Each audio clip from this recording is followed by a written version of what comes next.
Hi, this is Kanaya, and today we're going to be reading Everything on the Waffle. It's by the author by the Trolls. It is written by Polly Horvath. So let's take a look at the back of the book. So this book, Everything on the Waffle, like everything, it's not like you put everything on a waffle. It's like waffle or like so you can get this book from Amazon or so it's written by Polly Horvath. So let's check this out. It says just before Melissa, Amanda, and Frank Anderson's parents leave for Paris, the babysitter comes down with a made case of bubonic plague, and they reluctantly called on Mr. Anderson's sister, Sally from Canada, to watch the nieces and nephews she has never met. Aunt Sally lets the children play with her makeup and jewelry, eats their green beans as well as her own, and regales them with tales of their relative and of growing up on Vancouver Island. An original and entertaining character, Sally always seems larger than life,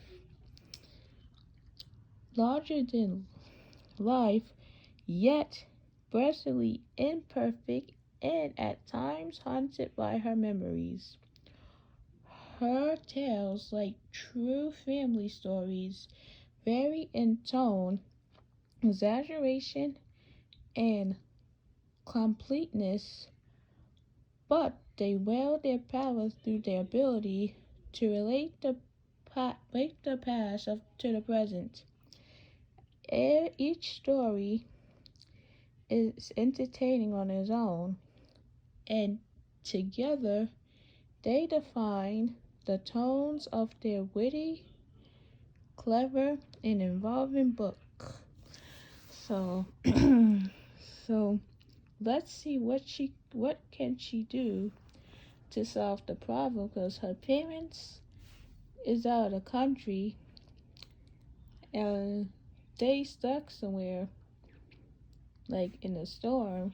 So let's see what the story is. So before we read the story, I want you guys to predict what the story might be about. For me, the story might be about like making waffles or eating waffles, or somebody might say somebody making it. So let's see what this is.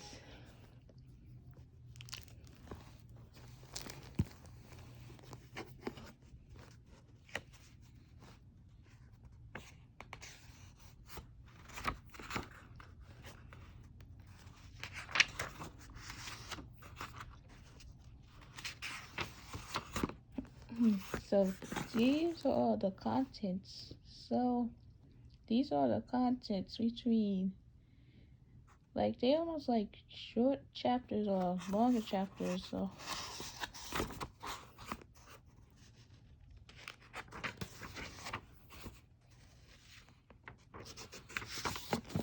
like my parents are lost at so chapter 1, my parents are lost at sea. I live in Coal Harbor, British Columbia. I never live anyplace else. My name is Perron's Scrub. I am 11 years old. I have hair the color of carrots and an apricot glaze recipe to follow. Skin fair and clear, where it isn't freckled and eyes just like summer storms. So let's see. One June day, a typhoon arose at sea that blew the rain practically perpendicular to our house. My father's fishing boat was late getting in, and my mother, who wasn't one for sitting around, bitten her nails, put on her yellow mustache and hat, and took me over to Miss Perfidy's house, saying, "Miss Perfidy, John is out there somewhere, and I don't know if his boat is coming safely into the shore. So I'm going out into our sailboat to find him." Well, a thinking person might have told my mother that if a big fishing boat wasn't going to make it through those waves, a little skiff what sure wasn't. But Mr. Perfidy wasn't the one to waste time in idle chit-chat. She just nodded, and that was the last I saw of my mother.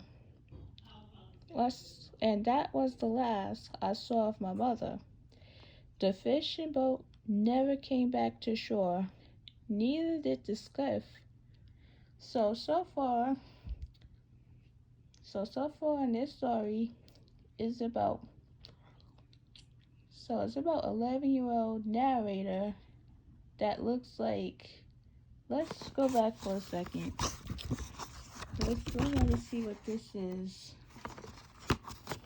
So this paragraph here is saying, "My name is Primrose Scorp, and I am 11 years old. So I have to hear the color of carrots and an apricot glaze." So let's see. So let's see. Her father, like this. So it says, "My father was fishing boat was late getting in. My mother, who wasn't the one sitting around biting her nails."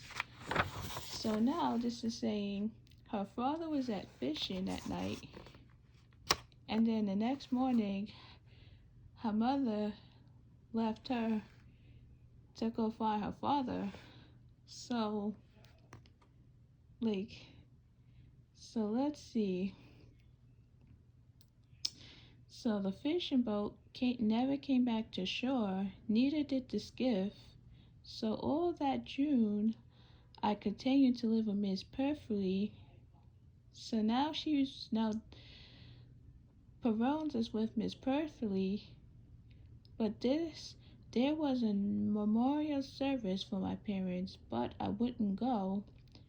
I knew that my parents hadn't drooled.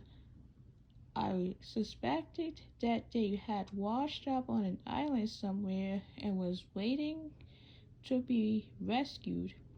Every morning I went down to the docks to watch the boats come in, sure that I wouldn't see my parents towed in, perhaps on the back of a whale. I don't know what you think the story of Jonah is about, Miss Perfidy, I said, but to me, it is about how hopeful the human heart is.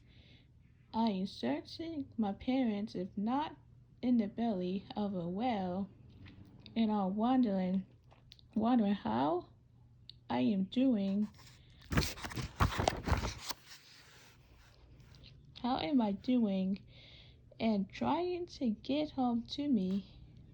I called the last few words out in the direction Miss Perfidy had gone.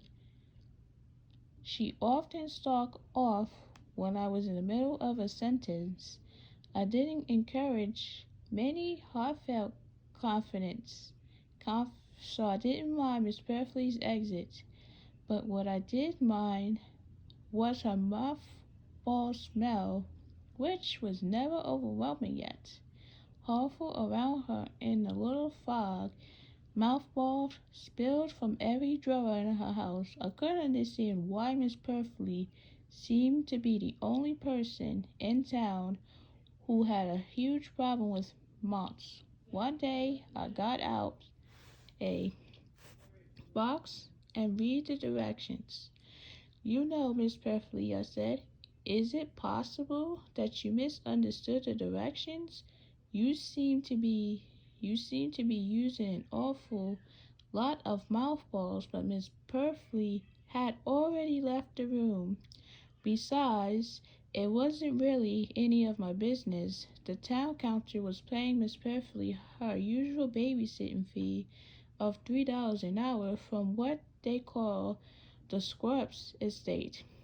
And when I called my parents back account until they could figure out what to do with me, this was taking them a lot longer than it might have because my parents hadn't made wills or thoughts ahead of the day when they would both disappear at sea.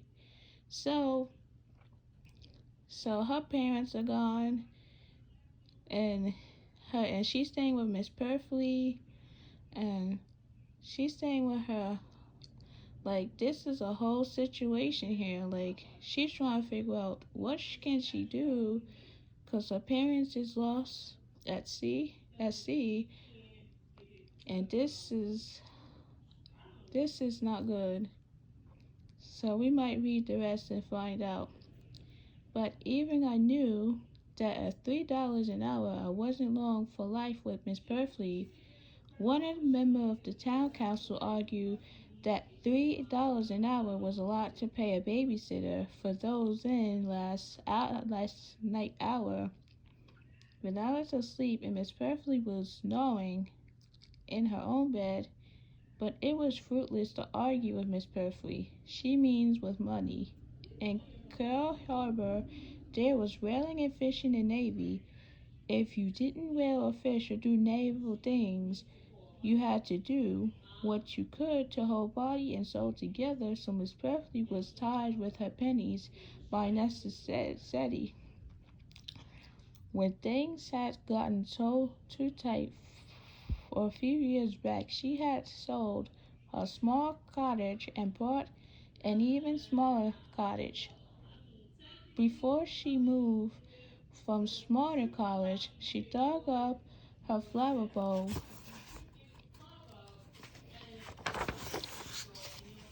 one by one, tulips, daffodils, cruces, and not being a real stinker, nearly filled in all the holes again. When the realtor heard about it, he came charging over Miss Perfidy, and he had said, You just can't do this. People expect you to leave your flowers. But she said she had paid for and planted every little bulb, and she was taking every last bulb. And speaking of bulbs, she was also unscrewing and taking all the light bulbs. Land sakes, did he want her to leave her clothes for the new owners too? Towards the beginning of August, when the town council finally decided to invite me to a meeting to discuss my fate, they sent Miss Honeycutt, the school guidance counselor, to escort me, and Miss Perfidy, Miss Honeycutt, was the closest thing. Carl Hover had a vision interest, which wasn't really close, which wasn't really very close at all. Everyone knew that Miss Honeycutt was born to the British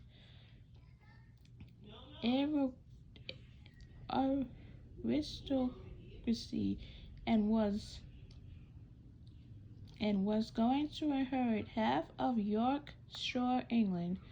When her father, still kicking around 83, dead, people were very, very nice to her because they thought that maybe someday she would remember them in her will. It's story time! Yay! or at least invite them to visit her manor house in Yorkshire. Sure. When she finally got her mitts on it, only my mother had avoided Miss Honeycutt. She said that despite Miss Honeycutt's vast global experience, she was a bored. She she talked exclusively and couldn't convert like normal people, and that the reason she was stuck way across the world in Pearl Harbor was that it was the only place she could get a job, and that because her father knew the principal of Pearl Harbor Elementary. But I wish I could hear more about the place Miss Honeycutt had traveled and the things she had seen. I remember her telling my mother that as a little girl she had learned to play bridges riding a train through China. It didn't seem fair that when she was my age, she had already learned more about the world than perhaps I will ever have the chance to. When Miss Honeycutt came to the door, Miss Perfidy, Miss Perfidy, and I were ready. Miss Perfidy was wearing an old tweed suit and carried a black patent leather handbag over her forearm.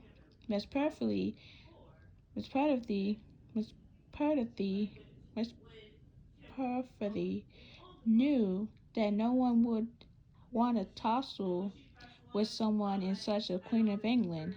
Get up, and that this gave her upper hand. She was never happy unless she had an upper hand. Unfortunately, neither was Miss Honeycutt, and she looked at Miss Perfidy as as if a tuna fish had just died on her foot. All the way to the meeting, Miss Honeycutt kept saying how sorry she was that my parents had died, and she said died in a pointed way, until I finally ex- explained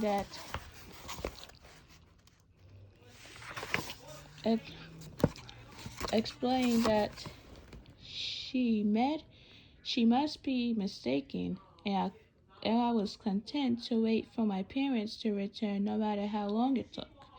Miss Honeycutt said that this was a most unrealistic attitude, and that I must think of my future. Miss let's see. Miss Perfidy didn't say anything the whole way there, but sniffed disapprovingly at both of us. In a meeting hall, we took seats near the future, waiting for people to drift in. Miss Perfidy continued to sniff.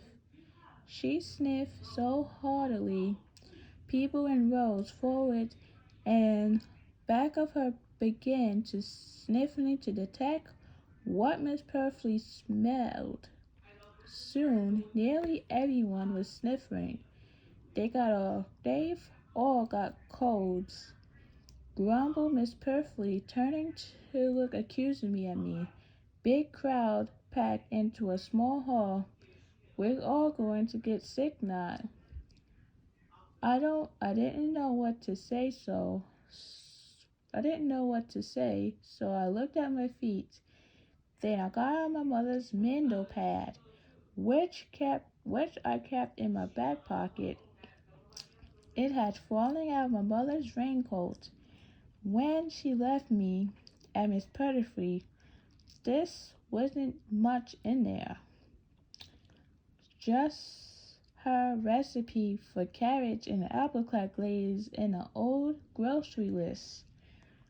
The rest of the page were blank. I read and reread the recipe as we sat waiting for the meeting to start. When the last parent had drifted in and had a sniff, Miss Honeycutt started the meeting by saying that my parents bank account was wondering an imperfect an arrangement. As thought it might have been it might be to have me move in with a relative, and I didn't even know. The town council must try to summon my next of kin, Mr. Jack Dinning Don, because after all this time he was the only kin they could find any reference to, and no one else was volunteering to take me in. Well, good luck to you, I thought, because the one time my mother had mentioned Uncle Jack, her brother, to me, she had said he was a drifter. Old Hotfoot Jack, she called him. Mr. Honeycutt had found out that he was in the Navy now, stationed all the way across the country, the Halifax, Nova Scotia. I figured it would be a miracle if he ended up in Cold Harbor, but that's exactly what did happen. After the meeting, the council contracted Uncle Jack at sea, and he said he couldn't come, but immediately after that, the Navy shifted everyone around, and he got shipped right onto the base in Cold Harbor, which the town council thought it was very fortuitous, as he could take care of his mess, which met me. As soon as Uncle Jack arrived, he was whisked off to a town council meeting. When Uncle Jack, who was tall, mustache, broad-shouldered, blond, and really walked into the room, Miss Honeycutt eyed him thoughtfully. This surprised me because Uncle Jack looked like a pig.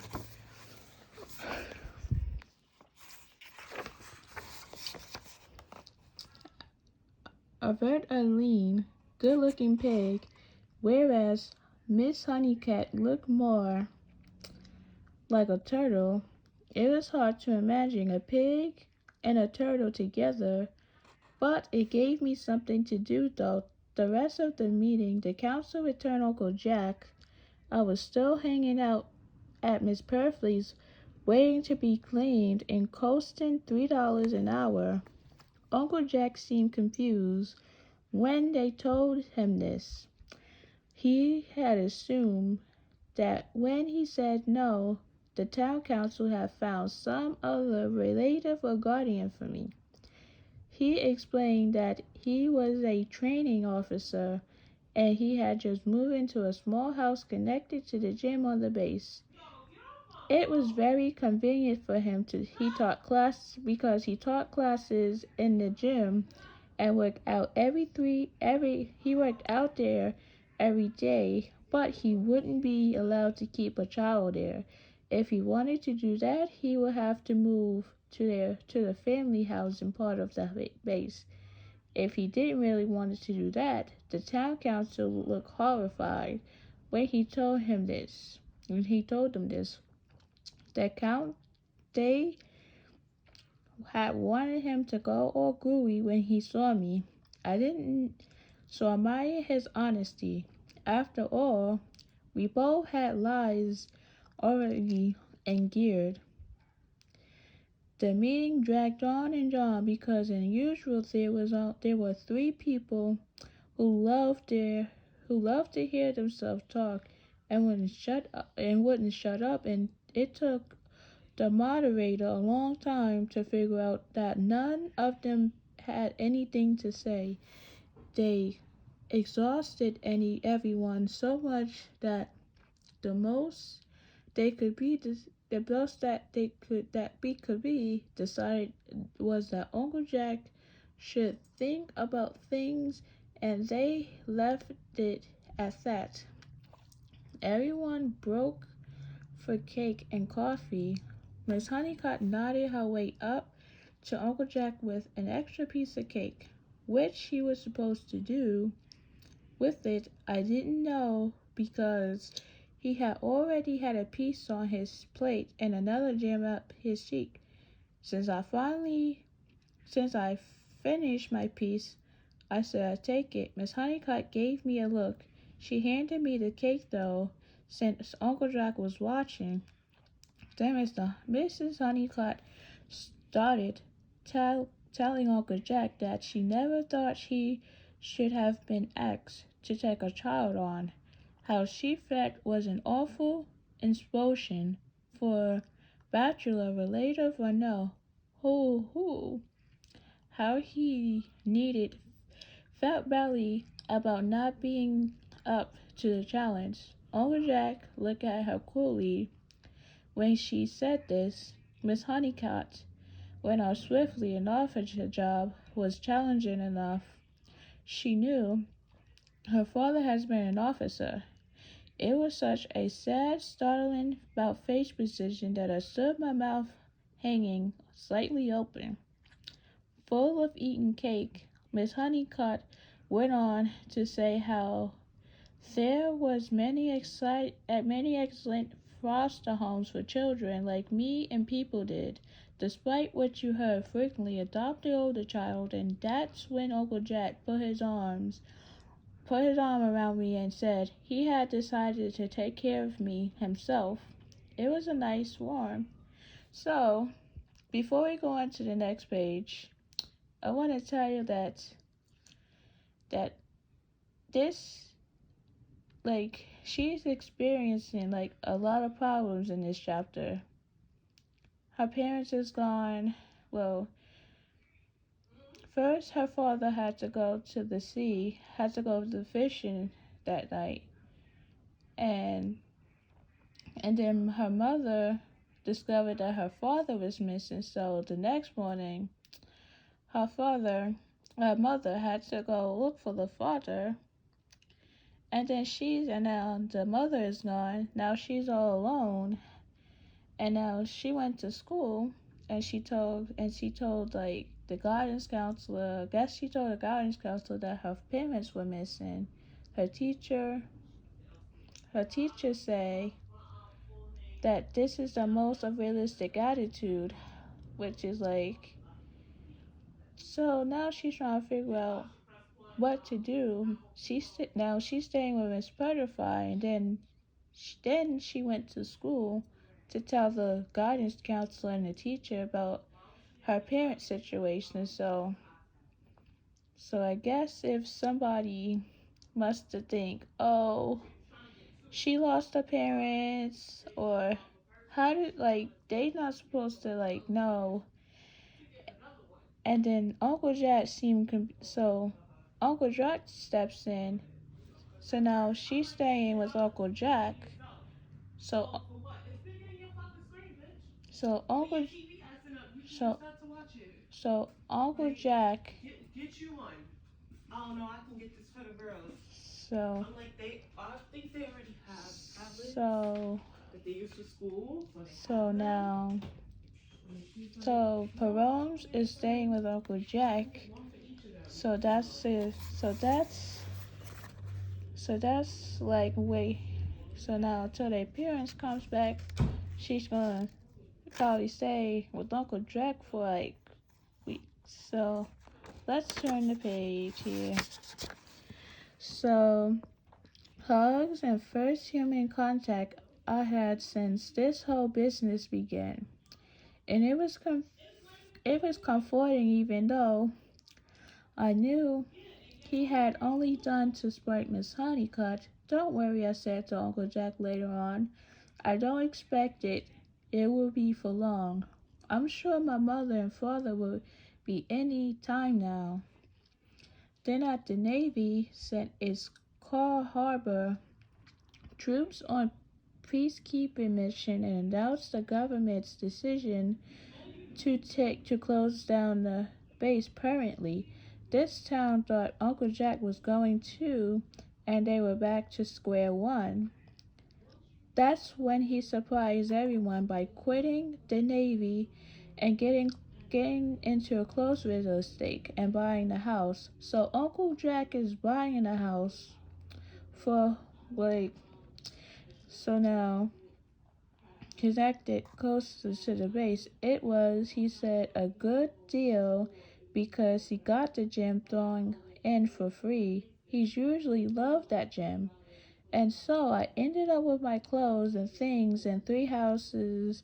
The house that Uncle Jack brought, Miss Perfidy's house, Miss Perfidy, Miss Perfidy house, where I continue to keep the sweaters Miss that my mom had knitted for me, so they would be mouth free in my own house, which Uncle Jack put up for rent. So it sent me deeper into a funny, detached, dreamlike state. I don't live anywhere anymore, I said to myself on one of my walks down to the pier to wait for my parents. I am not in the body of life. I hover the extremes, I wrote. So chapter 1 was that this girl Perons had experienced all these problems. Like chapter 1. Let's see, before we move on to chapter 2, we just want to sum up what was going on in chapter 1. In chapter 1, like Perons, like her dad went fishing that night, and then they was at Miss Perfidy's house, so I guess her father was fishing that night, went fishing that night, and and then the next morning, her mother went to go and find him to see where he is, and then this girl Perons is almost stuck at Miss Perfidy's. So, and then she realized that her parents are gone. They lost at the sea. And then now, after she stayed there, she went to school, told the guidance counselor, and the teacher that was there, and she talked about, how she lost her parents. Her parents are around, and her teacher said, this is our realistic attitude. And then here comes Uncle Jack. Uncle Jack, so she's gonna be staying with Uncle Jack, and Uncle Jack bought a house for Uncle Jack and her uncle. So at least that's kind of like a solution that doesn't even solve the problem yet. So let's go on to chapter 2 and see what it is, to see what's this about here. So it says, take a carrots and apricot maze. Take a package of carrots and scrape them. Chop the carrots into bite-sized pieces. Open a tin of apricots. Save them for something else and pour the juice into the pan with the carrots and a little water. Add 2 tablespoons of butter and 3 teaspoons of brown sugar, more if you like them sweeter. Less if you don't. Boil them until the carrots are tender, adding water if the liquid starts to disappear, and a glaze appears before the carrots are cooked. The liquid should boil down and turn into a glaze just as the carrots become tender.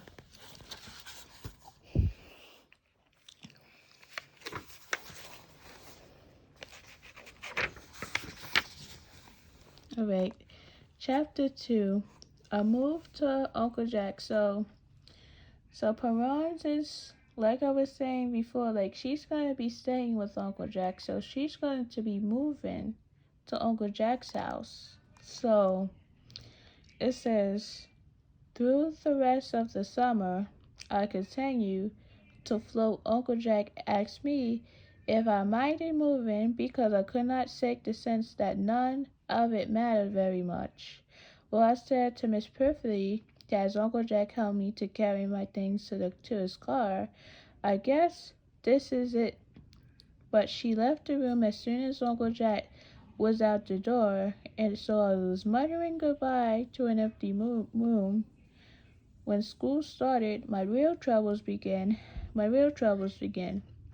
So that's another problem that she has to face. That she has.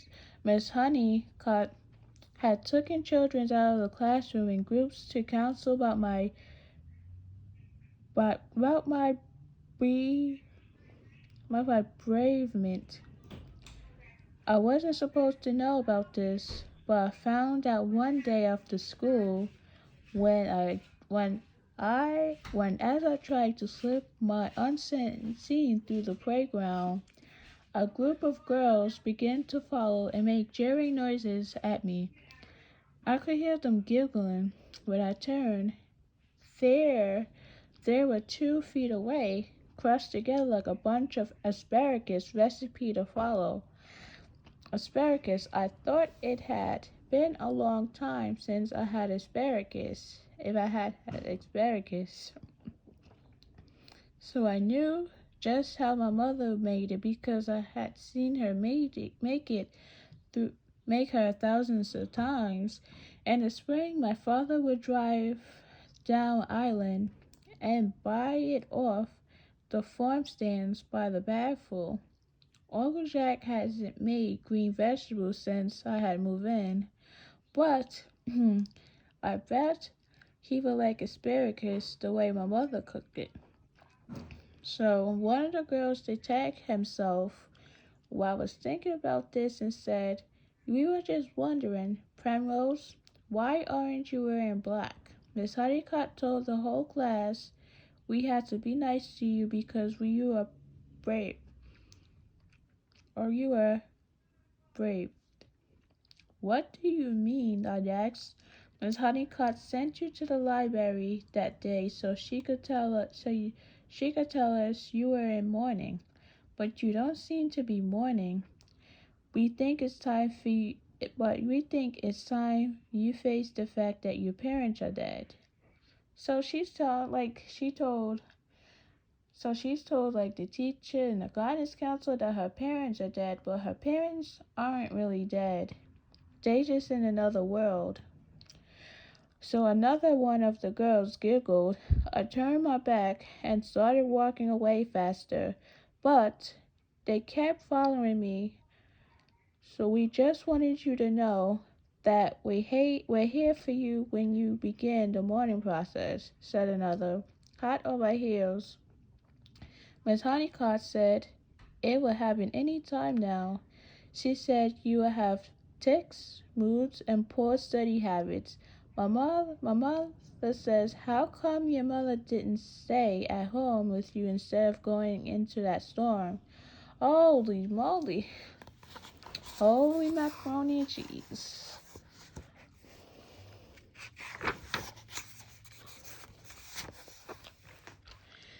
I began to run. I could hear them running behind me. Then one guy called out, "Yeah, your uncle's a devil, Oprah. Yeah, your father's a deliver." A deliver? I thought to myself as I headed onto Main Street. I didn't know what it was, but it didn't sound like a good thing. I cut across the parking lot and was running down and the alley between the girl on the rag swing and the drugstore when a hand reached out and I was pulled into a warm kitchen in safety. I stood out painting and started at my savior, Kate. It says Kate Boza, who sucked on a cigarette and looked down at me through narrow eyes. Miss Boza owned and operated the restaurant. She dragged a stool up the stove, stool up to the stove for me. continue smoking, making waffles, and listening for my tail. She made about 1,000,000 waffles since I well, while I sat there. She had to make 1,000,000 every day because at the girl on the red swing, they serve everything on the waffle, not just the kind of food that went with waffles, not just ham and eggs on a waffle or strawberries on a waffle. No, at the girl on the red swing, if you order a steak, it came on a waffle. Or if you order fish and chips, it came on the waffles. So now who orders like fish and chips on the waffles? Like that's weird. Oh my goodness, how is that? Like that is weird. Miss Boza said it gave the restaurant class. Also, she looked to give the customers a little something extra. She tossed me a couple of waffles and a glass of iced tea. So, a girl on a restaurant is kind of like a restaurant. I don't know, like, if it's like a fast food restaurant or it's like a restaurant where you can sit down. So she went to the girl on the restaurant and got her some waffles and everything.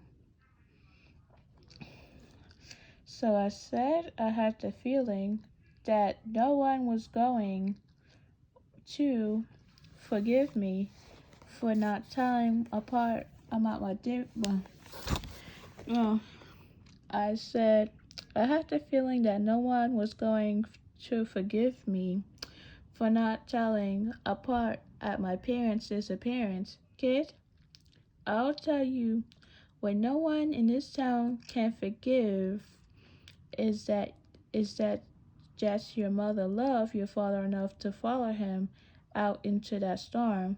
Now that's true love, and as rare could be.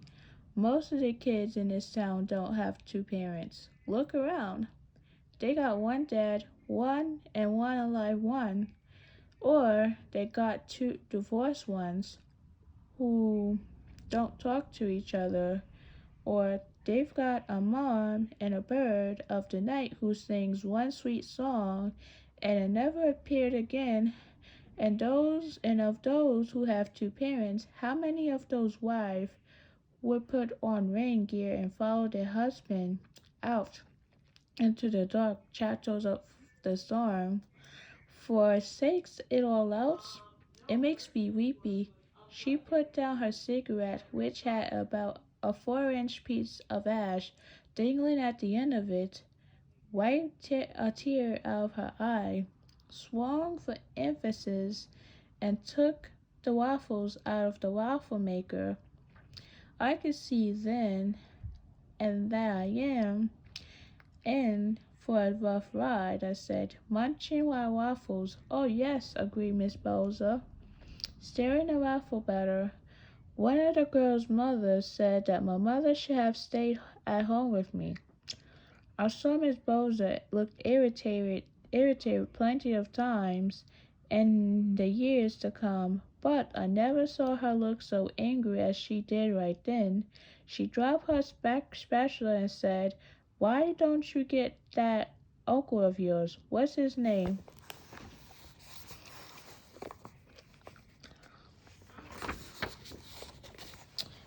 "Jack." "Yeah, Jack. I've seen him around town. He's he's pretty sizable. Why don't you take him over to the schoolyard and have him kick the crap out of those little stinkers?" Such a thought tickled me though. I realized it was completely unpracticable. The last thing I wanted to do these days was make any more waves. And in that heart, I was so Pacific. But, well, not at heart. My mother says no one is a Pacific at heart. At heart, We all violent, raging wolves, but in our actions, we can be Pacifics. Per, so my mom and dad and I discussed this once when we were all sitting around the hearth. They had gone on a vacation without me for a whole week, and when they got back, we decided to have concerned family time. So we made fires in the fireplace and sat around them together after dinner. At first, we were just happy to be together, and our lovely discussion became less lively, and gathering at the hearth began to seem like a chore, and finally, though no one would admit it, it became boring. Being together, like being able to see certain stars, only your peripheral vision, isn't something you can create. It's just something that happens to you. Miss Boza started to get busy chopping things, and I sat quietly fishing my iced tea and writing down the asparagus recipe on my mother's mental pad. I decided to use the pad to collect any recipe of my mother's I remembered, or any new ones I came across that she might like. Then I put it back in my pocket and thanked Miss Boza for the waffles and sticking my head out the door to make sure the coast was still clear. So everything on chapter 2 is that they went to the girl, the red, they went to the restaurant, and said, Miss Bosom started making waffles to get together, and this narrator, Bonza, was talking about, what her parents used to do, and, first, let's see. So chapter 2 is, she moved into Uncle Jack's house. So, and then she went to school, and then she went to the girl. Let's see if I go back to this. The girl, let's see. So the girl on the red swing and Miss Bozo started making waffles. So even though this is pretty much seemed like a good restaurant, so let's see. So the best way to make asparagus is snap on your ends or your asparagus. They will break off at the wooden parts, leaving you to the tender edible stalks. Put them in a pan of water to soak. Dump the dirty water and put asparagus in a pan of ice water with a whole tray of cubes floating in it. So while they are getting cold, heat a big pan of water to boil. Put the asparagus in the boiling water. It will stop boiling for a minute. When the cold asparagus shocks it, leave the asparagus in until the water begins boiling again. So then remove it immediately and dunk the asparagus into the ice water again. It will be cooked perfectly as you can eat it with your fingers, because as my mother always says, even kings and queens do. So this is not the way that you normally make asparagus, but that's how the way her mother used to make it. So let's go on to chapter 3. Let's move on to chapter 3. So chapter 3, the Dead Wheelers. When I reached the steps in front of Uncle Jack's house, a new chariot pulled up and Miss Honeycutt got out. She took short, menacing steps up the walkway to where I was scuttering up the front stairs to get inside hide, but wasn't fast enough. Is your uncle home, Primrose? She asked. I shook my head. Uncle Jack rarely appeared before 6. Miss Honeycutt shoved a plate under my nose. I baked him these. On the plate there was a dozen cookies recipe to follow. It was hard to imagine her reptilian hands in the flour sack. For heaven's sake, Perrault said For heaven's sakes, Perrault said Mr. Honeycutt, staring down at me. I must have looked stunning. They're lemon sugar cookies, the kind that I made for Aunt Tilly when I go back to England to visit her. She is dying of cancer. Oh my God. Jesus. Crazy. Oh gee. In fact, I must get back rather soon and tend to her. And I should like to see a friend in Denver who is also I fear of dying. It's been a rather long time since I've either of them or one wants to see one's friend before they die. And Aunt Tilly likes it if I come to bake for her. So I often make those lemon sugar cookies since they're very ones my uncle ate when he had tea with the queen of one of her garden parties, which, as you know, at the Buckington Plows every year for quite a lot of people. So let's see. So Miss Honeycutt makes the lemon sugar cookies for her aunt, but she bakes them for her. So she wants so when she goes back to England to visit her, she'll bake the cookies for her. Her aunt loves those cookies.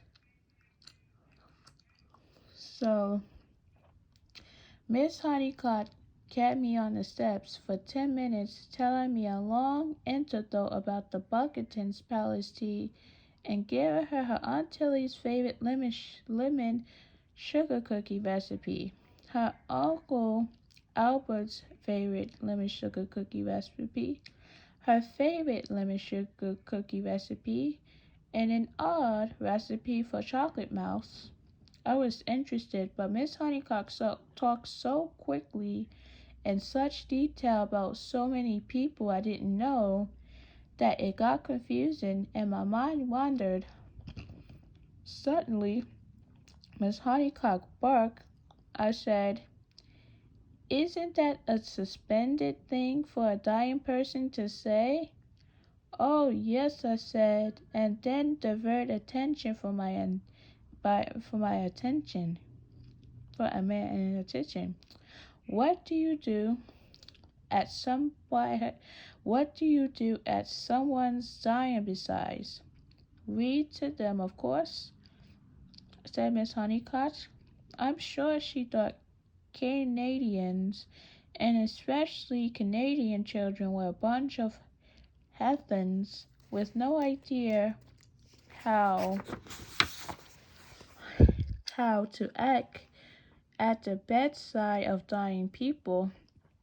And she might have been right, because I kept thinking that if I've been lying around for a while dying, I've probably already done a lot of reading myself and wouldn't be so terribly grateful for someone coming in and doing more. I wonder why Miss Honeycutt had so many dying friends.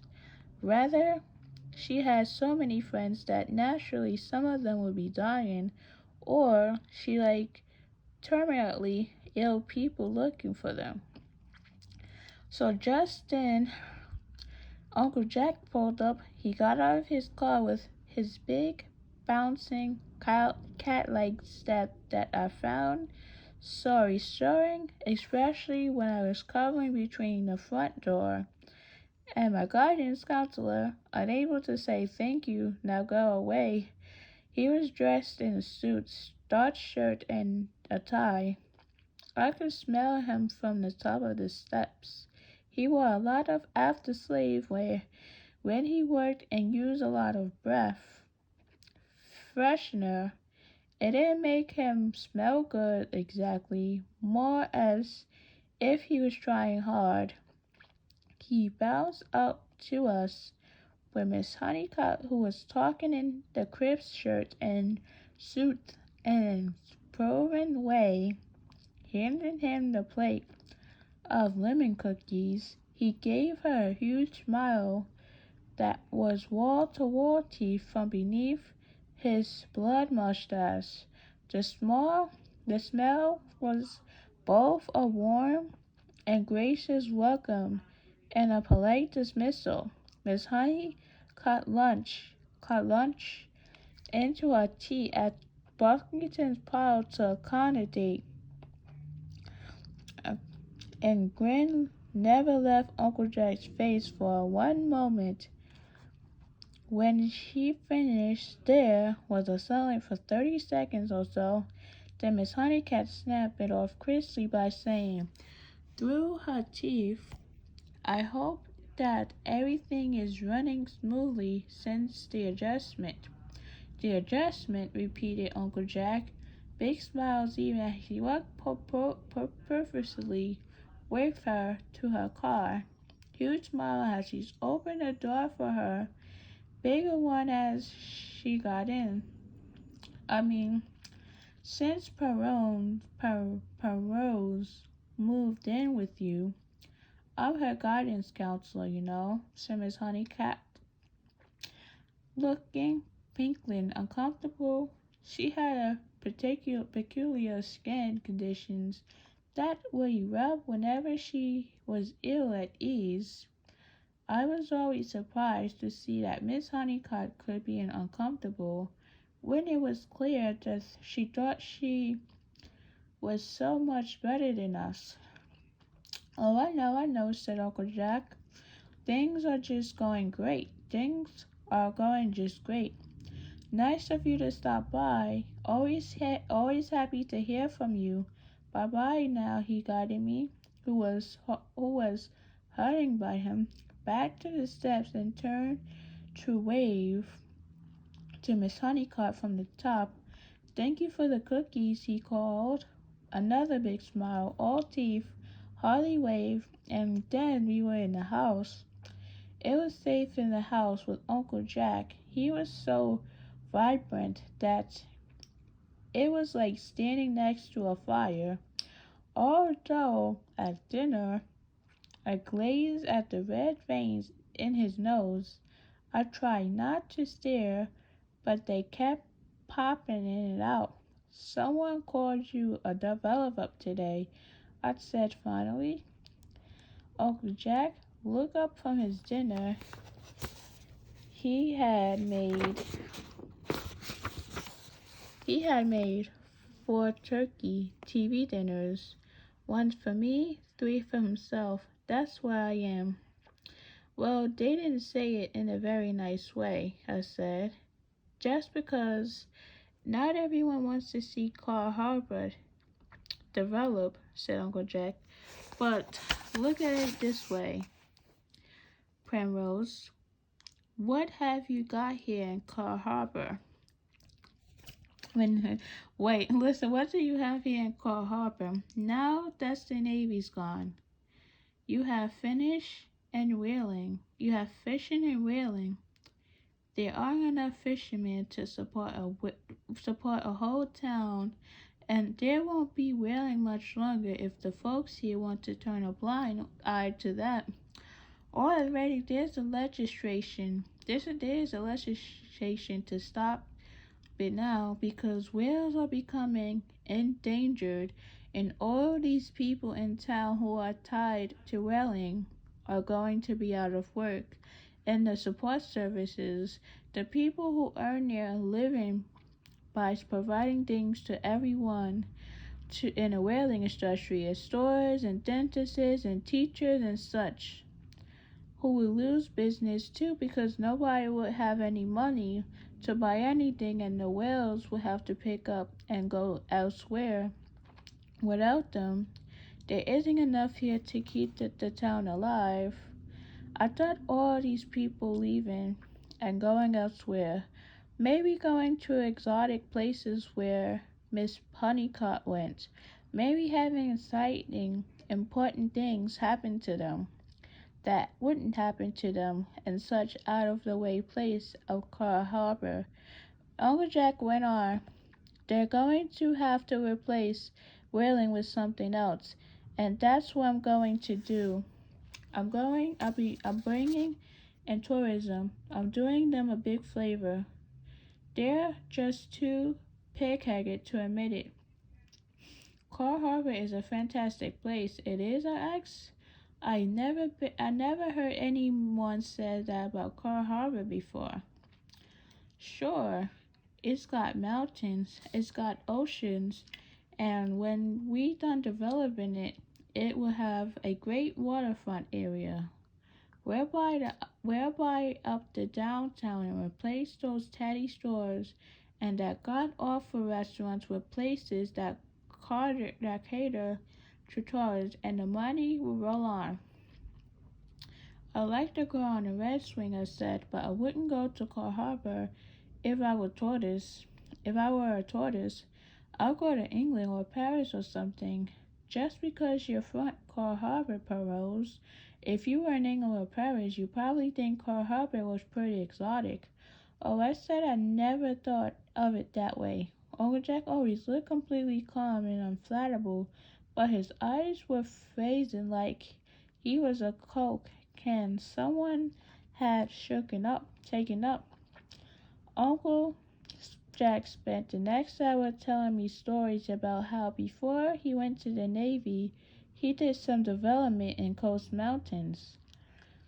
He found I found a small town in the Coast Mountains, close enough to Vancouver to be a vacation destination. That's what I figured out. That's what I figured was going to happen in all these small towns. All these small towns was going to become summer places for Vancouveries, such as the city grew. There was a small, there was a building going cheap in the middle of town, and I had just enough money for the down payment. So Uncle Jack is telling paroles like what's his experience at the Navy, like what was going on at the Navy, like even though Perons is experiencing all these problems in her life, like so Uncle Jack experiences things in the past. So she likes Cold Harbor, which like Uncle Jack like why you so obsessed with Cold Harbor? Like it's just enough that so anyways, like my idea though, there was a building going cheap in the middle of town, and I had just enough money for the down payment. My idea, as I explained to the businessman who was ready to laugh me out of town, was to sell it to some big company. You aren't ever going to get anyone to buy that cheap heaps, they said, and especially not some big company. I was lunching every day at the Cattle Club where all the local bigwigs ate, even though I couldn't afford it. And they laugh at me for that too. Boy, they say, you aren't ever going to do this deal. You better go back where you came from to take up fishing or something else you know how to do. How did you know someone would want to buy it? Want to buy it? I didn't know. That what made me so interested. I was pop. I was going crazy, putting out feelers here, putting out feelers there. The mortgage payment was horrifying. I woke in the middle of the night, drenched in sweat, my heart pounding, curving high from nervousness. That sounds awful, I said. That was the fun, said Uncle Jack, his eyes sparkling. I slept 3 hours a night and leaped out of bed and back into action. Well, one day, just as I'm in the blink of foreclosure, my guts are churning. I'm juggling all my other deals to see if I could get the next payment together. To get the next payment together. So two men came to see me. They had an offer to me. They say, but they couldn't disclose who they were presented. I didn't know you could do that, I said. Of course you can, shouted Uncle Jack. But I knew he wasn't shooting at me. He was just back there, reliving it all.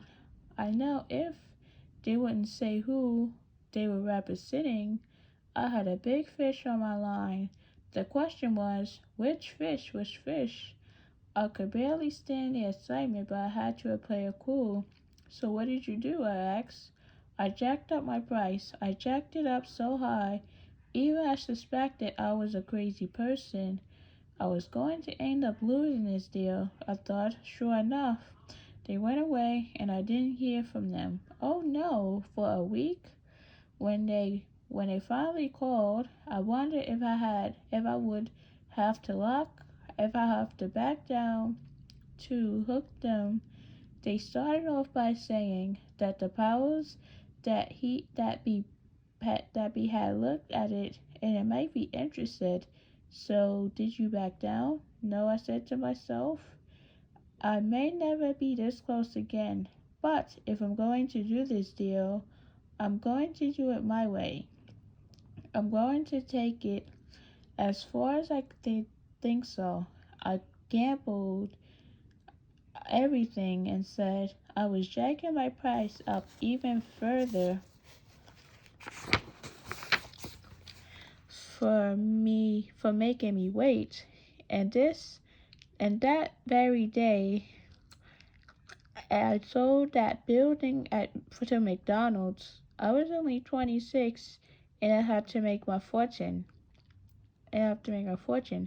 Well, I said, I couldn't keep my eyes from wandering around that tiny base house with its junky store furniture. Uncle Jack, who was sitting back with his legs stretched out in front of him, his hands clasped behind his head, and a dreamy smile, of course, on his face, must have noticed because he said, of course, the next year I lost it all again in townhouses in Vanner, Albert. I've been right about that little town in Coast Mountains. Big scare result now. But I was sure wrong about Vanner. You lost all of it, I said. And some. How horrible, I said. Your fortune has been made. It was only money, Perot, he said. Your fortune has been made. It was only money, Perot, he said, still glowing.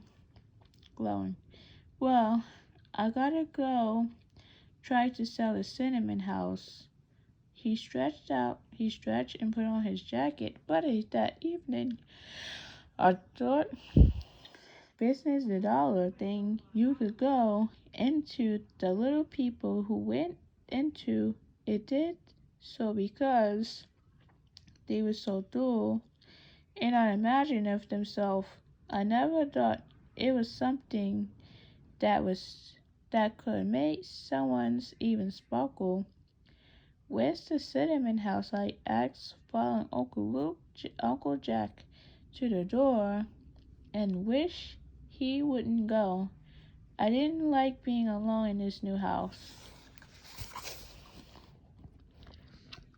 So I'm running late.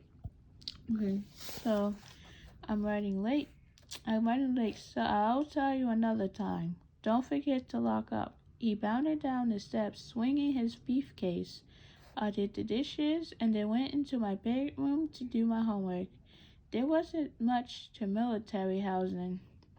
Uncle Jack's had a small living room and kitchen in the bedroom, which was his, and an even tinier room in which he had put a cot and a dresser for me. I got into bed and started reading, but I kept hearing noises coming from the gym. Swish, swish, swish, dog. Swish, swish, swish, dog. The door from the kitchen that connected to the door coming to the gym didn't have a lock. So the more I thought about it, the more I thought that those noises could only be one thing. The ghosts of dead whalers playing hockey. I pulled the covers to my chin and shivered. Finally, I got up, pushed the dresser in front of my bedroom door in case they were the kind of ghosts who used doorknobs. I did my homework and then lay awake, listening to the spirits. They disappeared when Uncle Jack came back. I heard him go into the gym, and he liked to do his workouts and shoot baskets at the end of the day. It was hard to sleep with the echo of dribble, dribble, dribble, slime junk. As I lay sleeplessly, I thought of my parents sitting on some island, and I hoped they weren't getting too cold. I hoped they were getting enough to eat. So let's see. Aunt Sally's lemon sugar cookies. Mix together a cup of sugar and 2 sticks of butter and some salt. I don't remember how much Miss Honeycutt said. Shall go with a pinch. Put in some grated lemon zest. Add 2 eggs and add 2 teaspoons of vanilla. Beat it all together and add 2½ cups of flour. Roll it out and cut with a drinking glass into rounds and bake them at 350 degrees. She didn't say how long, but probably until slightly brown. That was usually do it. So let's sum up chapter 3. So chapter 3 says that Miss Honeycutt wanted to make the lemon sugar cookies for her aunt. Like her aunt was I guess her aunt got sick, and she wanted to make them for her because these are her favorite cookies. And Miss Honeycutt was told Penrose that her friends was dying, like her friends, and then after school, her Uncle Jack had to go to a house and see other rooms and everything. So let's see. Chapter 4. I am almost inconsiderate. At the end of September, the rain begins. There were fewer and fewer days I could go and sit on a dock to wait for my parents without getting drenched. I didn't like being at Uncle Jack's house with the dead wheelers and play the ground. Being less safe as my classmates lost patience with me completely. They seemed to think as time went on, I would admit my parents weren't coming back, but time had nothing to do with it. I didn't know what they would dare do to me beyond teasing. I did not want to find out. One rainy day after school, panicked by no good choices, I saw the guy who told My mother should have stayed with me approaching. I ran my pale mail into town when it occurred to me that I would be safe in stories. I flew into the grocery store and tried to look like an earnest shopper. Up one aisle and down another. I what is this? And I loader examining all labels on the canned vegetables. I checked for the dates in Mr. Hurley's daily cases. I heard Mr. Harley's daily cases. I hope Mr. Harley would be grateful to be told the poll dates on his cottage cheese has expired. But he wasn't. He wished me good day, so I crossed the road and nibbled into Cantina's drugstore. The Tina's had a bell attached to the door that dingled when anyone went in or out. They kept a big block of labrador named Date tied to the counter by the front door.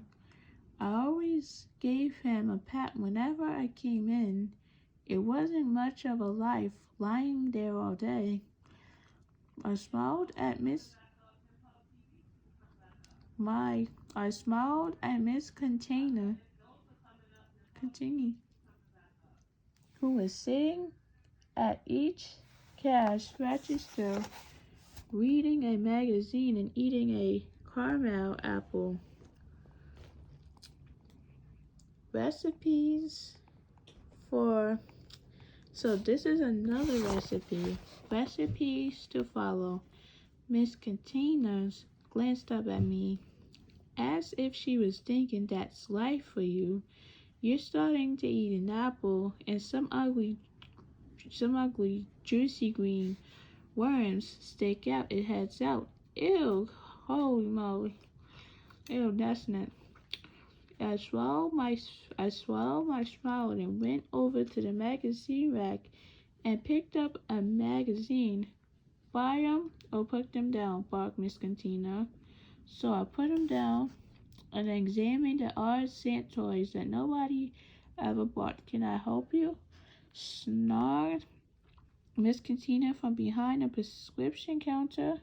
He looked as if he was about to say more, but the bell over the door dingled, and a bunch of people came in at once, which occupied both cantinas. I took that opportunity to hide in an aisle that held band-aids and hot water bottles. The bell went over. The door kept dingling, so I felt safe for a while and was fingering a hot water bottle when Mr. Cantina came marching down the aisle snapping, Do you want to buy a hot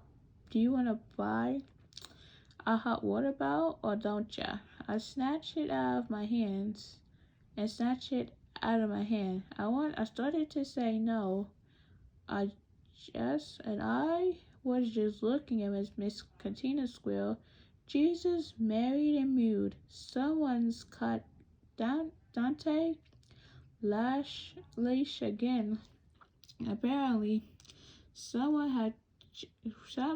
had been coming in regularly, cutting Dante's leash, letting him out of the store, and the cantinas were just mad to find the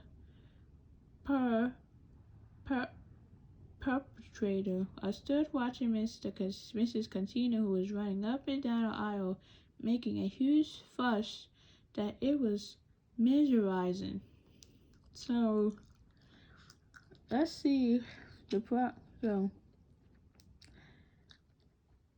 So I think Miss Cantina is charged of the cash registering.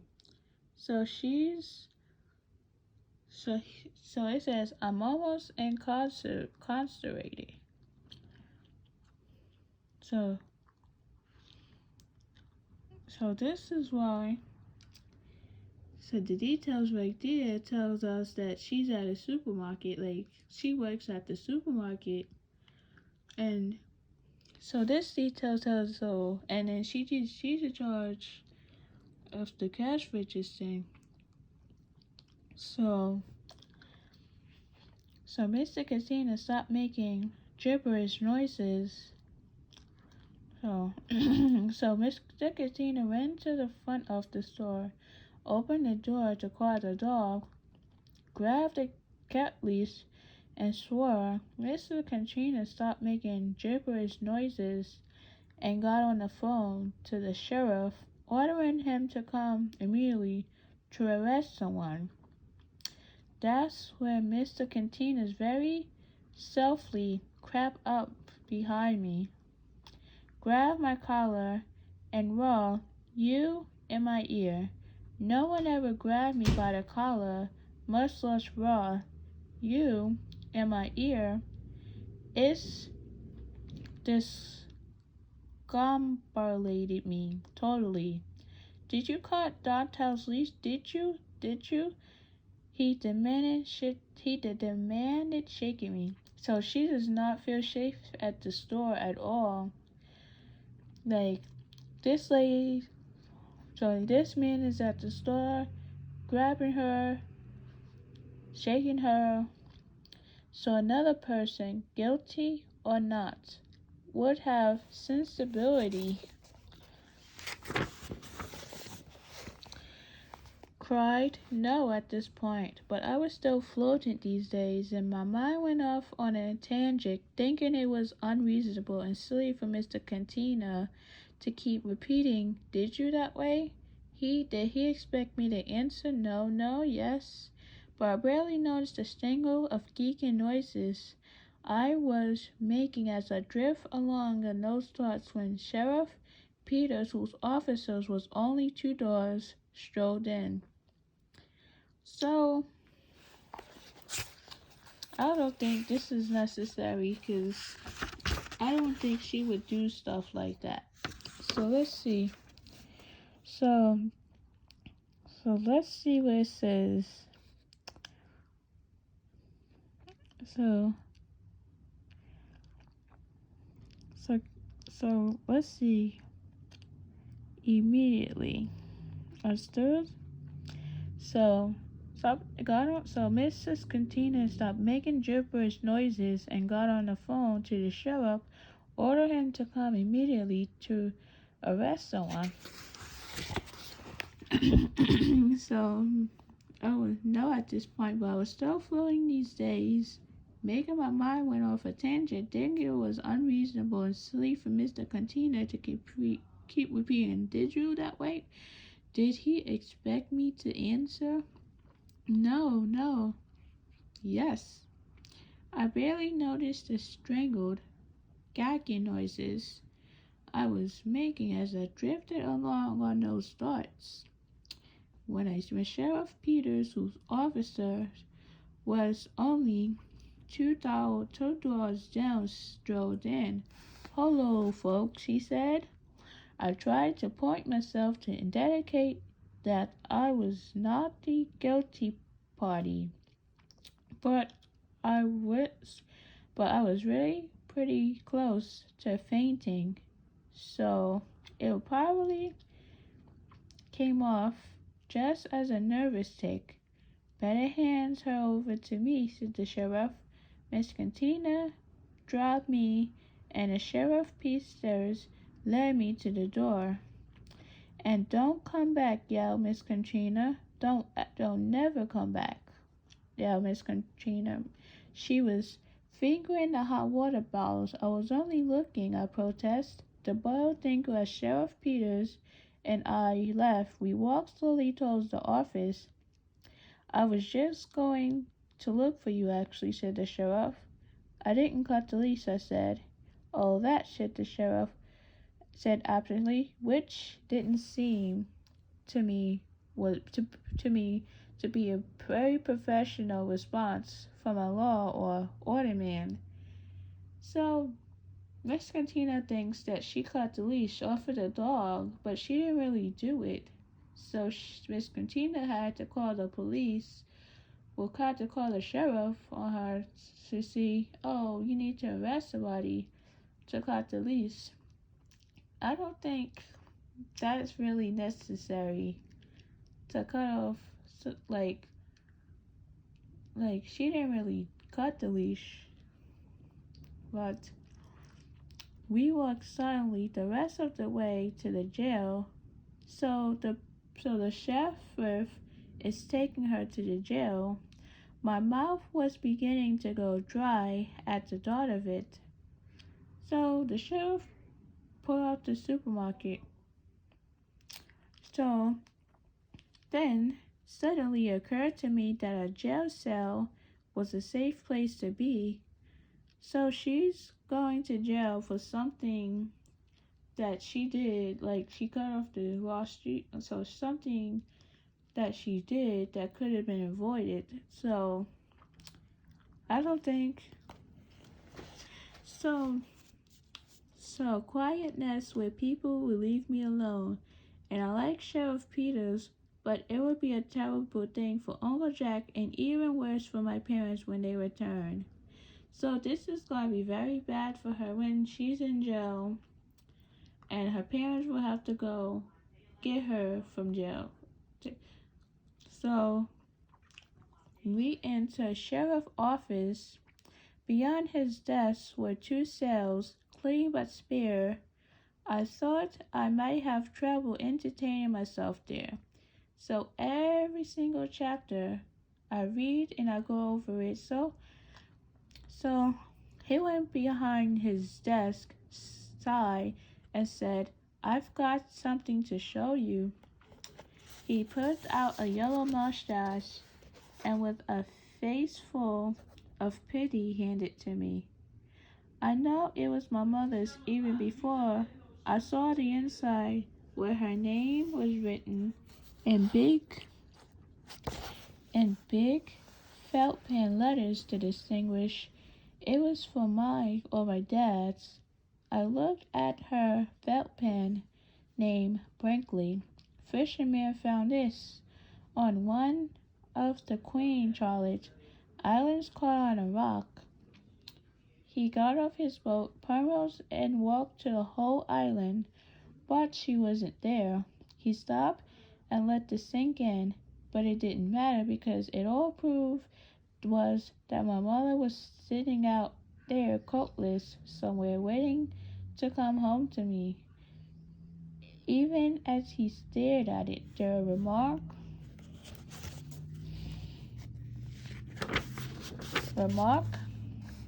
your mother, oh, so your mother's dead, sitting unspoken, like something rotten in our past that either one of us wanted to be the first to pick up.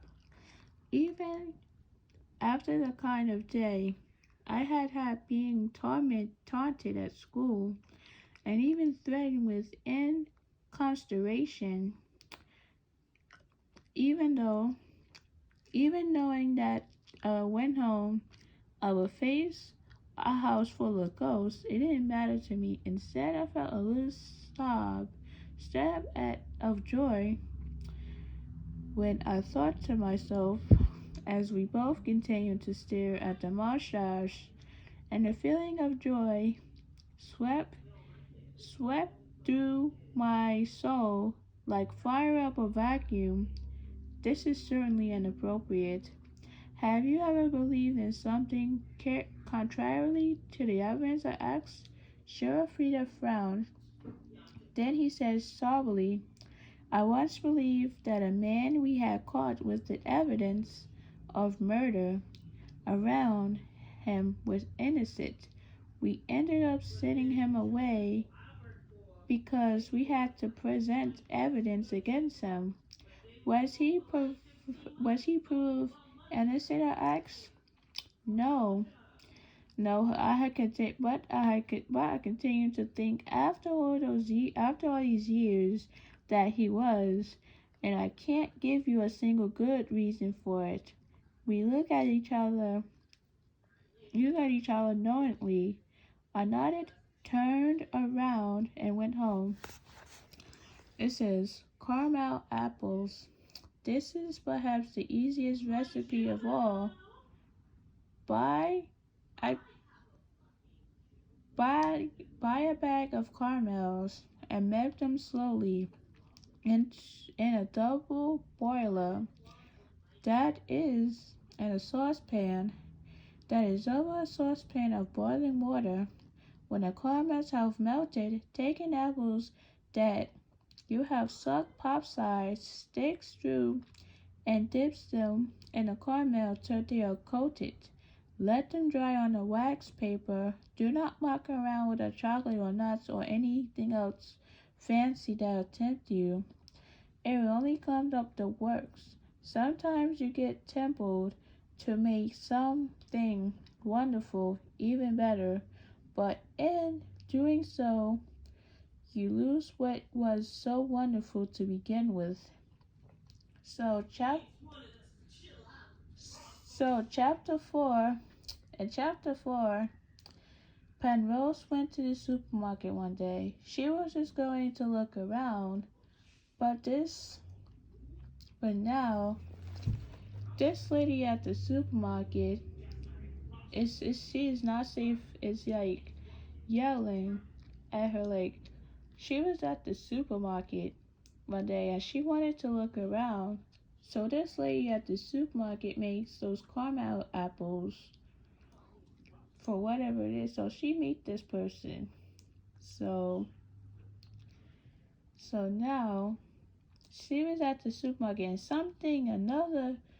so now she's experiencing another problem. So now she's scared. So now more people came into the store and the dogs came into the store. And now she's asking her if she took the leash over the dog. And she said no, and the man asked her if you took the dog off the leash. And she said she's scared to say no. And then the lady from the supermarket had to call the sheriff on her for pulling the leash off of the dog's leash. And the sheriff came. Who was scared? What sheriff came? She took the. Sorry. It's okay. It's Okay. okay. So you can ask questions too.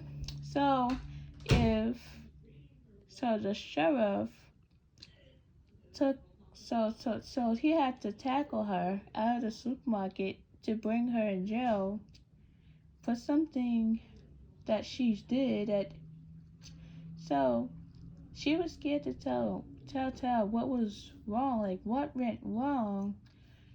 And then she got scared, and then she was in jail. And then they had to discover where her mother was. And now she found out that her mother was dead.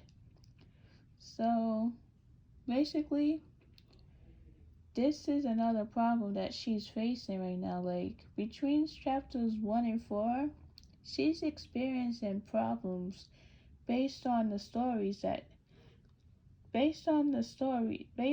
chapters. Like even though that this becomes more a problem for her. And I'm trying to figure out, like, what is she gonna do with all these problems that she's facing? So let's go on to chapter 5, and we'll see what's going on in chapter 5. So let's see. So it says, Lena's boiled potatoes. So, when I got home from the sheriff's, Uncle Jack was in the kitchen deep frying tater tots and making buffalo chicken wings. This was my favorite of his report here, as he very well known, which otherwise tended towards frozen Popeyes and TV dinners. Next to the kitchen table was a box, and in the box was a puppy. Uncle Jack wiped his hands on his apron, which he wore to protect his soup, and squatted down by me. "What's his name?" I asked, picking it up. "I don't know. You can name her," he said, patting her.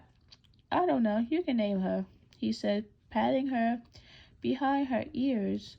"One of my clients' dogs had a litter a few weeks ago, and they had started to let them go. I always wanted a dog. You always wanted a dog, but you never gave you never gave any thought of what you would name it." "I thought puppy," said Uncle Jack, getting up, returning to his frying. So she came home from the sheriff, and Uncle Jack is making tater tots and buffalo chicken wings for dinner. And she says, what's the dog, so what's his name?" So, patting the dog. So, she's trying to figure out, like, what can she name the dog? "So I thought puppy," said Uncle Jack. Getting up, returning to his frying. I put the puppy back in the box. They found Mom's jacket on an island. "I know," said Uncle Jack, not turning around, just wiping his hands on his greasy apron and throwing chicken wings into the deep fryer. "So, how do you know?" I asked, getting up. "Sheriff got me on my pager," said Uncle Jack, "and that was the last we said about that. I have to go off to the cinnamon house again after supper." "Oh yeah, what is the cinnamon house thing? I asked, getting out the knives and forks. "Well, Mr. Bailey apparently read somewhere in some how to sell your house book that if you burn cinnamon on the stove, it makes the house smell warm and inviting.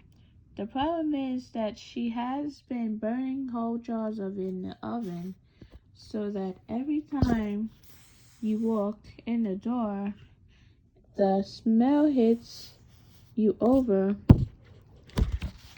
your head and nearly knocks you unconscious.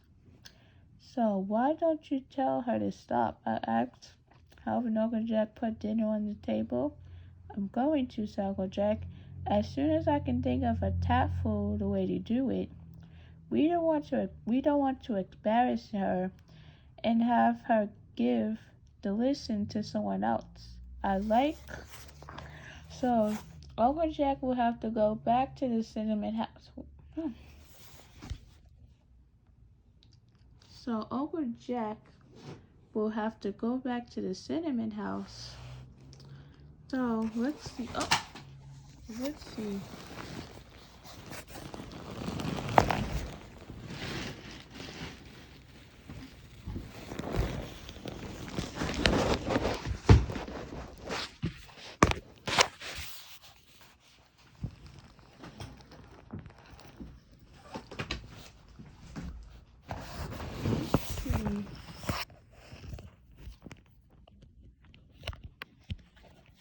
So let's see.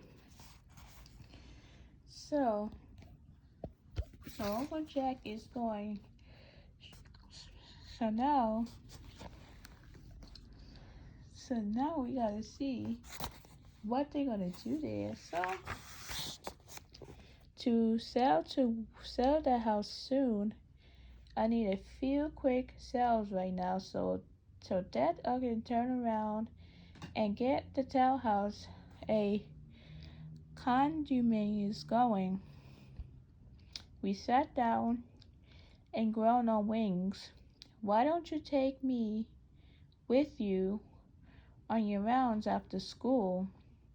Maybe I would think of something, I said. Next, never mix business with pleasure, Primrose. Did I ever tell you about Lena and the boiled potatoes? No, I don't believe you did, said Uncle Jack, leaning back into his chair and stretching contentedly. The phone rang before I had a chance to say anything more about the boiled potatoes recipe to follow, and he had to rush out to show a horse, so it wasn't until later that I got a chance to make my point. After I left, I called Miss Boza at the restaurant, and I was wondering, I said, if you had any recipe for boiled potatoes. For what? Barked Miss Boza. I could hear the sound of pans listen hitting the floor, and General Pudgeon.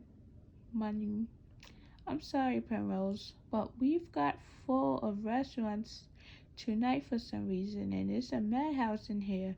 Doesn't your uncle have any cookbooks? No, I don't think so. He's not here. He went out to show a house, I said.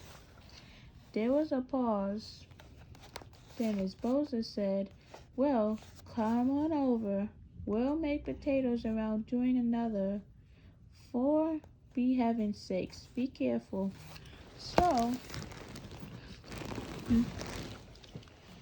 she shouted at someone and hung up. I put my jacket on and dashed over, and we made boiled potatoes, which Mrs. Boza keep on the orders, and which she was sending out as a little something extra until it was time for bed.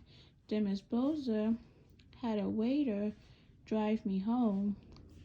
Uncle Jack still wasn't back, and the ghost was slamming a punk around the gym at the furious rate. But I was so tired from cooking and I fell asleep anyway. After school the next day, I ran to Miss Perfidy's to borrow a cookbook before going home. Uncle Jack had no appointments until later, so he and I took a Molliver to the beach. I decided to name the puppy after my favorite cookie because she was so round, white and black like a Mallet. We watched Maluma chase the seagulls with great hope and purpose.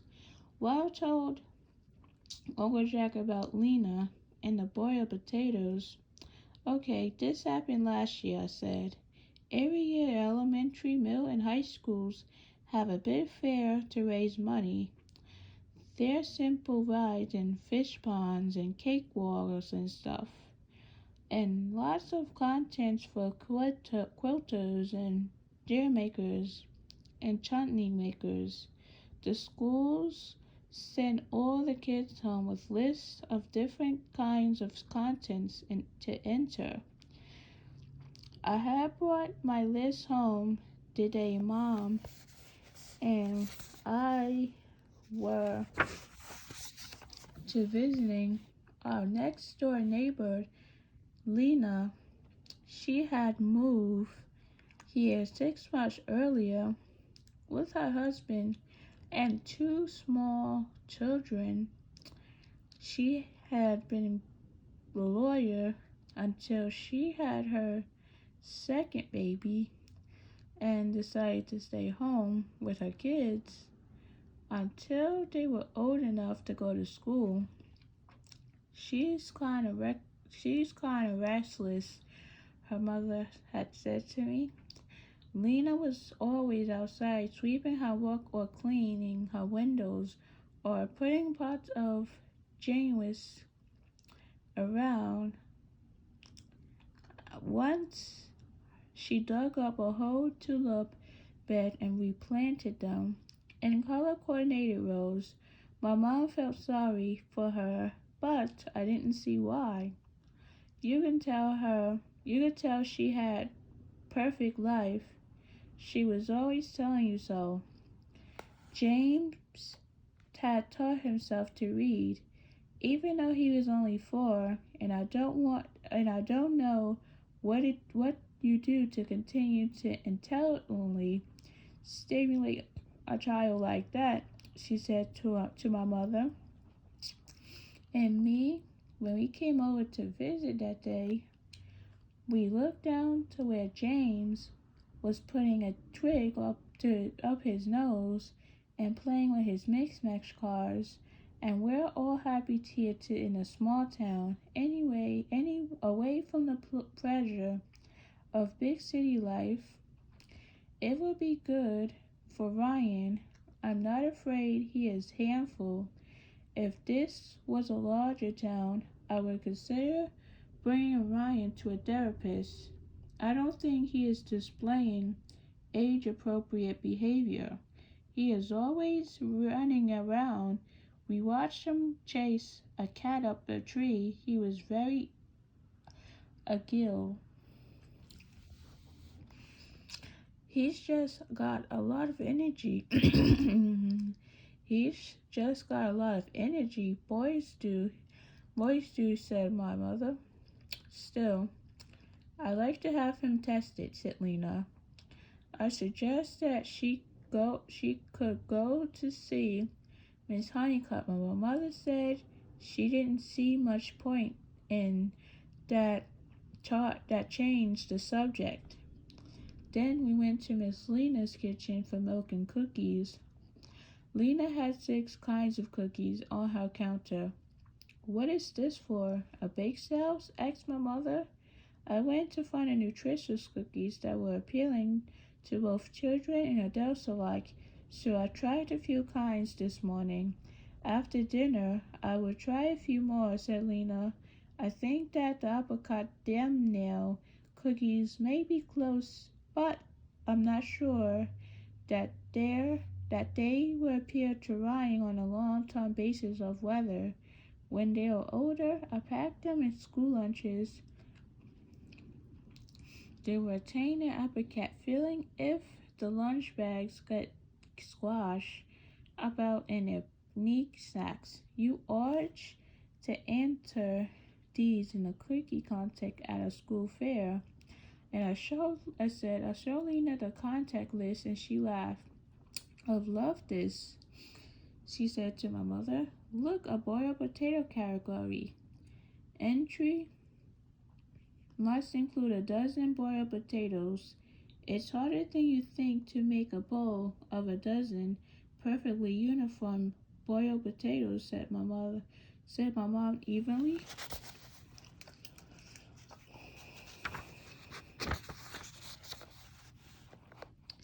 Oh, come now. How can it be? Asked Lena. Then her eyes. On the way home, I said to my mother that she urged to persuade Lena to enter the cookie contest because it was easier to win, and she obviously knew her way around a cookie sheet. So her mother is persuading her to be part of the cookie contest, or so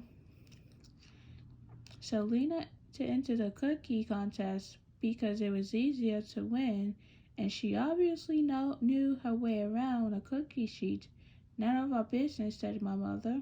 Well, it simply sloped from there right through to contest day. Lena became obsessed with making a dozen professionally boiled potatoes. She practiced day and night. Empty potato bags piled up on her back porch Haven't you noticed, my father observed, looking next door at suffering, that the whole black is starting to smell like potato salad? What do they do over there? It's just Lena and her boiled potatoes, said my mother. On the day of the fair, Lena came pounding on our door, sweating pouring down her forehead. The front of her apron was stained. She had pieces of potato clinging to her shoe. I couldn't find Ryan, she said. Oh, goodness, said my mother, throwing down the book, and she has been reading. I'll come out and help you look. Never mind that. I've got pots of potatoes on the stove and 6 perfectly boiled ones, but I can't get the other 6 to come right, and I've run out of potatoes. And she begins to cry. I was just on my way to the store and get some more. Can you watch James for me? She put James down on his doorstep, sniffled, and wiped her nose on the back of her sleeves, ran to our car, and drove to the supermarket. My mother and I glanced at each other, and then watched off James, who appeared as if he's been eating dirt, and walk around the neighborhood until we found Ryan, who was crawling in the neighbor's garden. When Lena's husband got home from work, my mother left James and Ryan with me and went quietly over to tell him that Lena was at the school fair wanting for the potatoes to be judged. And then while the two of them looked at the kitchen, which had potatoes, water, and perfectly boiled potatoes everywhere, she told him what had happened earlier in the day. He thanked my mother quietly, came over to our house, and got the children. And the very next week, without an explanation or goodbye, the 4 of them moved away. So Uncle Jack and I sat on a log. So you do see the point of the story, don't you? Well, drew Uncle Joe. So I interrupted him. The whole sad day of the boiled potatoes could have been avoided had my mother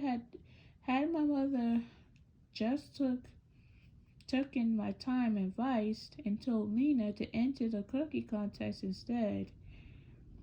So Uncle Jack looked at me blankly. You remember my timely advice to you about me with you to show houses?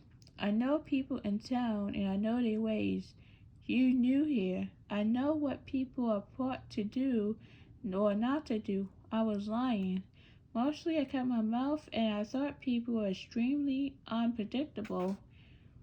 Malama came racing up to us, wagging her tail and smiling. It was clear that she thought she had attained, if not her goal, of vivisecting the entire bird population at least her temporary golf beach. We gave her a dog biscuit and stood up to go home. So never mind all that, said Uncle Jack. So suddenly it made me jump. Can you make cinnamon rolls? If you can make me cinnamon rolls, I'll take you along the next time I show the cinnamon house. I nodded my head. How hard could it be? So let's see.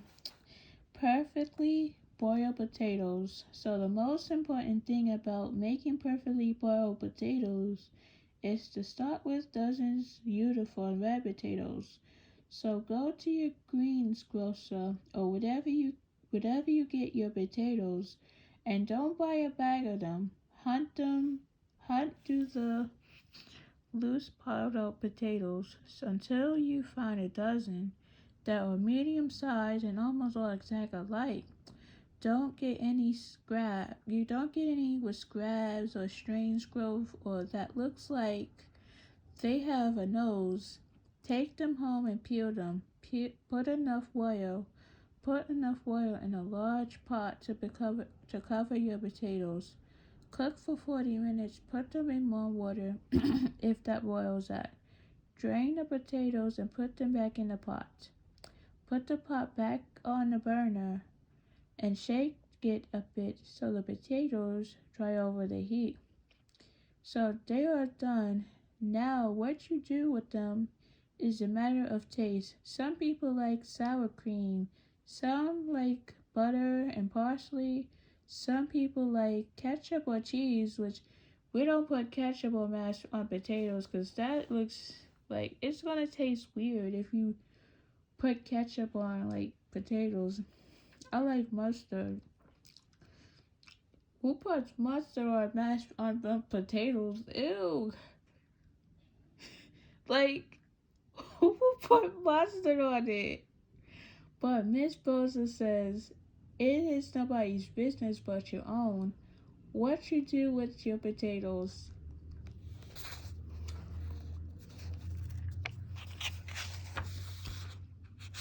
So, let's see. So, chapter 5.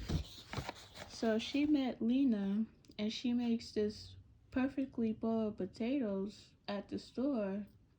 So,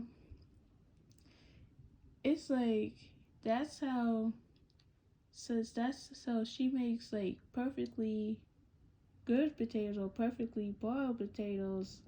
So my mom and her daughter went to the store and then she wanted to get some more potatoes every now and then. But now now Lena ran out of potatoes, and then so Primrose told her that she's have a cookie contest. So her mom convinced Lena to be part of the cookie contest, and then one day she has this boiled potatoes that she usually make. So so see, so at least I'm giving you some summaries of what was going on in chapter 5, and then after that, Uncle Jack acts like so now. So Uncle Jack takes the tour like is in charge of the cinnamon house or whatever. So so so now we gotta move on to chapter 6. So chapter 6 is what Miss Bozer know. What's Miss Bozer knew? Guess what? Uncle Jack said. He was speaking on the phone to Miss Bailey. He winked and smiled down at me. You don't have to heat cinnamon in the oven anymore. My niece, the one Minnie said to tragedy, orphaned by the storm. He winked at me again, and I rolled my eyes like to bake cinnamon rolls. And hey, why not bake them while we show Mr. Bailey's house? See? Isn't that easier to bake there to bake at home? Like, this is a cinnamon house. Wow. Mr. Bailey, that's right, Mr. Bailey, Mrs. Bailey. You don't need to bother with the cinnamon anymore. Bacon is a hummy smell. You bet. Absolutely. You should research these things before you try to sell your house. And listen, Mrs. Bailey, afterwards. I'm going to leave the rose for you. You're quite welcome. I'll call you when I have someone to look at the house. I hang up beaming. So, well, I said, I guess bacon rolls with more better than burning spices. Oh, gee. So, so now it's easier to bake at there than to bake at home. So We're not going to bake the rolls at her house, Penrose said Uncle Jack. We're going to bring them over already baked in a pan covered in foil, so if she can't see them that they're baked, we can leave them on top of the stove for her. So they're gonna bring them over to her, but they're gonna leave it like covered in foil so Mrs. Bailey don't see that they're baked. So that they bake. So won't she suspect something when she comes in the house? Doesn't smell like anything. So let's see. So so this is good news so far. Like this is actually so now it says so we can leave it on the top of the stove for her. She'll never even know the oven wasn't turned on. Wouldn't she expect something when she comes in the house? She comes in and the house doesn't smell like anything. With pans of rolls sitting right there, why would she suspect anything, said Uncle Jack, and without that overwhelming noxious smell, I am sure I can sell the house right away. So, I try to teach myself to make cinnamon rolls, but I had never had used yeast before. Miss Perfidy cookbook made it sound easy, but yeast, as it turned out, was not the sure thing. In fact, I grumbled after the third day of tumbling on rising rolls. Recipe with rising advice to follow, and the garbage. The only sure thing about the yeast is that it doesn't do what it's supposed to do. So something's wrong here. So if they use the yeast to make cinnamon rolls, it's not gonna come out right because it will look like dried up piece of cinnamon rolls. So so don't you have anyone you ask about this, said Uncle Jack when he got home and saw the garage can full of rejects. Any friends, any mothers and friends? I haven't told Uncle Jack about Miss Boza teaching me to boil potatoes. I didn't know why except that he kept making such nasty remarks about her restaurant. But surely she knew about yeast, I nodded. So so so I nodded it was time to stop saying obbligator well over the yeast bowl and time to get help. The next day after school, I knocked on the kitchen door of the girl on the red swing. Miss Boza was smoking and making waffles. I showed her the bowl with the yeast just lying there, and Miss Boza took a puff of her cigarettes and dumped the whole thing down the sink. What's the matter with people these days? She said. Don't teach children anything. Kids can't tell time, tell left from right, make change, tie their shoes until they're teenagers practically. Your mother never teach you to cook? I thought about my mother. Mostly my mother sat in the kitchen with her feet popped up on the stove, listening to violin music and reading. If I don't learn how to make cinnamon rolls, I can't go with Uncle Jack after school. So she wants to make cinnamon rolls so she can go with Uncle Jack. If I can't go with Uncle Jack, I'll be either arrested for shoplifting, teach because I don't believe my parents are dead, or I'll tell you what's that your yeast, said Miss Boza. So who is good at getting to the point? And why would anyone want to go anywhere with your uncle anyway? So that's what I'd like to know. Uncle Jack, I said in surprise. What's wrong with him? Plenty, trying to pitch people out of their homes. So we at what bows are now? So 6, 7. Let's see. 1, 2, 3, 4, 5, 6, 7, 8. So it's 16 chapters in this book. Wow, making the town so expensive. No one but rich people could afford to live here anymore. Wanting to buy me out, huh? She snuck in pursuit to teach me everything there was to know about yeast. I had gotten the yeast from Miss Hardy's store, and apparently he didn't bother to check the date on it. He didn't even know yeast had an expiration date. I said, but there's a lot of stuff you need to know to be able to cook.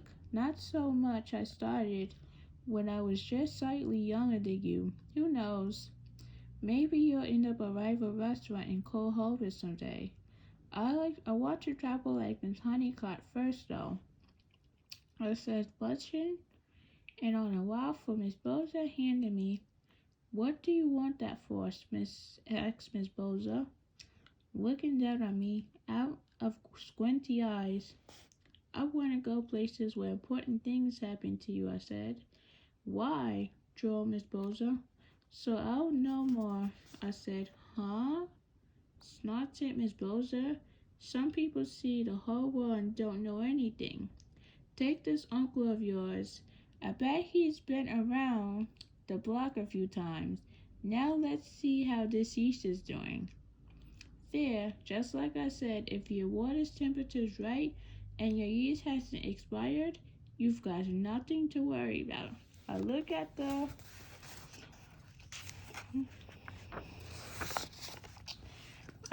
the yeast, which was bubbling, while Miss Boza went back to iron her views on Uncle Jack. He's already brought out the Canadians, those spineless jellyfish, you know that? I didn't, but I couldn't help but be happy about that. And some big soulless drugstore that doesn't know you and doesn't care is moving in. So she went back to the restaurant to make so that Miss Boza makes sure that the yeast is ready and it doesn't expire. So I didn't see how things was going to be worse than the Katinas, who did know you and didn't care, but I didn't see anything because I like Miss Boza, and she was a lot prettier at her first though. At first glance, she was kind of ordinary looking, middle-aged and plump with a ring of blonde, fuzzy hair around her head, but when I studied her up close, I saw that she had eyes like shimmering green islands. You ever been married? I asked her as we labeled over the dog. Nah, she said. She took a drag of her cigarettes and blew the smoke on a long, thin tunnel. I don't settled. When I heard the story of your mom and dad, I said to myself, yeah, that's what I've been waiting for. I wanted someone who puts the whole barrel of wax at risk. I want the kind of marriage where we will follow each other out on the stormy fatal sea, or I will not marrying at all. Well, I said, but added, it was fatal, just stormy. So you would say, Miss Beulah, and took another drag of her cigarettes. My mother smoked too, but I guess by now quit her habits, which was, I suppose, what is the what her advantage of being sharp-acted? This is back in chapter 1 when she explains everything about her mom and her dad. And I used to put pinholes in all her cigarettes because I had read somewhere that when you do that smoker could inhale. I did it because I didn't want my mother to get lung cancers and die.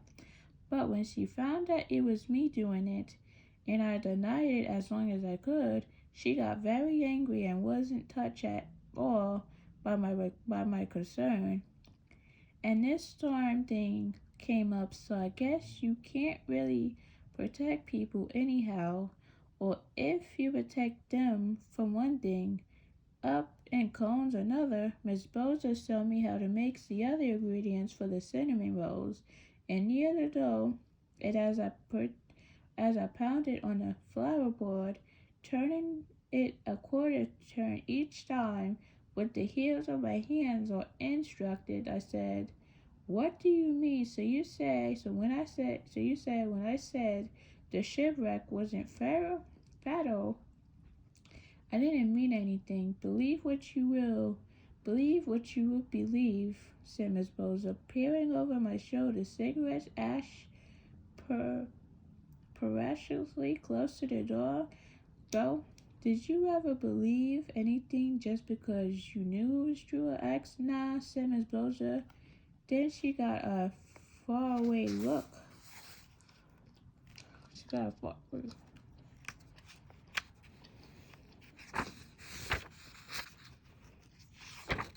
Let's see, some of these chapters are really long.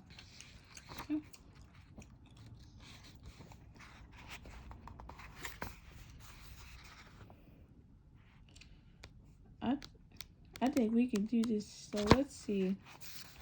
In her eye, course there was a time I knew about the whittling ship.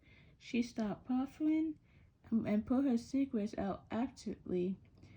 This was black. When I was a little girl, my father's whaling ship was going out to sea the next day, and the night before I woke up at the middle of the night, covered in sweat and just scared. I was just scared for no reason at all. I sat up for an hour and shift in with my attic room in the dark. Wanted to tell my mother, but I had nothing to tell. We had a house down by the docks, and I had nothing to, and I could hear the wave crashing. Usually, it was a sound that calmed me, but that night it made me feel more fearful. I was pretty sure I had a nightmare, I told myself.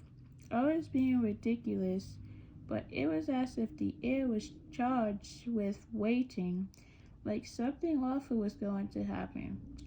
The next day, when my father was about to leave, I woke early and was racing downstairs, inclining his legs. I was never that early in the morning, and my father thought I had gone out of my mind. I begged him to stay home with me. I cried and cried. He kept trying to shake me off and pass me to my mother, but I wouldn't let go. And he did an odd thing. He turned to my mother and said, "I'll stay home today, Kathleen." Well, this was my father, who never missed a day of work. Since since he has started on a whaling ship 30 years before as a boy. My mother nodded and went down to the docks himself to tell the crew father was ill. Any other example. She couldn't give any other explanations. That afternoon, a terrible storm arose, and the whaling ship got wrecked on the west coast of Trefano. Regular graveyard for ships is over there. Everyone went down with the ship. I never forget that year. This whole town's mourning. If we have known what was to happen, we would have tried to keep the whole crew from going out that day. Douglas, no one would ever believe me. The day had started clear and fine with no storm warnings. My parents would never say a word to me, not one word about it. I don't know if they were scared by it or they didn't want to scare me. I felt so terrible and responsible that I blurted it all out to my aunt weeks later, and she said, We all lie. We all live in words, seen and unseen." I shivered. "Suppose your father hasn't believed you." "Yes, suppose," said Miss Brewer in a queer voice. Then we formed the dough rolls, and Miss Boza lent me a pan to take them home in. "You bake them in your own oven. That way you can eat them while they're hot. Nothing like cinnamon rolls hot out of the oven. Now you can come on over after school sometimes, and I'll find other things for us to cook."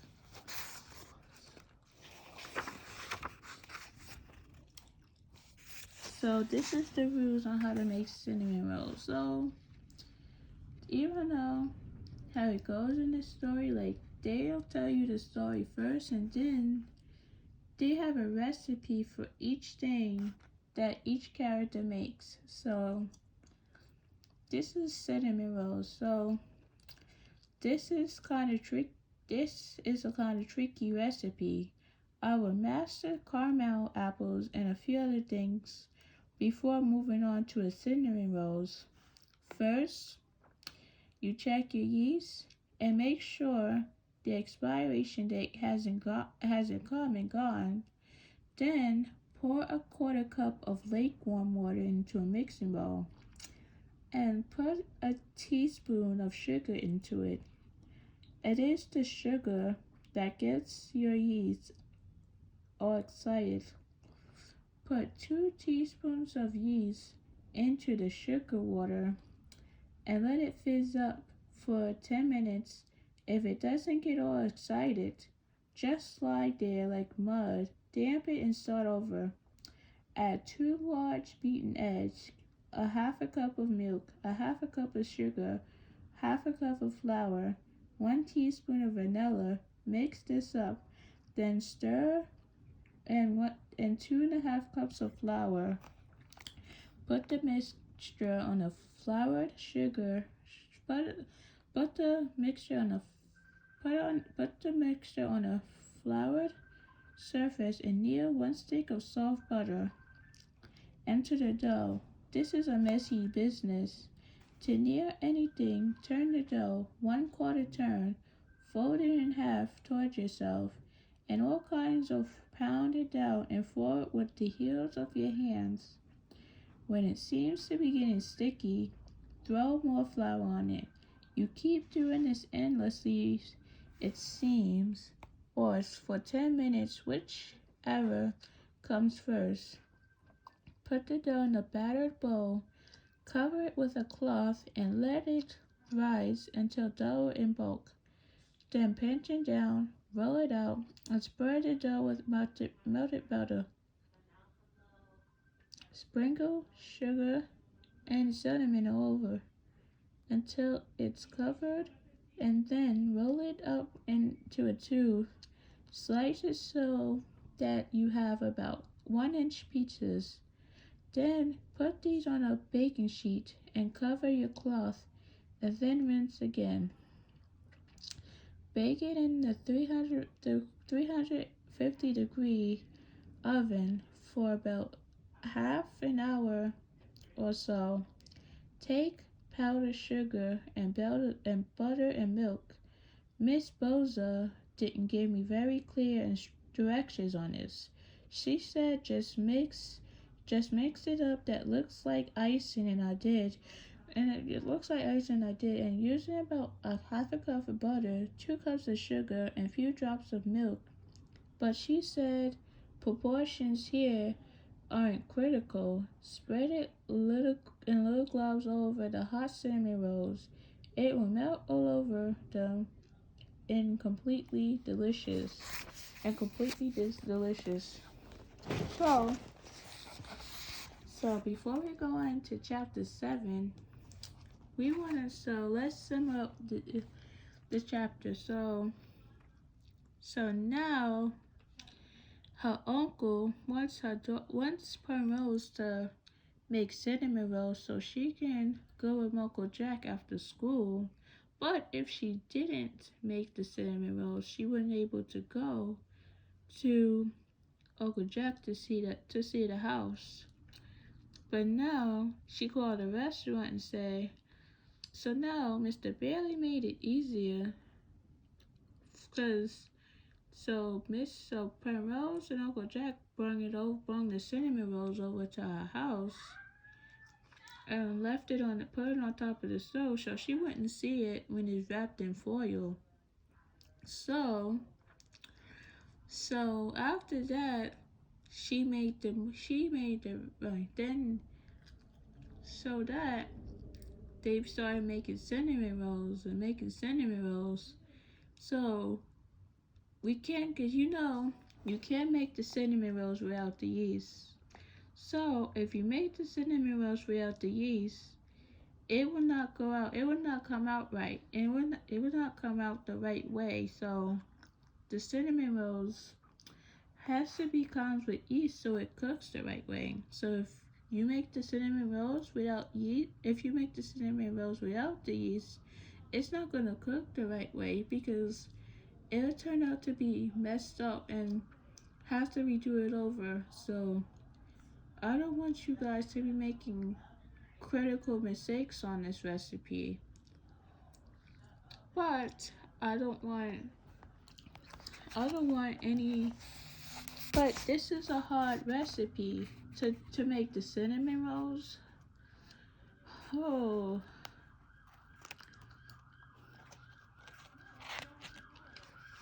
so let's see. So like chapter 7. I love all my sweaters. Now I know how to deal with yeast. I was ready to join Uncle Jack the next time he showed me the cinnamon house. So yes. So now the yeast is running. And now the next time she can go and Uncle Jack to see the so he can show her the cinnamon house. So he came 2 nights later saying he had an appointment to set up for the next day at 4 o'clock.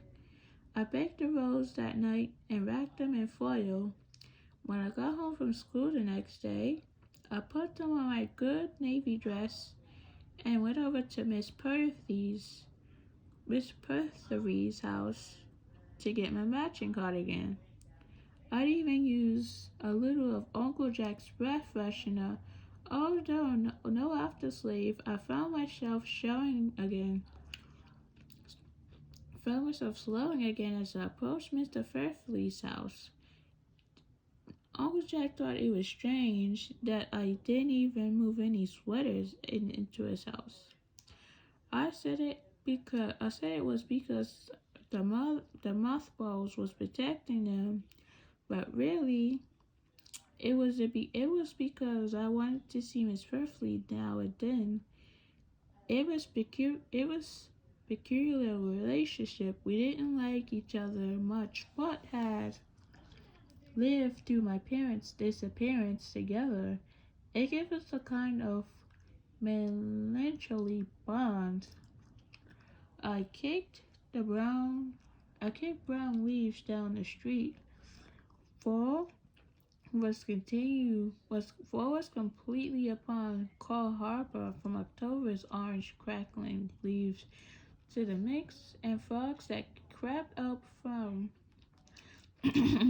from the ocean, climbing the hills and rolling in the valleys. I could see the ocean from its perfectly street, gray on top and flushing white as it tossed its way to shore. They better hurry and get rescued. I thought thinking of chilly winter storm ahead. When Miss Perfidy entered the door, I noticed that she had found her dress on backwards. I noticed that she had her dress on backwards For the first time, it occurred to me that Miss Perfidy, who must be in the neighborhood of 104 years old, must be failing. It was disturbing, though. As long as I had known for, which was all my life, Miss Perfidy has been old. You couldn't imagine Miss Perfidy being anything but old. At this stage of the game, with so much practice being old, she wasn't going to start making mistakes because she was getting old. From such established oldness, there was nowhere to be there was nowhere to go to be but dad. This gives me an uncomfortable feeling in my stomach. It also made me a little mad at Miss Perfidy, like she wasn't trying. Come get a sweater, said Miss Perfidy. It's a statement, not a question.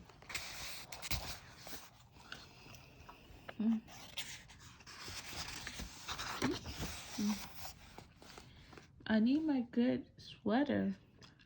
I'm helping Uncle Jack later. We're making, I began. Miss Perfidy was already out of the room. Going through the living room, I noticed the dollies were missing from the chair arms. I had lived with Miss Perfidy long enough to know her cleaning routine. On Tuesdays, Miss Perfidy vacuumed the furniture.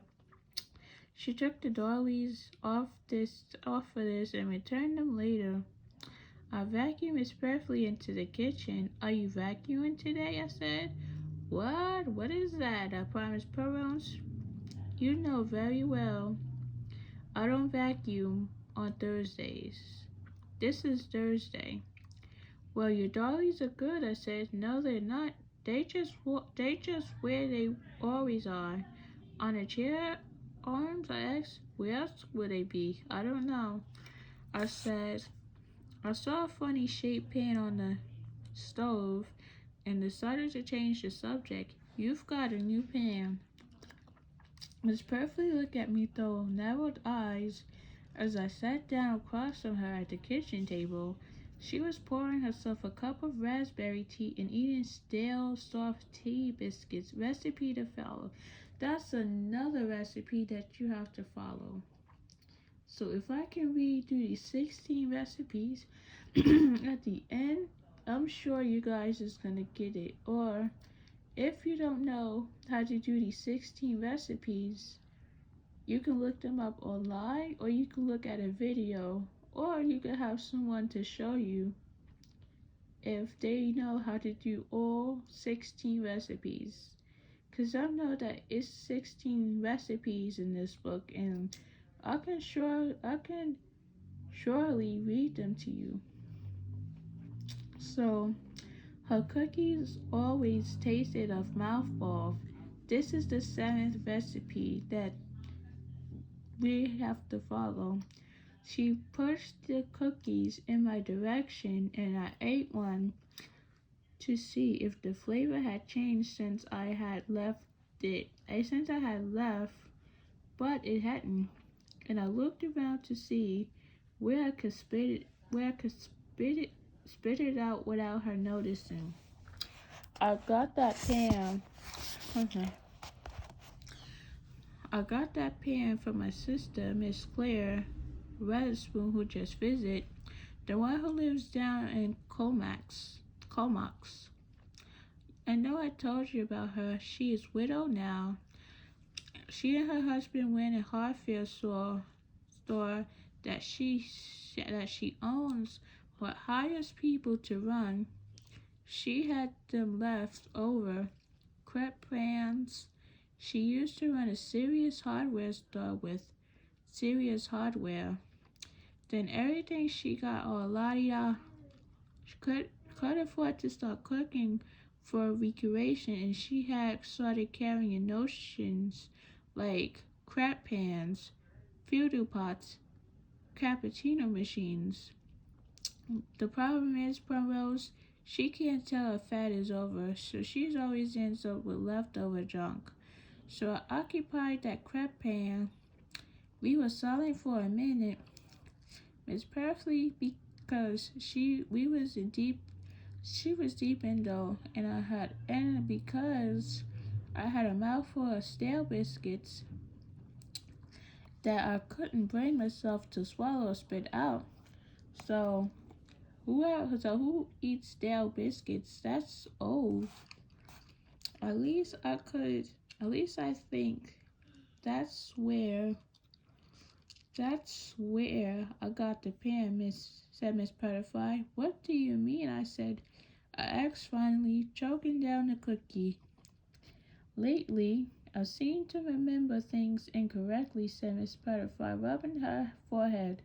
You mean you're losing your mother? Asked. No. I've somehow occupied a whole new memory of things that never happened. The next day, I called up Merchant Miller to thank her for having me Sunday dinner.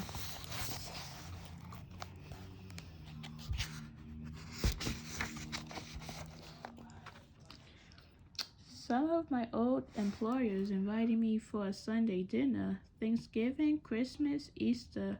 Miss Butterfly sniffled. I felt guilty, but how could my family have Miss Butterfly over for Sunday dinner when 2/3 of them were floating around in the Pacific? I imagine asking Miss Butterfly to share the Miss Perfidy to share a turkey dinner, to share a cherry TV dinner with me and Uncle Jack.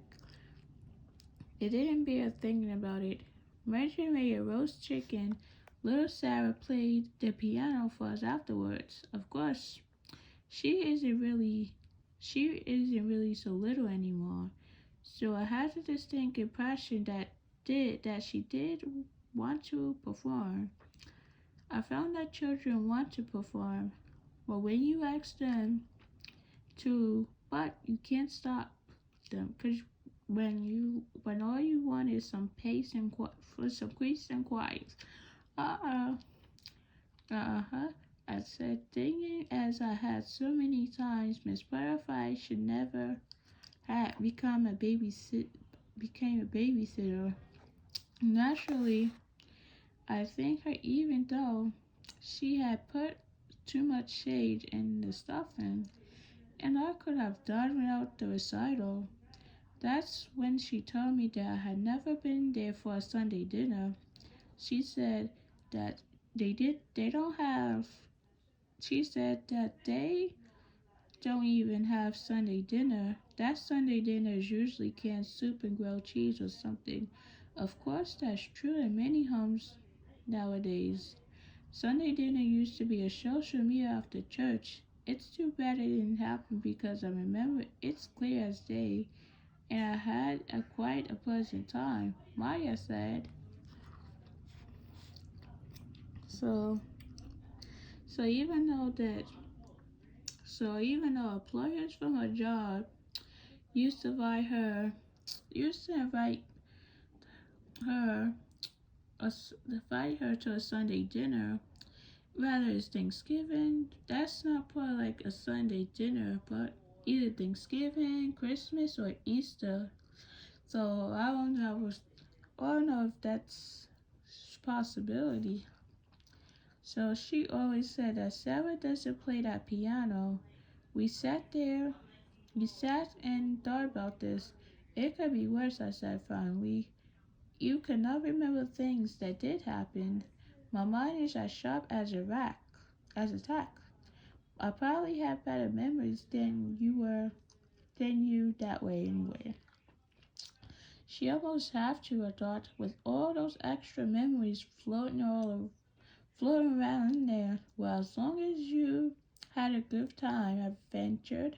I mean, if the memories are nice, you can enjoy all kinds of things that you didn't have time to do. I've got a lot of things. I've got a lot of lots of time to do things. Grumble Miss Perfidy. I got nothing but time. It might be nice if I had some control. You don't see that is what this is what's so bothersome.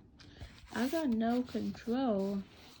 and I won't know tomorrow if you really came over for a sweater or if if it was just another memory of something that never happened now. Now I must go. I have an appointment in town. She paused and looked troubled. I think it must really bother her, I thought, but because this was the most Miss Perfidy had ever talked to me. Miss Perfidy, Miss Perfidy was getting her pocketbook off the contract in the hall, so I ran upstairs.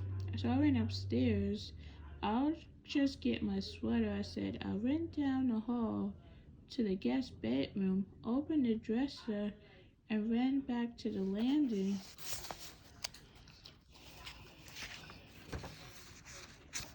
So Miss Perfidy called the front door bangle as Miss Perfidy left. I went back to the shore remorselessly at the dresses. All my sweaters are gone. Oh no, she lost her sweaters. She had all of them. So, tea biscuits. This is only 2 recipes. One of the recipes for delicious tea biscuits and the other is for Miss Perfidy's tea biscuits. For delicious tea biscuits mix 1/3 cup of shortening with 1 cup of white sugar. Add 1 egg and beat until light. Then add 2 cups of cake flour, 1 teaspoon baking powder, 1/8 teaspoon baking soda, a half a teaspoon of teaspoon of salt, and 1/4 cup of sour milk. Mix it all up.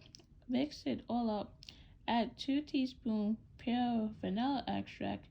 Drop by the spoonful on a greased cookie sheet.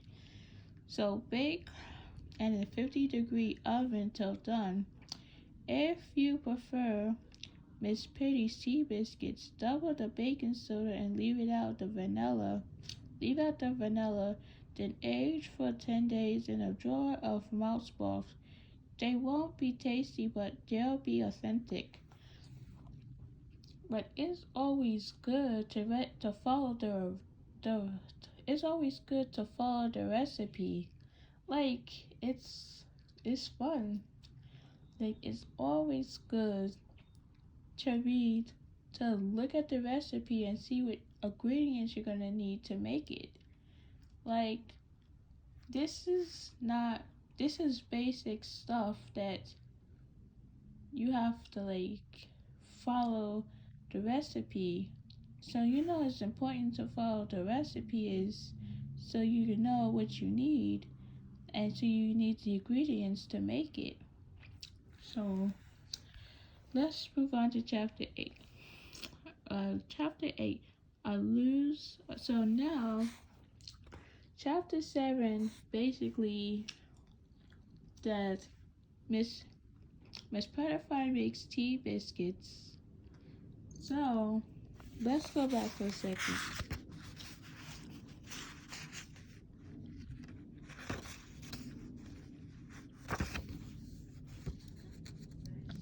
So first, so now let's clarify. She makes the tea biscuits, and on Tuesdays she would vacuum the furniture, and then so the employees. So to make sure she will vacuum the furniture on Tuesdays to actually make sure no dust and stuff on the furniture. And then people from her old job will invite her to a Sunday dinner for those occasions like Thanksgiving, Christmas, and Easter. It's a lot of things. Basically, when stuff.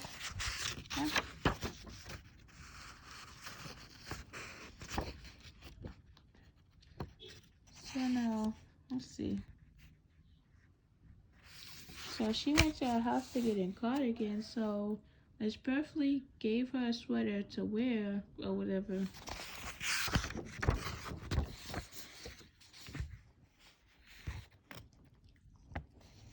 Let's see.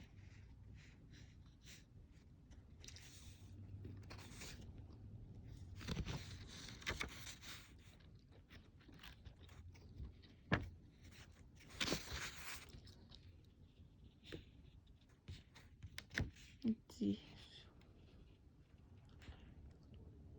So now, but even though this stories, like, so now let's see.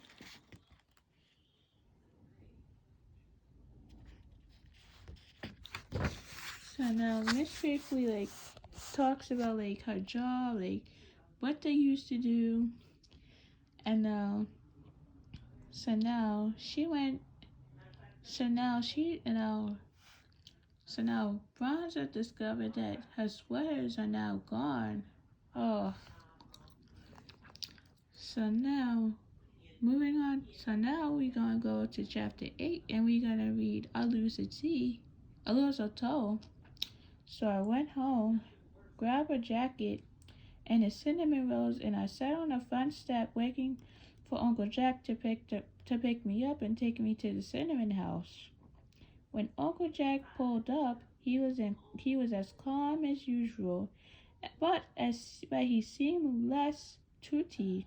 So in the car, I asked him if anything was wrong. It's your friend, Mr. Boza, he said. I had told him how Mr. Bronzer had helped me with the yeast because if I was going to go there to learn how to cook, I didn't want to feel like I was doing it behind Uncle Jack's back. I went to see her again about buying a girl on the web swing. She told me she doesn't want to sell, I said. Everyone wants to sell, said Uncle Jack. It's just a matter of peace. Did she give you a price? I asked. No, said Uncle Jack shortly. He seemed kind of grumpy about it. When we put, like, this here is like, so when we pulled up in front of the cinnamon house, I stared to tell him how Mrs. Bronzer liked the girl on the race swing and was a good cook. Like she was a good cook at that restaurant, at least judging from her waffles. But Uncle Jack stopped listening in order to aim all her charm right at Mr. Bailey's, who was standing in her driveway. Got the cinnamon rolls all ready for bacon, he called cheerfully, taking long strides up to where she was nervously digging through her purse for her car keys. When he approached the clients, he took even larger strides. It made him look bigger and more powerful. I tried taking huge steps up to where Uncle Jack stood with mood, Mrs. Bailey, but I tried and went spiraling, skinning. My knee rallied. Thank goodness Uncle Jack was carrying a pan of rolls. Oh dear, said Mrs. Bailey. I have band-aids inside. She looked as if she wasn't sure. If she was supposed to go back to the house, once she had left it, Uncle Jack had explained to me, when you are selling a house, you don't want the buyers to even catch a glimpse of the seller's face. You want them to look at the house as a thing unto itself. So, Uncle Jack is a real estate person. Like, she has to, even though, because when you sell a house to somebody, you don't want the buyers to feel like they're not like to catch a glimpse. So you want them to look at the house as a thing unto itself. It seemed to be full of mysteries, riddle. But this business of showing a house, a call pulled up with a family who wants to see the house, and there we three stood, looking at dismay at my skinny while family fell out into a big pile of cakes and dogs. I don't want dogs in the house, said Mrs. Billy Soto Vote to Uncle Jack. Fine, said Uncle Jack. He whispered, and starched handkerchief out his top pocket and told me to press it on my knee. I don't think she'll need a band-aid. No band-aid, I said, followed his cue. So there was a steady stream of blood dripping down the front of my leg, which made me a little sick, but had I known what was coming, I would have thought about it. By comparison, the merest scratch. I got the carpets clean, said Mrs. Bailey, eyeing my hair warily, which sounded cruel and self-serving, but I figured it's just slipped out. I'll wait out here, I said, and hobbled to lean against Uncle Jack's car. Mr. Bailey smiled and got into her own car. She acknowledges to get away and had her own house shown. Uncle Jack went long stride up to the prospective buyers and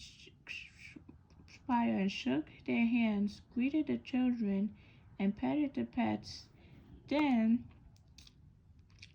he told the parents that the carpets had just cleaned the chemicals that might be toxic for animals. So his job, even though his job is to try to get some people to look at the house and make sure there's no toxins and nothing or no chemicals that might be for animals. Person who have animals like dogs, cats, and any other animals, he just want to make sure there's no chemicals. So the parent forward said, "Oh, what about the children?" And Uncle Jack said jovially, "And they are part to lick the cockpit?" Everyone laughed, and the mother said, "No, in case there were any doubt on that score." Then there were more nervous laughter. The kids put the dog back in the car, and the family went bouncing into the house. I stood outside and waited patiently. It seemed to me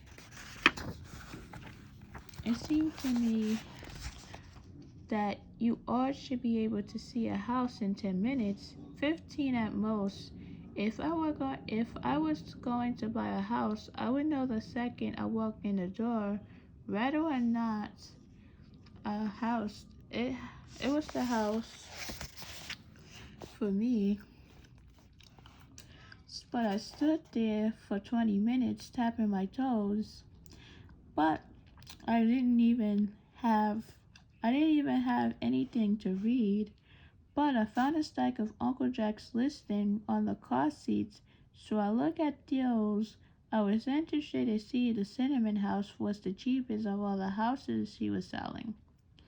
So I knew Uncle Jack got a percentage of the final selling price, so I thought it was strange that he was concentrating so hard on the Cinnamon House when it was so cheap. Finally, I shook the handkerchief off my knee. It had stopped bleeding, but it was pretty raw.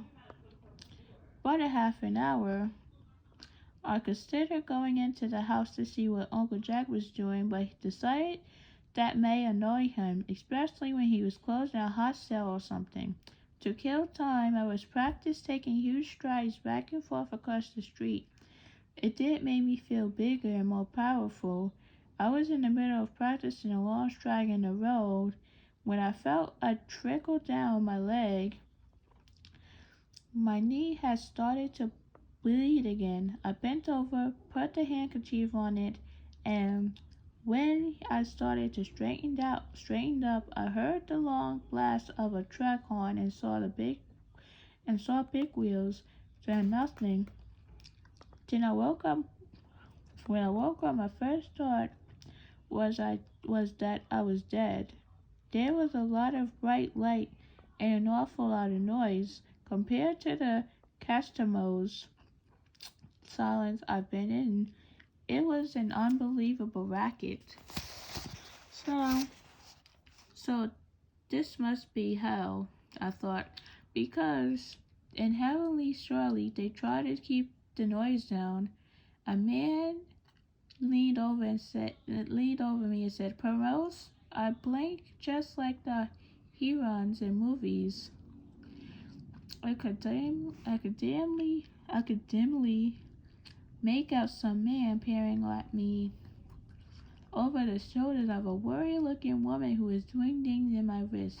I yanked over my wrist away because who knows what someone's going to take it into their heads to do your wrist in hell. Prawn rolls. The voice came into a little louder. Huh? I asked. I'm Dr. Sachs, and you're in the comics hospital. Do you remember how you got here, Parrose? My foot hurts. I'm sorry to hear that, Parrose. That your foot hurts. I'm very sorry. My foot hurts, I said, thinking that this was very vital information and maybe it urged to start there. Do you remember Rose? Where's Uncle Jack? Do you remember the accident? There was a truck, I said. I was quite pleased with myself for remembering this. Your uncle is downstairs in the cafeteria getting some coffee and a nurse. You've given him quite a day. I'll go fetch him, shall I? It seemed strange to me that she said, shall I? You hardly ever hear anyone shout anyone. Perot, says Dr. Sachs, patting my wrist. There's a lot of wrist patting going on. Are you drifting? I lost the toe, yeah.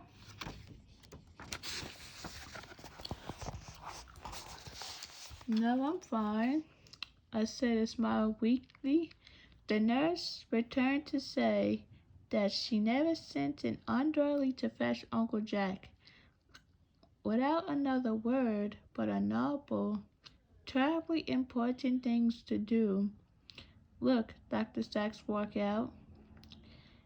I thought you sure could tell who in a hospital by who felt they had to explain their comings and goings.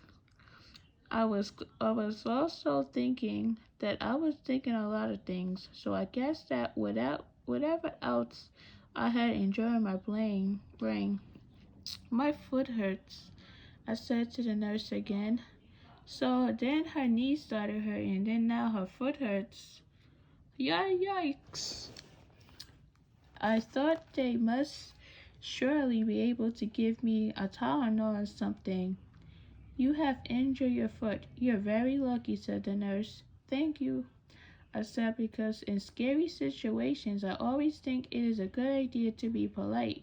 Where was Uncle Jack? I wanted Uncle Jack right now, and I really wanted the nurse out of the room. I was beginning to feel a little wild about it and also, for some reason, sick to my stomach. Just as I began to feel very funny, Uncle Jack appeared in the doorway. He was as calm as always, but he wasn't smiling. Like, he got right to the point and explained that the truck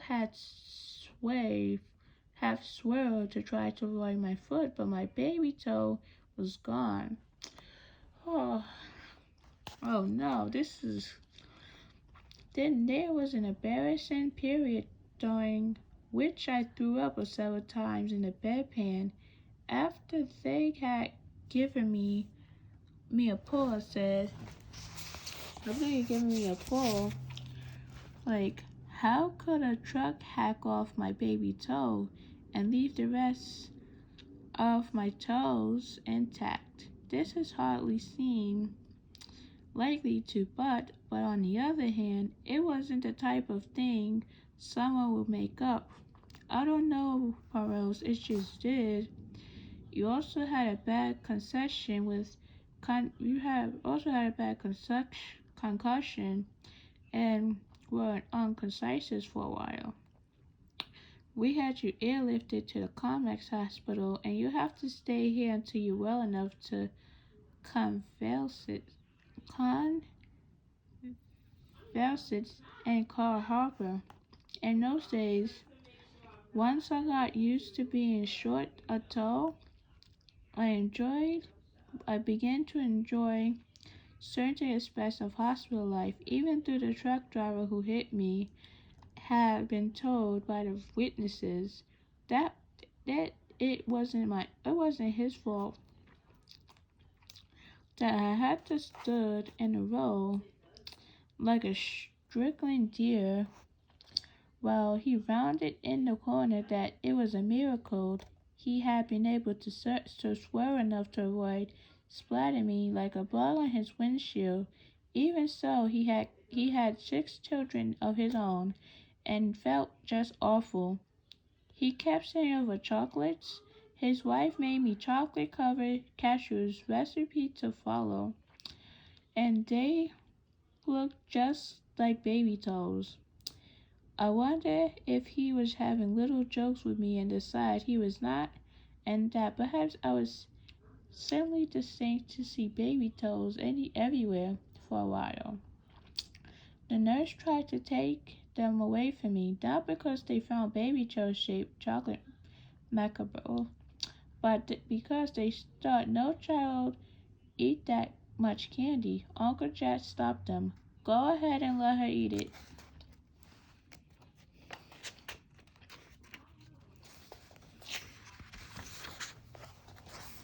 Like, she'll get sick of it eventually, he said.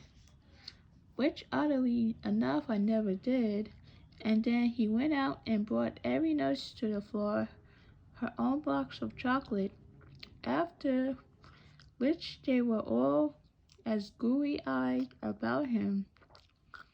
Miss Honeycutt, who turned up the next evening, Miss Honeycutt brought an envelope of get well cards for my classmates, smiled brightly, and asked if Uncle Jack was around, but I had to disappoint her because he was back in Coral Harbor trying to sell houses.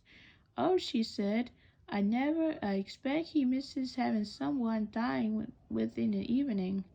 I would have been thinking of having him over for dinner. Do you think he would like that? But I had time to think. I said no. Mr. Honeycutt was startled, but she was no more startled. And now I had to backtrack furiously. No, you see, he does showings during the dinner hour, I said. Oh, Miss Honeycutt, being peeved, but that should be no problem at all. I never had caught on your North American habit of dining at 6 or so. I can get 8 and often not until 9 o'clock. I would think he would be pining for a little adult company. Just as I think you would have you would have discovered by now that you will really be happier in a more traditional home environment. Don't worry, Miss Honeycutt. Both Uncle Jack and I know that my parents will be returning before long. There are all kinds of small craft on these waters. It's just a matter of time before they spot it on their island. Don't you think you ought to give that up? Asked Miss Honeycutt sharply. Haven't you ever just known something deep in your heart without reason? I asked, trying to look onto her eyes. But Miss Honeycutt, you never get beyond your you never get you never got beyond the fish. You never get beyond the first outer eye layer. Yes, he said, getting all that. Uh, yes, she said, getting all the crisp again.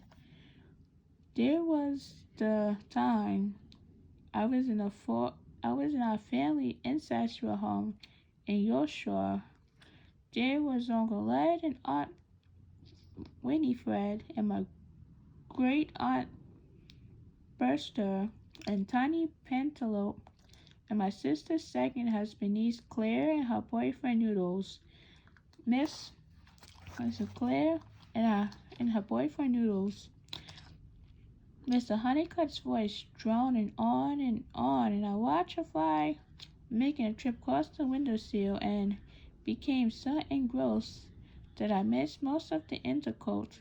But I gather it had something to do with scenes and startling grossly relations. And how Mrs. Honeycutt droned on. Do you suppose anyone could have known that if he had known it himself? Well, as it turned out, it was all elaborate prank by Noodles, who had arranged a, a kind of table knocker. She batted her eyes at me, and I noticed the creeping pink skin thing was beginning on her forehead. Then she laughed uproariously. Oh yes, Noodles, don't you see? Always up for a joke.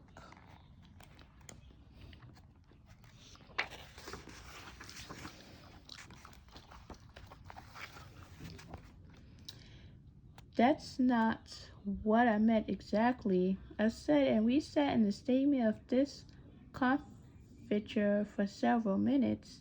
If there was anything Miss Haircut didn't like, it was silent. Yeah, well, I do believe I have your uncle over after all. Such care, taking care of a child into your house. You must be very grateful. Realizing as I'm sure you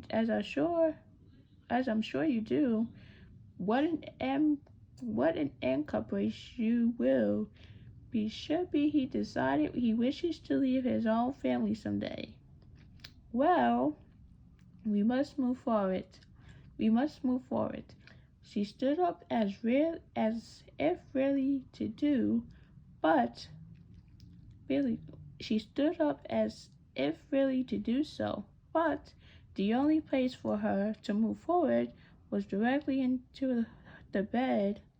I didn't know you had a sister, I said, because her face hung over like a full of pink moon, and I didn't know what to say to make her move. Yes, Bernice. And for 1 second, I saw Miss Honeycutt soften her plaster expression. Bernice, I said. Well, half sister really. My father's daughter from his first marriage, and 20 years older than I, but we have the Honeycutt genes. We know when we all together communicate without speaking, we often answer each other's unspoken questions quite specifically. It seems perfectly natural to us, although across a defined national explanation.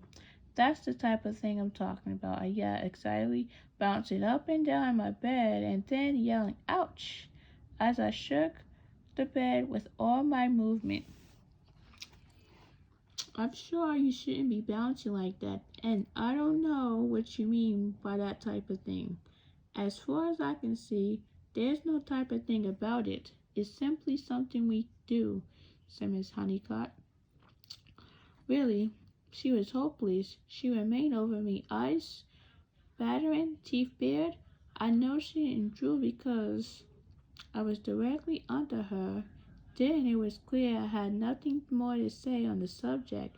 She turned on her heel and trotted out with a "So glad to find you in such good spirits. Don't do give your uncle my best." I pick up my recipe notebook and I read logically of my carrots in the apricot glaze. Uncle Jack poked his head through the door. "I told Miss Honeycutt you weren't coming," I said, surprised to see him. "Yes or no," he said. "Well, I had a cancellation. She caught me in the halls and told me a long story about some man named Noodles and his shorts. Noodles fixed up some tables. Nice. Noodles fixed up some table knocking device, something like that," said Uncle Jack. "And I could tell he hadn't really paid much attention to it neither. Did she invite you for dinner?" I asked. "No," said Uncle Jack. "No," said Uncle Jack, looking momentarily horrified. "She's going on. She wanted to know if you would like that," I said. "She did she?" said Uncle Jack. "Miss Perfidy is on. Miss Perfidy is on her way up. I gave her a ride. She is staying for a few days with her sister, Miss Winterspoon in Comax, who is picking her up here later." She made the mistake of saying, "What was that again?" when Miss Honeycutt asked her how she was, and Mrs. Honeycutt thought she had heard this song story and is telling it over. So Miss Perfidy is staying with her sister for a few days. So now, only much louder, she smiled mischievously, as if on cue. Miss Perfidy appeared on the doorway, looking annoyed and bedraggled. Her dress was buttoned wrong, and her hair stuck out at old angels. Uncle Jack pulled out a chair out for her, and then she said he was going to go get some coffee and offered to get something for Miss Perfidy, who wrinkled her nose and said, "Thank you, no." "You cause quite a stir," she said disapprovingly. When Uncle John had gone, she folded her hand on her patient leather pocketbook and paused and purged her lips. "Well," I said, modestly chucking my chin, "it was just an accident." "That's not what I hear. People has been saying that you tried to do yourself in. Everyone had agreed that you have gotten stronger. You have gotten stranger and stranger since your parents drowned." "They didn't drown," I said, but arguing the point half-heartedly, "and I wasn't trying to commit suicide. Really, it never even crossed my mind." "So they say that you stood there like an empty-headed fool daring the truck for it." "I barely saw it before it hit me. I barely remember what happened. It all happened so fast." You were always a strange child," said Miss Butterfly, eyeing me spectacularly. Then she got one bag of mouthful smelling tea biscuits and sat there looking blankly around the room, eating them all herself. I can understand why I would throw myself in front of a truck, as if my parents were dead and I'm the only one who thinks they survived, I pointed out. I don't think it's safe to stand in front of the truck, especially when you can get hurt like that. So we sat there, so she stood in front of the truck, knowing that she's not going to get, no, that she stood in front of the truck knowing that she was going to get hurt. I don't think this is a safe choice. So, so I can understand why I would throw myself in front of the truck if I thought my parents were dead, but I'm the only one who thinks they survived, I pointed out. We sat there silently for a minute while Miss Perfidy fastidiously picked crumbs off her shirt with a wet finger and ate them. Did you ever just know something deep in your heart for no reason? I asked her. Looking deeply into her eyes, she has very browny old eyes and with blue iris blinches like a fish that's been lying dead on the beach for a while. I had to look away. No, she said simply. No, I asked incredibly. Never, never. Don't be so nonsensical. Don't be so nonsensical, Perrose. I noticed that you have removed all your sweaters from my guest room. Please be so good in the future as to inform me when I have the use of my dresser returned to me.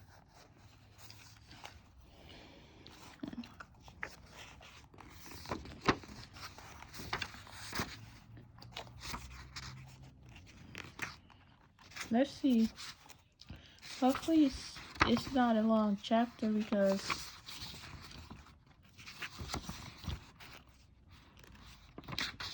this is a short one. Let's see.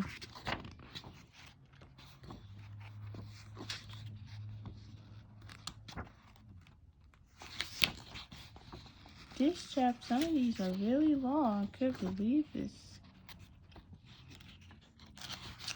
So we're almost done with chapter 8. So I sat there, mouth H-paid, but I didn't take back my sweaters. Every single drawer is empty, and all you left, all the drawers hanging open when you left. The dresser might have tipped over right up. The dresser might have tipped right over. Let us be glad it did not. I opened the dresser drawers looking for my sweaters, and I said, I meant to ask you where you had put them. I thought you had moved them. This was serious. What do you think could have happened to them? Moth, said Miss Perfidy. So now all her sweaters are missing. She doesn't know what she did with them. So I tried to imagine an army of mouths necessary to do away with 6 heavy wood sweaters. Okay, Miss Butterfly said, I don't think so. Well, very well, Primrose, said Miss Butterfly. Then, what do you think happened to them? She sat there in a ladylike way. I guess she had been brought up ankles crossed, hands folded in lap, back straight at a warm rock, making the most ridiculous suggestions. I did not know how to suggest to her what I was thinking.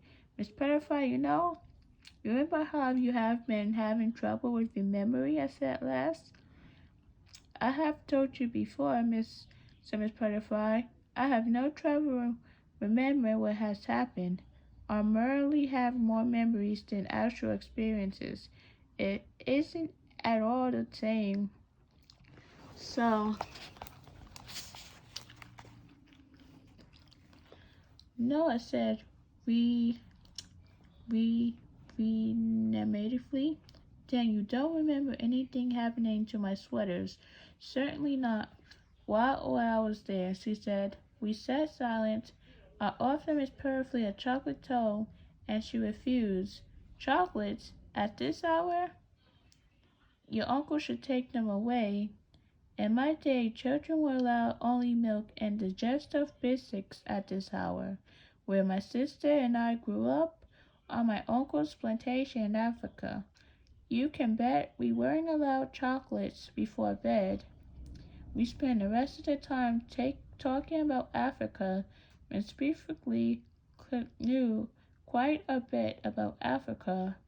Of course, in later years, I discovered that she had never been out of Canada, but at this time it was quite engrossing. And is this the sister you visited in Comex? I asked. The one who gives you the crepes, the crepe pan? Crepes are nothing but pancakes, said Miss Perfidy.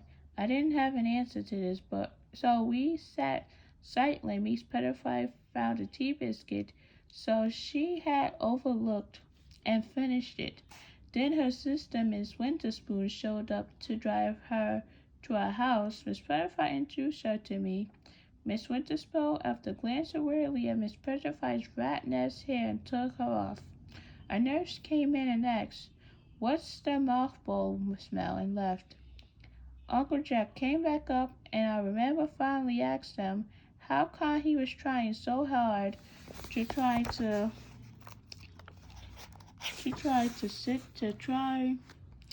let's see. Uncle Jack came back up, and I remembered finally to ask him how come he was trying so hard to sell the cinnamon house when he had much more expensive listing, because he grinned. It's going to be the hardest to sell. Later, as I lay in the dark, looking at the one star that shone through my window, with my foot dropping slightly, sick to my stomach from too many chocolate, and worry about how I would be taunted at school if the rumor that I was suicidal, I felt a little rush of joy. I didn't know where this joy came from. It didn't seem to need parents or 10 toes or the things you think you need. It seemed to have a life of its own. So chocolate canned nuts. Miss Boza said, you, Miss Boza said that you can chocolate coat anything. Just buy some chocolate discs and melt them in a double boiler and dip whatever you like in them. We tried a number of things, including towards the end when the chocolate cooled our fingers. I thought this was a recipe for this, but I guess it's no recipe. So everything that happened in chapter 8 between the conflict, so now Perose was in the hospital because of what her baby toe was missing, was hurting so badly that Uncle Jack, Miss Perose, Uncle Jack, and Miss Honeycutt, and Miss Perfidy had to all climb to the hospital. Broken foot, not a good idea. So let's move on to chapter 9 and see if there's any positive. Yeah. Uncle Jack's idea. A few days later, they released me to convals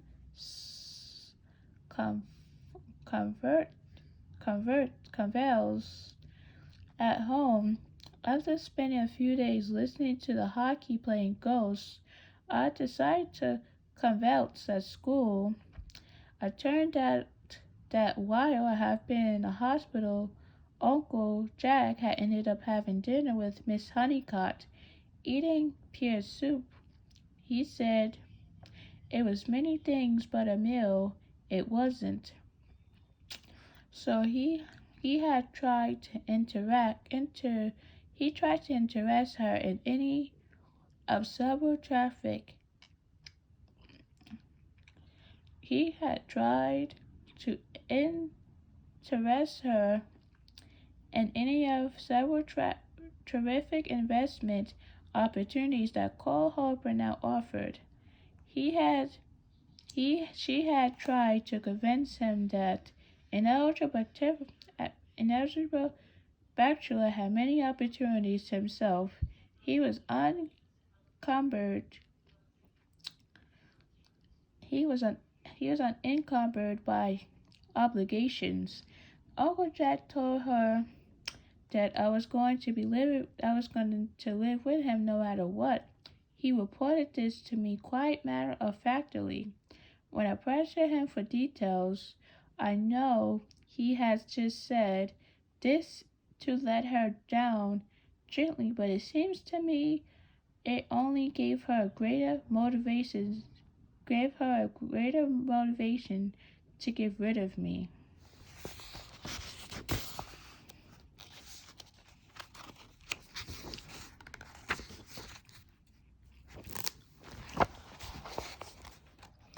And indeed, no sooner had I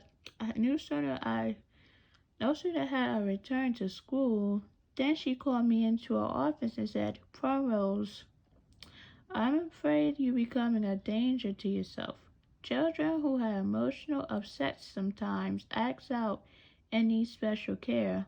Uncles are very nice, but some children need more supervision than a single working person can provide." I sat quietly and tried to look normal. "So, we're going to have to look into this and in the meantime work with you on these issues." I didn't want to counteract her because I was afraid Miss Honeycutt would think I was acting out, and I wasn't even sure what that was. "I trust you know what issues I am referring to." I got the feeling that Miss Honeycutt didn't know what issues she was talking about, that she liked us. She just liked using the word issues and use it whenever she could slip into the conversation. Certain people don't certain people do get attached to certain words this way. I kinda like soloing myself, although it did not lend itself to such easy usage. "Miss Honeycutt," I said, "do you think it would help if I had a solemn?" "A what?" Miss Honeycutt flushed all red and pouchy and looked at me disbelievingly. "A Solomon? It's funny you mention that, Primrose. My mother had a Solomon in her house in Kent after she divorced my father. But before she married the second cousin of Noodles, dear Uncle Charles, who I studied all the certificates on the wall behind her, and before I know if she was saying freedom of movement, don't you think I was saved from answering by all the secretary who came in and muttered something to Miss Honeycutt, who walked to the door saying, 'You can return to your room, Miss Perrons. I've suggested your teacher ways of dealing with these issues.'" So this thing that she had a reaction. So I guess she got called to like I guess she so caring for a small animal instills a sense of ourselves and others. And my teacher, I don't think it develops sense of ourselves and others to care for small animals and build things like like so like solemn. And I said, "That's the spirit," said my teacher. I didn't see how I could help having a sense of myself and others. But of course, none of us had any idea of what we were talking about. It was just one of those situations where everyone involved feels compelled to say something, anything at all. The teacher gave me a few instructions about caring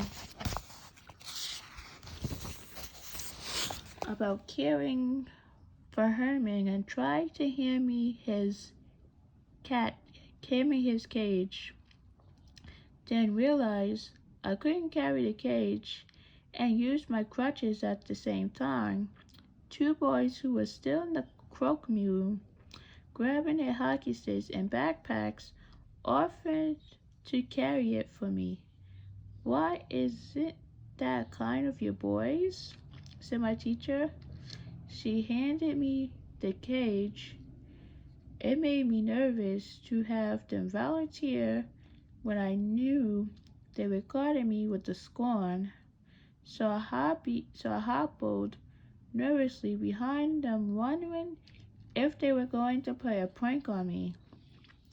When we turned to Uncle Jack's, they put Herman onto a kitchen table.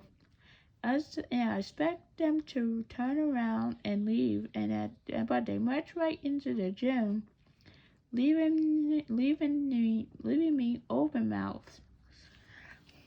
It wasn't pranks they were interested me in. It was hockey. As soon as the two boys had gone into the gym, more boys opened the door and came in. Most of them carry hockey sticks and pods. Occasionally, one would bark, "Hi, Primrose," or "Your uncle's school, Primrose." And so, I announced indignantly that night to Uncle Jack over chicken pot pies. They marched in without even knocking and playing hockey right here in your own gym. "I know," said Uncle Jack, smiling, chewing, and twinkling. "Darn it, though.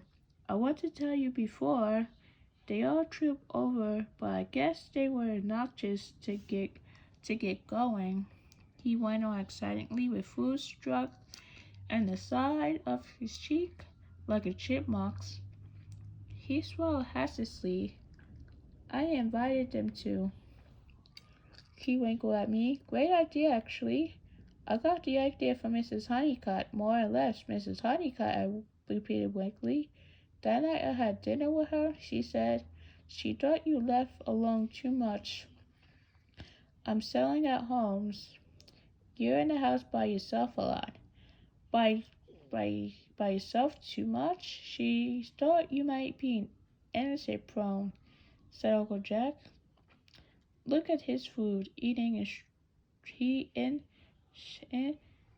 industrially. She doesn't think you should be by yourself after school.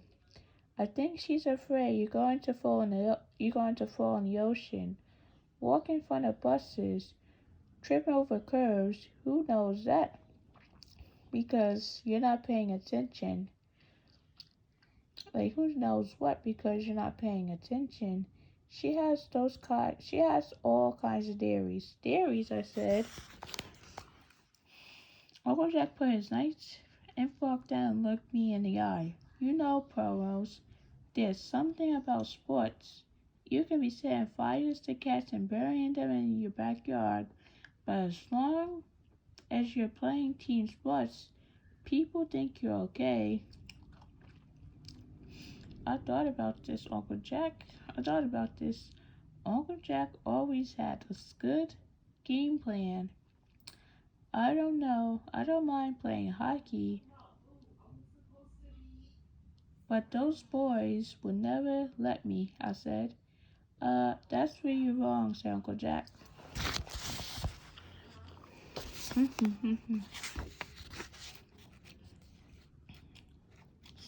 said Uncle Jack, smiling, chewing, and winking again. "I told them they can come in any time and use the gym. No sense trying to play street hockey now that the rainy season has started. We've got a gym that goes all but unused." I said, "That's the only stupulation, stupulations, stupulations was that they had to find a disabled goalie. So they have people coming into the house using the gym, but Uncle Jack doesn't want them in there. Cause so I just adjust so I adjusted this silently. Of course you don't want to play Primrose, said Uncle Jack. But if you do, there you go. You have you'll have a game all set up. You'll hardly need your crutches anymore. You can balance yourself on your goalie stick. So I waited. I sat at the farm farmer's table all week while boys troop in and out, waiting for them to ask me to be goalie. Nothing. I grabbed the gym door, threw it open, and whispered harshly, "What about the deal you made with my Uncle Jack?" This was breathless silence when they saw me, but only milk meat's gone was nearly enough to hear me. He gave me a sour look and said, "We We got us a goalie." I looked over the net. We certainly had. His name was Sprinkly Cold Cowwater, and he was a competing Avie. He was a combating orphan. His mother was a single woman who wanted a child and flew to Cambodia to get him. Everybody felt sorry for Spinky, not because he was a Cambodian war orphan or because his foot had blown off by a landmine, but because his mother was a twit. His mother was such a twit. She made him wear a necklace everywhere. I decided to take a mauler out for a ride, so we went down to the docks to sit and wait for my parents. So this is pear soup. So I haven't like a pear soup I've never heard of before. Like so to make pear soup, Miss Boza invented this recipe. Miss Boza invented this recipe. Neither one of us wanted to ask Miss Honeycutt for one. Pour 4 cups of chicken broth, 1 cup of white wine in a big pot. Peeled and core 6 pears and poach them in the chicken broth and whiten them till soft. Pew! Add 1 cup of crumbled Stilton cheese and 1 cup of grated Gruyere cheese and stir it at low heat until the cheese is melted. Serve garnish with garnished croutons. I don't know if I should try this because, like, if any of you would try to make it, I have no idea. So now chapter 9. So the details in chapter 9 is that, Primrose was, have, reactions, let's see.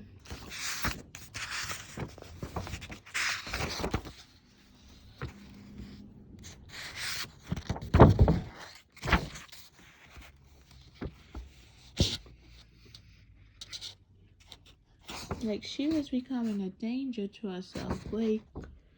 Children who have emotional upset sometimes act out and need special care.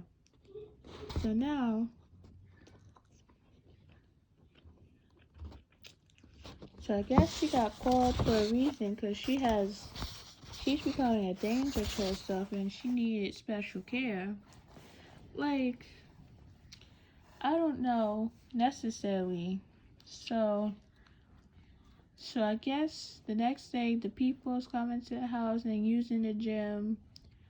But Uncle Jack didn't want them kids in there, so Uncle Jack wants to set up a goalie for Pearl so she can be. So it's like a hockey game or where they do they play sports. So Uncle Jack wants her to balance. So if you balance yourself so using like a goalie stick, balance yourself on the goalie stick. So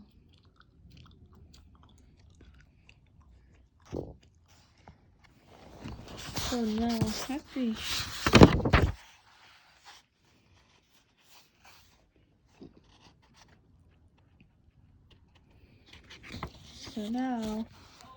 So chapter 9 is done, and now we're gonna move on to chapter 10. So chapter 10 is I set fire to a, what is this word? Gina Pay. Let's see. Chapter 10 says, as I stood on a pier watching Mala do crazy puppy run up and down the beach, chasing the birds with her great faith, I saw 3 seals swimming across the horizon. When seals swim together, they go single file.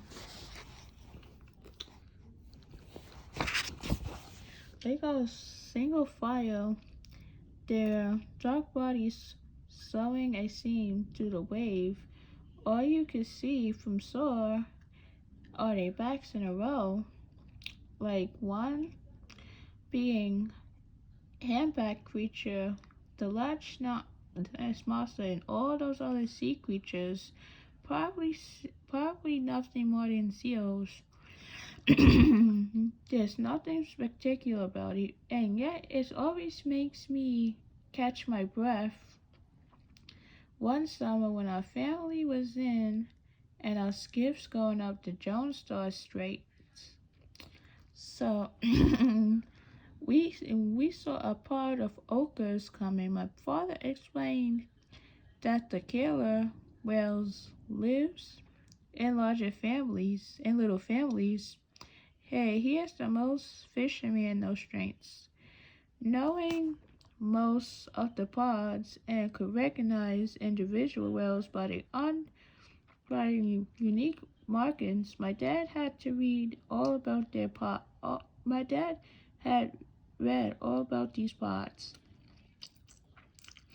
So yes, she went to the beach and saw the seals swimming across the horizon.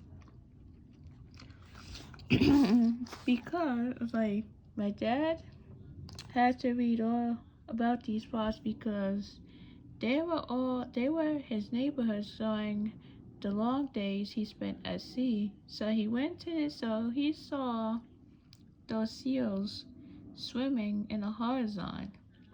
So this pod, he said, had recently had 70-year-old grandmother died in a new calf barn. There were 5 of them swimming together perfectly, and since in and out the wave so harmoniously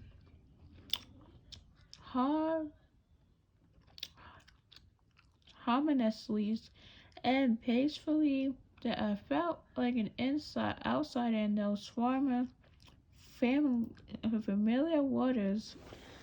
All mornings we followed the wheel up the strait, lost to time.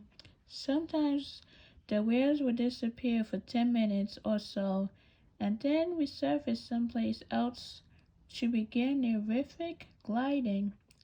We gasp on each occasion and shout, there they are, as if seeing them for the first time.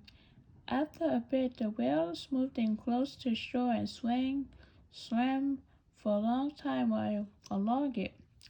They're sleeping now. My dad, it amazed me that they could move this even when they were sound asleep. It was as if they were been wounded at the beginning of time and then let go internally. If I was remembering this, staring at the seals and thinking of all the things wound at the beginning of time, and when became suddenly aware that I was the only person in the world at this moment watching these seals.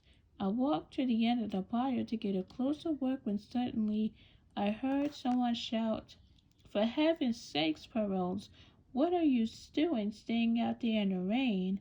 I turned around and saw that Miss Honeycutt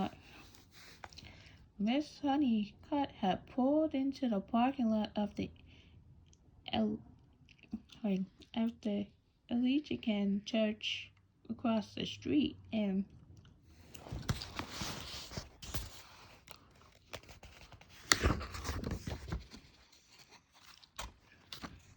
let's see. Let's see how many pages is left. See?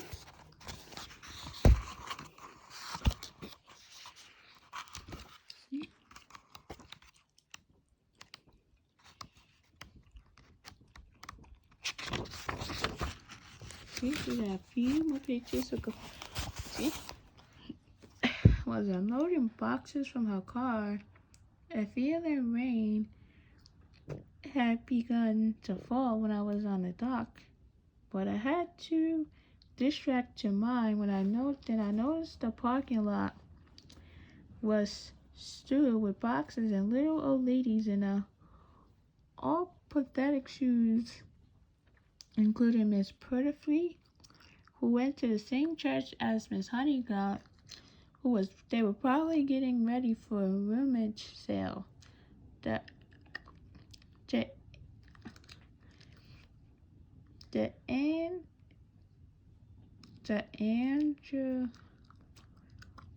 Anglican church was always having some rummage sales, but for a second I had a vision of the ties leading the shoes littered with an old ladies. The weight washes up kept as I kept gulping. Miss Butterfly stood talking to me in a loud voice about how I'd always been a strange lone child.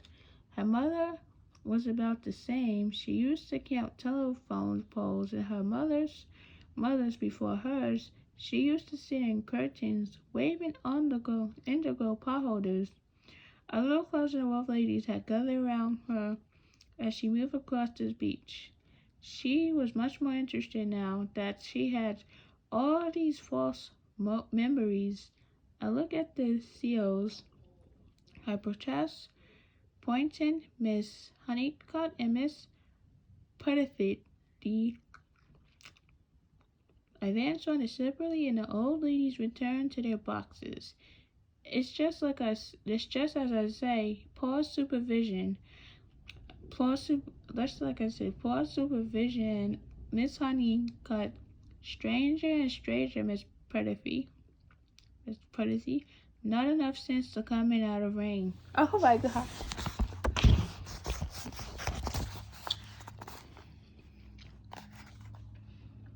Miss Perfidy and Miss Honeycutt reached me on the end of the pier. There were two lines of seals now, moving through the winter of the prepared roads of the dark geographic. Look, I said, pointing again. Rather a good assortment of donations, Miss Honeycutt, to Miss Perfidy politely. Haven't unpacked them yet. Never know until you unpack them. People use the opportunity to get rid of the junk, if you ask me, Miss Butterfly. Both of them turned their backs on the seals. Yes, but you know what they say, one man's chunks on another man's treasure. I remember a jumble sale we had once in a yard sale.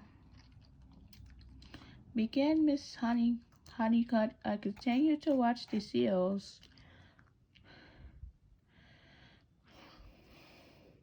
I wonder if Miss Honeycutt ever looked out a window as she played bridge all the way across China. I said, I'm giving Miss Perfidy a lift home and I will drop you off while I'm at it, said Miss Honeycutt. All right, thanks, I said. I had to call Oliver Well, Miss Honeycutt took her boxes into the church, and then she and Miss Perfidy got her Perfidy, and Miss Perfidy got in front of the car, and I got in the back with Maliver, who laid on top of some newspapers Miss Honeycutt had put down for her. She smiled like wet dogs do, which made Miss Perfidy sniff all the way to Uncle Jack's swing.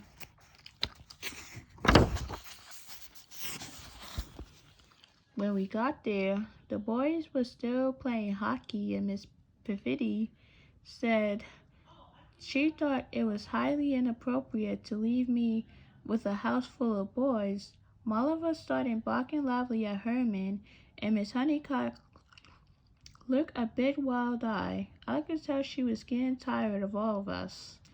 I solved the problems by saying I was taking Herman over to see Miss Boza. Miss Honeycutt insisted on dropping us there before taking Miss Perfidy home.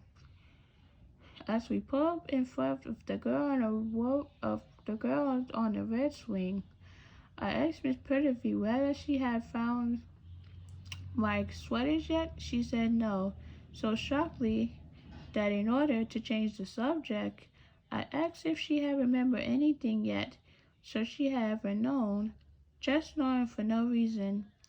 She looked back at me and said, "Let me assure you, Perose, that it may not be fashionable, but I always know what I know for a reason, and I always know the reason that I know what I know, and this is how I keep an ordinary life. One of the reasons I like that, the reason why I like Miss Bosa is that when she opened the alley door, the girl on the red swing and saw me staying with Miss Honeycutt and a guinea pig, she simply raised one eyebrow, took me by the forearm and yanked me in, cutting Miss Honeycutt off, made no proper supervision explanation, and saving us all a lot of nonsense. "I'll take it from here," Miss Boza said to her, smiling with her Irish eyes in a way that was probably very insecure, but very effectively. Miss Boza eyed Herman narrowly and fed him a piece of carrot. "Isn't he cute? You have to get him out of here. Health religions. Where can I put him?" I asked. "I can't leave him in the restaurant because there were people eating in there. I don't want them to stick him in the alley where anyone could come by and swipe him." The same thought seemed to occur to Mr. Boza, but she was very busy getting a couple of early dinner orders done, so she just gestured for me to put him on the stool, which I did. After all, what harm could he do? He was in a cage. I watched Mr. Boza bustle around the kitchen, not exactly poetry in motion, dropping a lot of stuff in the throwing things about. There was flour and butter everywhere, and yes, she got those dishes and cook out of the door, and the waffles. Before you could say Jack Robinson, she had to deliver them to the tables because she didn't have any waitress until later at night when things got busier. Then, when she came in and wiped her forehead, apparently had forgotten Herman. To make sure she did, I covered his cage with an old stained apron and moved the stool closer to the oven and out of her path. Then she told me she was going to teach me how to make tuna noodles casseroles. She stared, gathering ingredients and turning waffles irons at the same time. "This is as easy as it could be." I said in wonder, looking at the simple ingredient. I'm going to make this for me and Uncle Jack. I wouldn't do that, said Miss Boza. Isn't he a big gourmet? You know, he came in here and wanted me to change my menu. Crispy fried wild greens and a dressing of walnut oil and turmeric vinegar. I know his thought. Oh no, I said. We eat mostly Popeyes and turkey TV dinners.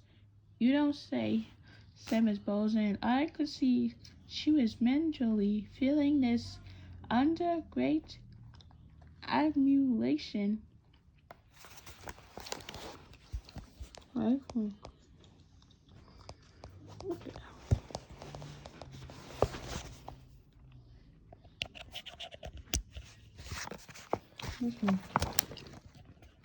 Let's see. Emulation. Let's see.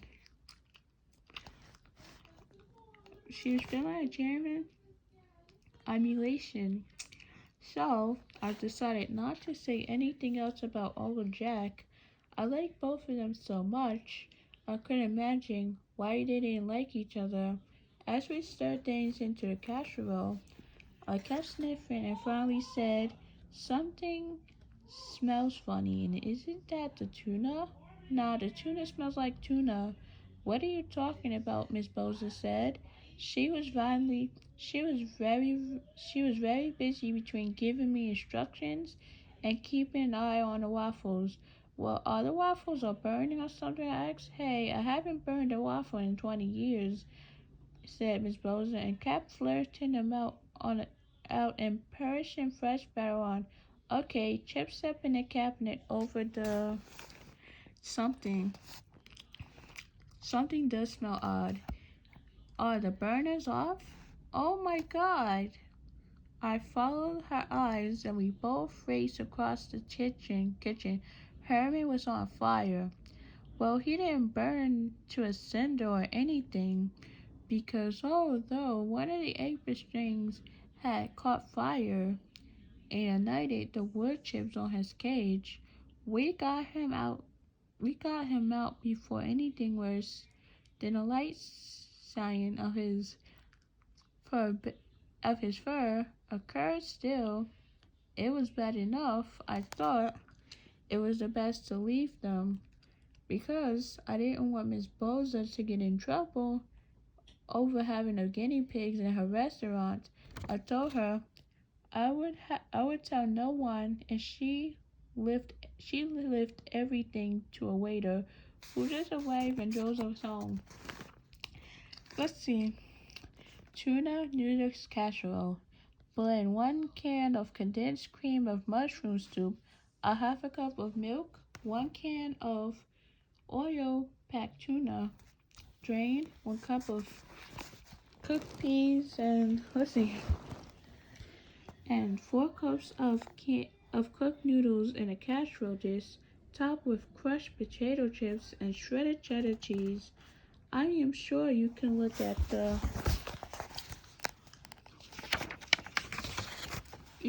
your casseroles and decide how many potato chips and cheese you want on top. Maybe more, maybe less.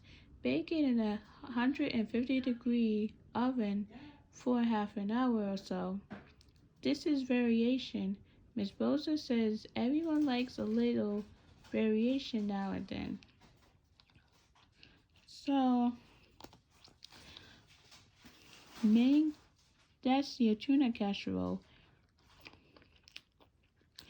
Blend 1 can of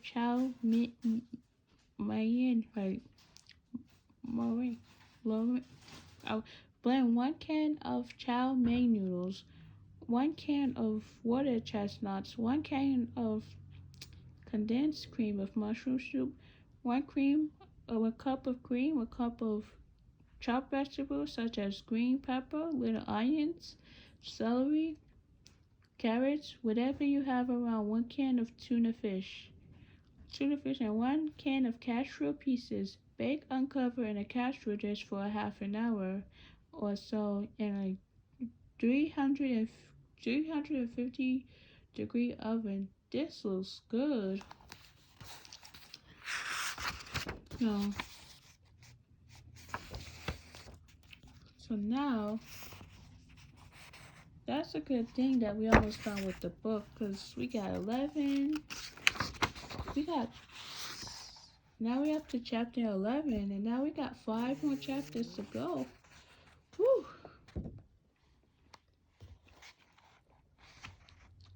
So let's see what's going on in chapter 10 before.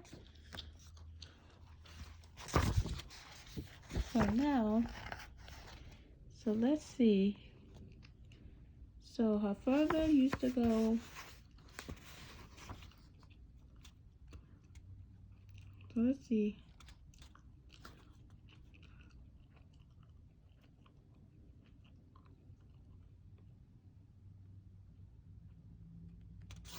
So it says Perron saw 3 seals swimming in the horizon. So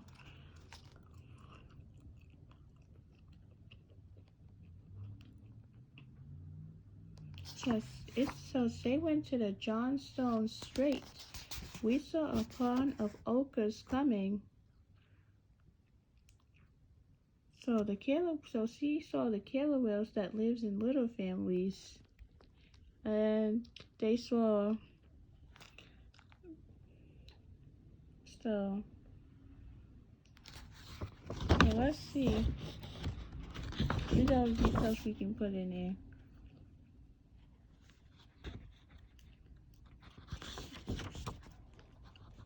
So they went to school on this.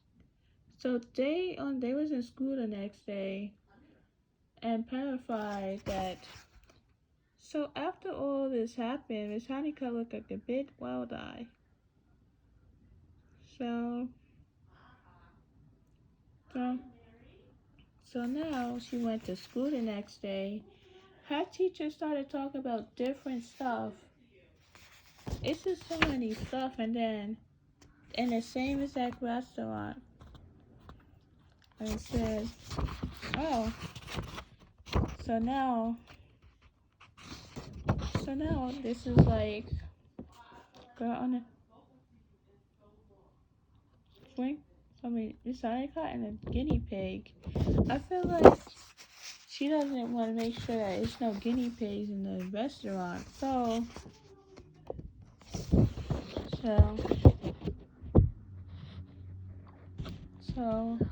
people eat it in here, and then let's see.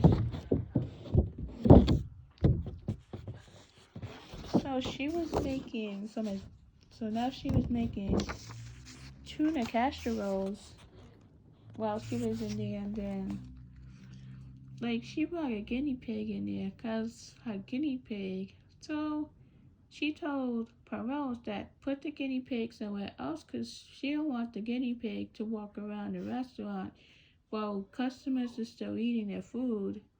So it looks good that, and then Perros had to figure out where she would put the guinea pig.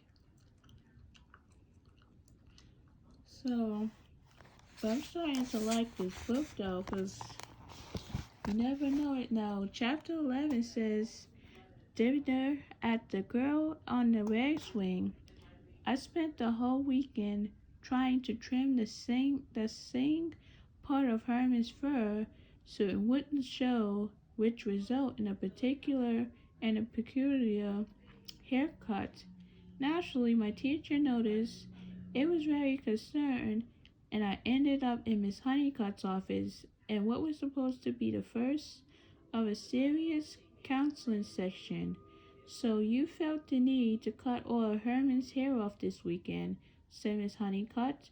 What would you say precipitated this attack on a small helpless animal? So now Primrose cut off the guinea pig's hair, and now it has no hair. So Primrose cut off Herman's hair, and now it has no hair left. So no, it wasn't all that. It wasn't like that at all. I began with Miss Hers and Cousin. It wasn't like it isn't like sheep's hearing, where the animal needs to be sheared, and the farms our family owns around a manor house, where all the tenements farmers work. Miss Honeycutt's voice drowned on while I studied her. I thought she must be the one who was planning for company. It was too bad that she had chosen Uncle Jack's to get a crush on, because there was a hope that she was near him. Thought she would be a good company for someone though. Someone who someone who like very long someone who like very long stories. She had traveled so many places and knew so many people, and she showed very good taste in picking Uncle Jack. You had to give her that. I listened for a second. She was rambling about her boarding school days. It must be terrible being it it must have been terrible being sent away to a boarding school. No wonder she seemed so cold and proper. You couldn't help the way you had been brought up. I was thinking when suddenly she snapped.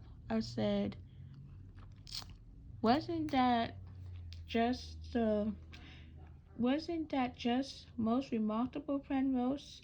She looked daggers at me, and I, who had been tilting my chair back on two legs, for the small entertainment value it offered, full with a startled crush on the floor, when Miss Honeycutt looked both dismayed and irritated. Before she could say anything, she was summoned from her office to the Avie room, where Spanky Cloudwater gotten his necktie stuck in the self-threatening movie projector and was screaming uncontrollably. I felt I felt bad for Spanky, whose luck got worse than my own, but his timing couldn't have been better. The choosing bell rang, and before Miss Honeycutt had a chance to get back, had to get a chance to get back to her office, I slipped out and hobbied home. I sat at the kitchen table while the boys filed into the house, including Spanky, who had calmed down. He got his side caught in something a couple of times a week, and he was probably getting used to the game.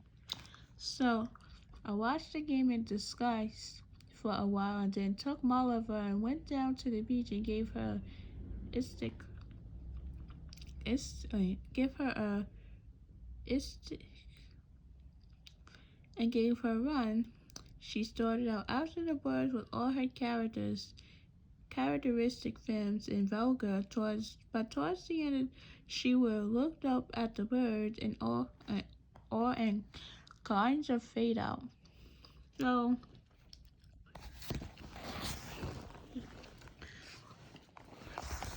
and now let's see.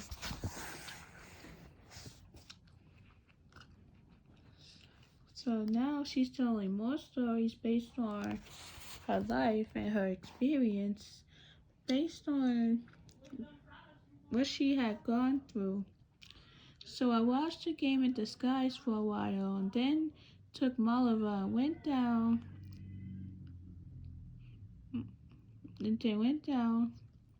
to the beach and gave her a run.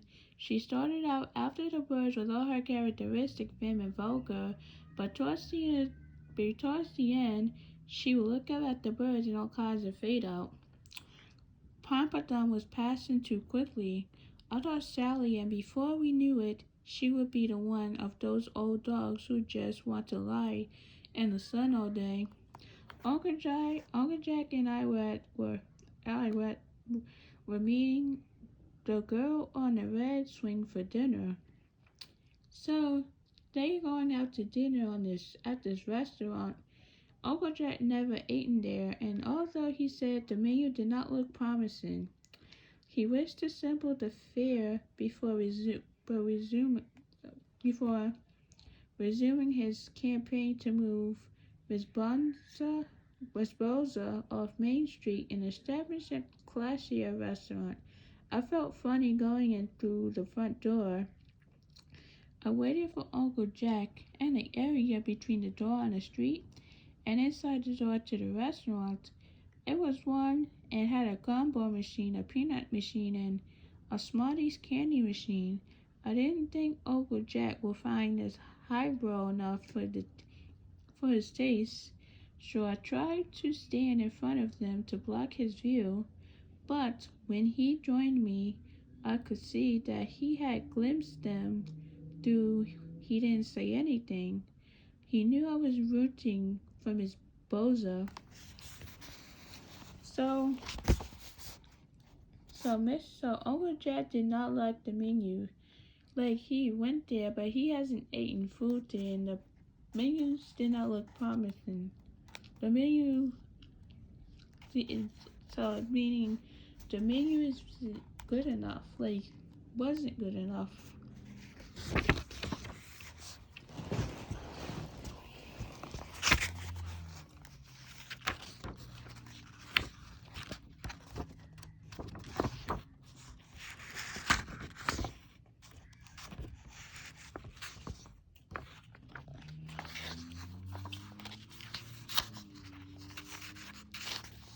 We almost done.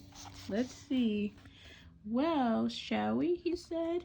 I know he didn't plan to change his mind about the girl on the red swing because he grinned at me with his mega rat smile and turned on a full force of his charm. On me, who knew it was for sale? Device it was. Nevertheless, I squabbled. Such was the power of his smile.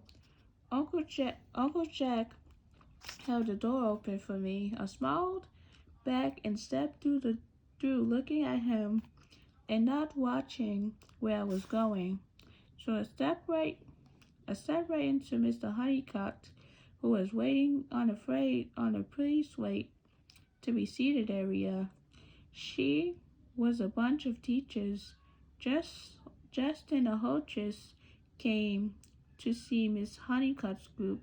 She waved to her friends on ahead and said she would join them in a minute. Promise, she said briskly. She was very brisk person, as if the three of us were constantly late for the trains, and only she could get us organized and on the tracks time. Jack, it's so nice to meet you. I think we should make an appointment to have a chat. So they waited to be seated, and I guess a waitress or a waiter is probably going to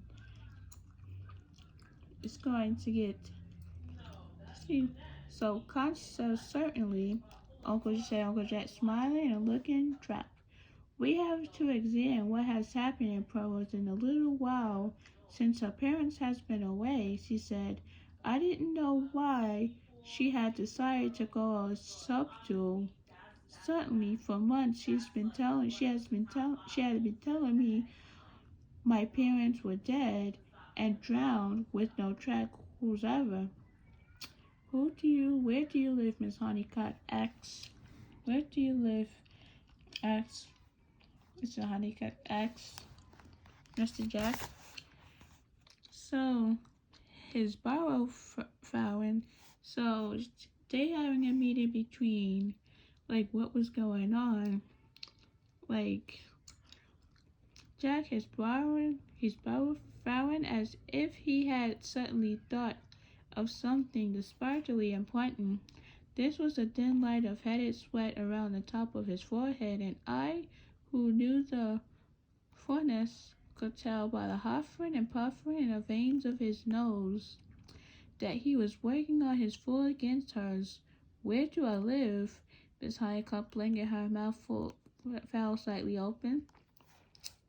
Uncle Jack tilted his head on the side and looked earnest. Why on State Street? You've been there, says Miss Honeycutt. She looks thrown off balance. Lovely place, Uncle Jack. Is it accurate for my purpose? Why exactly why exactly are you asking this? Asked Miss Honeycutt, recovering her balance and getting all crisp and businesslike again.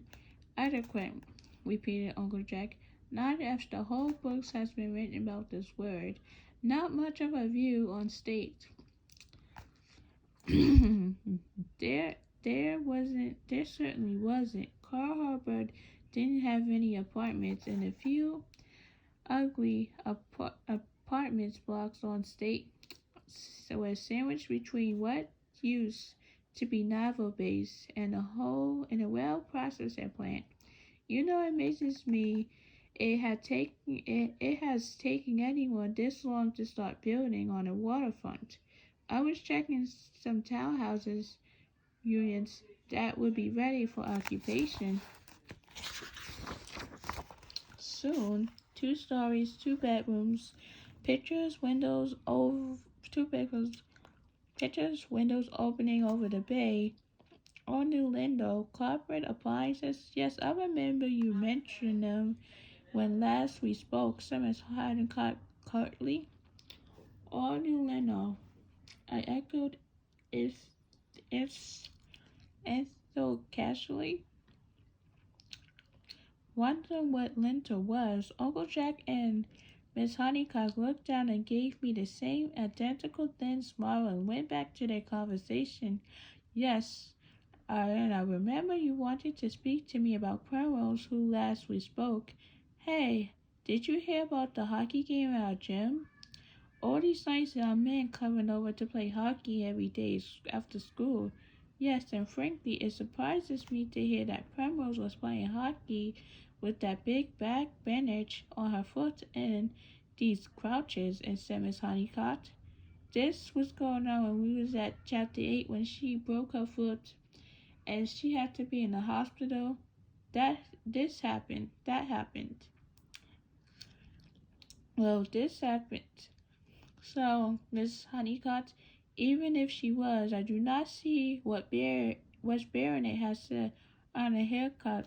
She and the guinea pig put on her dress. Uncle Jack momentarily sighed. Like, this was the first he had heard about Herman's haircut, you know. You know I used to give my cat a haircut when I was a kid. Kids do the darnest things, don't they? And of course, she can manage the position of goalie. She hobbies around the house on her heels without her crutches most of the time. Those days, and only uses them for walking outdoors. Yes, but, said Miss Honeycutt, I wouldn't suggest you move if you have found a place that exactly suits your needs and you feel attached to it. But gosh, you ought to come up to see the sunsets over the ocean. Ever, ever seen the sun drops like a Pacific? Now that's a sight. Well, yes. How nice to sit out with your own balcony every night with magenta or margarita, watching that sun go down. I don't drink margaritas. Now, I know you've got Peron's best interests at heart. I'm sure we do. I'm sure we all do.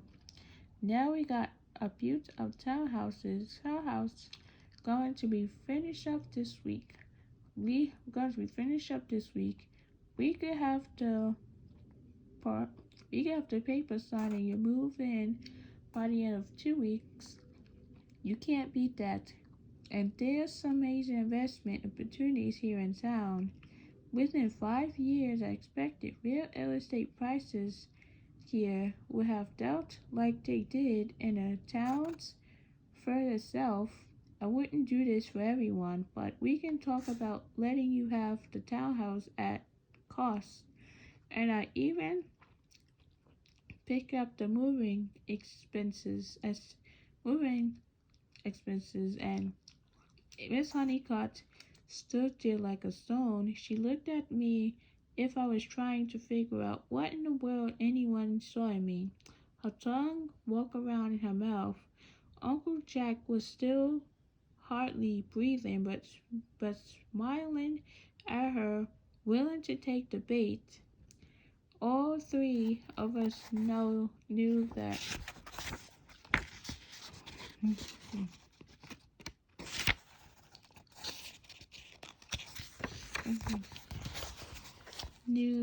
if she tried to take me away from Uncle Jack, she was going to miss the deer of a century. Well, Miss Honeycutt said finally, I must join my friends. What do you think that means? I asked Uncle Jack at the hostess led to a table. I think it means she plans to think about this when she gets home, said Jack. But what does she care really about getting a townhouse that costs an X?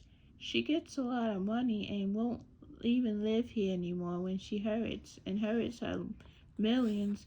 But Pearls says, but Pearls, said Jack, reading his menu. The rich are notoriously cheap. That's how be, that's how, that's how be, that's how they became rich. The rich. Now, what's good at this hash house? Shepherd's pie, I ventured. She makes it with lots of gravy. Uncle Jack was very partial to gravy, but he went with the boiled sawfish, which he said the most upscale thing about on the menu. So, now you see Penrose? He said, when it was served, it's a good piece of fish. Nice flavor, done perfection. If the women would only get rid of the waffles, that's the best part, I said, crunching away on mine. It interests me, mix of flavor.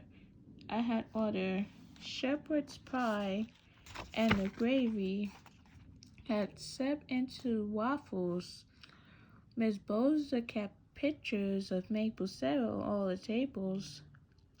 The gravy and the syrup had certain savory sweat charms. Yum, I said. Over dinner, I told Uncle Jack about Miss Honeycutt and Miss Perfidy dragging me away from the seals. I don't know how I'm going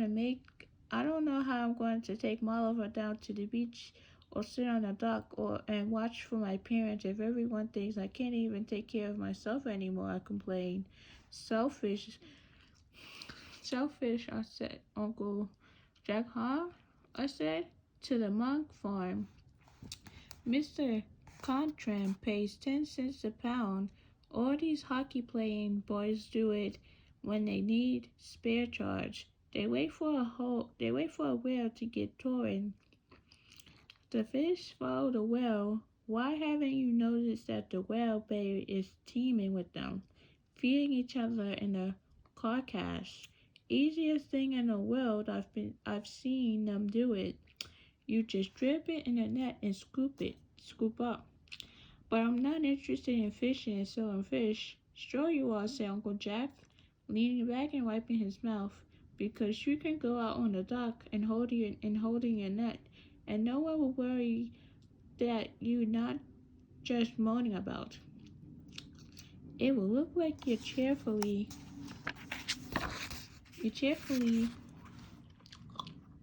gainfully employed. It's your cover. He hissed the last dramatically.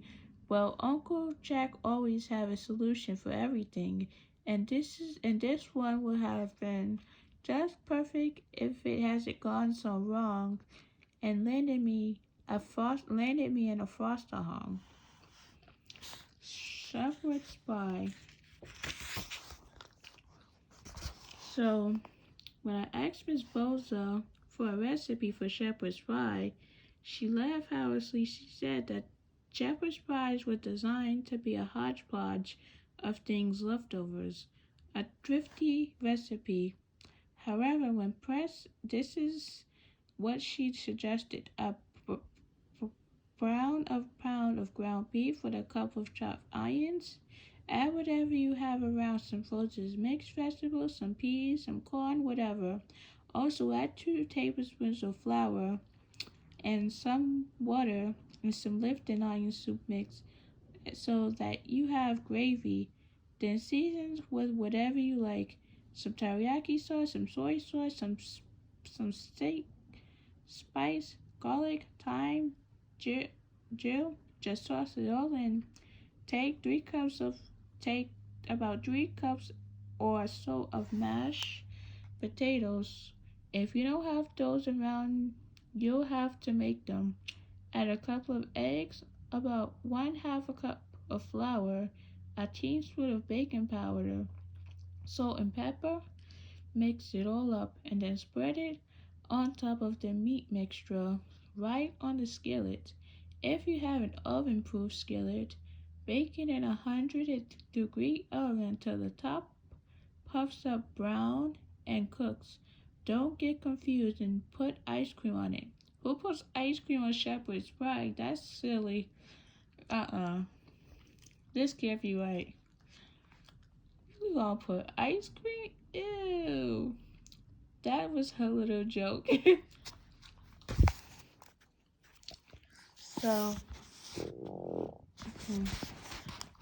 so now they were starting out on the girl on the red swing, and they was having a meeting based on her parents or so.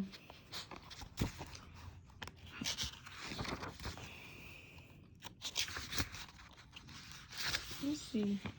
Come on, Lucy.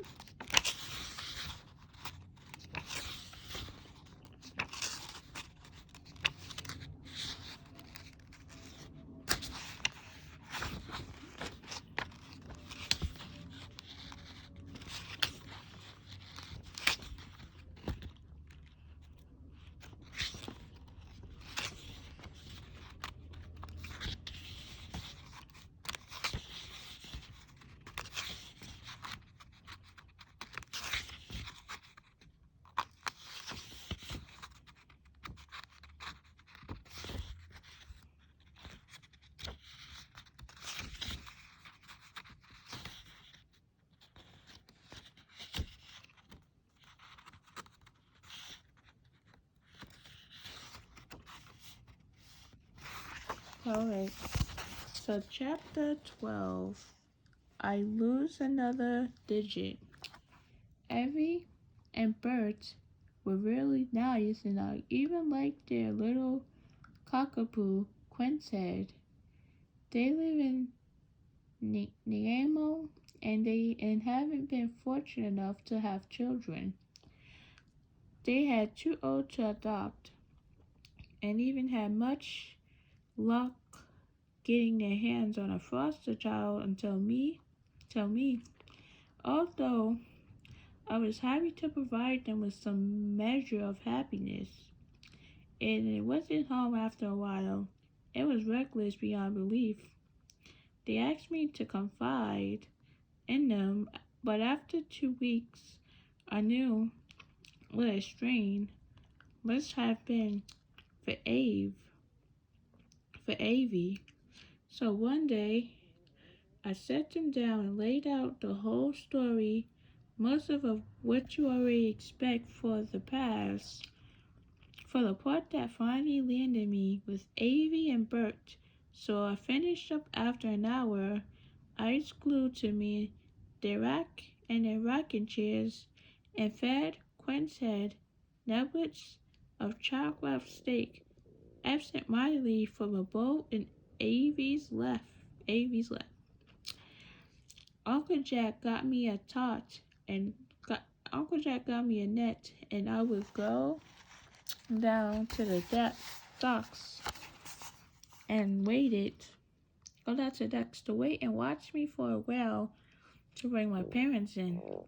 Everyone left me alone because it looked like I was fishing and they were used to kids down. They were trying to scoop up the fish for the mug farm. Occasionally, of course, I have to catch a fish. Occasionally, she would have to catch a fish to make me believable. Evie, turning to Bert. I was used to this by then. Even Evie liked to interpret things for Bert, which wasn't because Bert wasn't smart. It was just her way. That and fuzzing around him, running in little run in little circles like Quinn's head when he wanted out. Right, I said, more believable. But anyhow, one day I was lying there face down on a dock. You must have been on your stomach, said Avie, her face crackling in excitement. I couldn't figure out how old Avie was. She had deep wrinkles, crevices, like really wrinkles,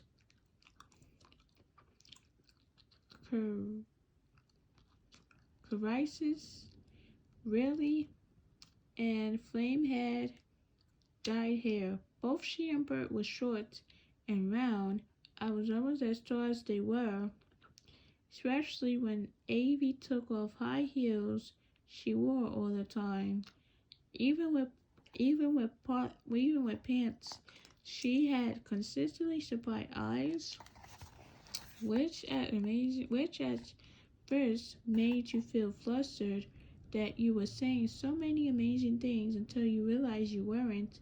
Because of those rounded middle and short bodies, Avie and Bert looked like a couple of kindly old hot-boiled eggs. I continue, I was on my stomach and I was watching a wave come slopping by, wave after wave after wave after wave after wave. I've been lying there for a long time. Now how long would you say that was? Pranwolf asked Bert.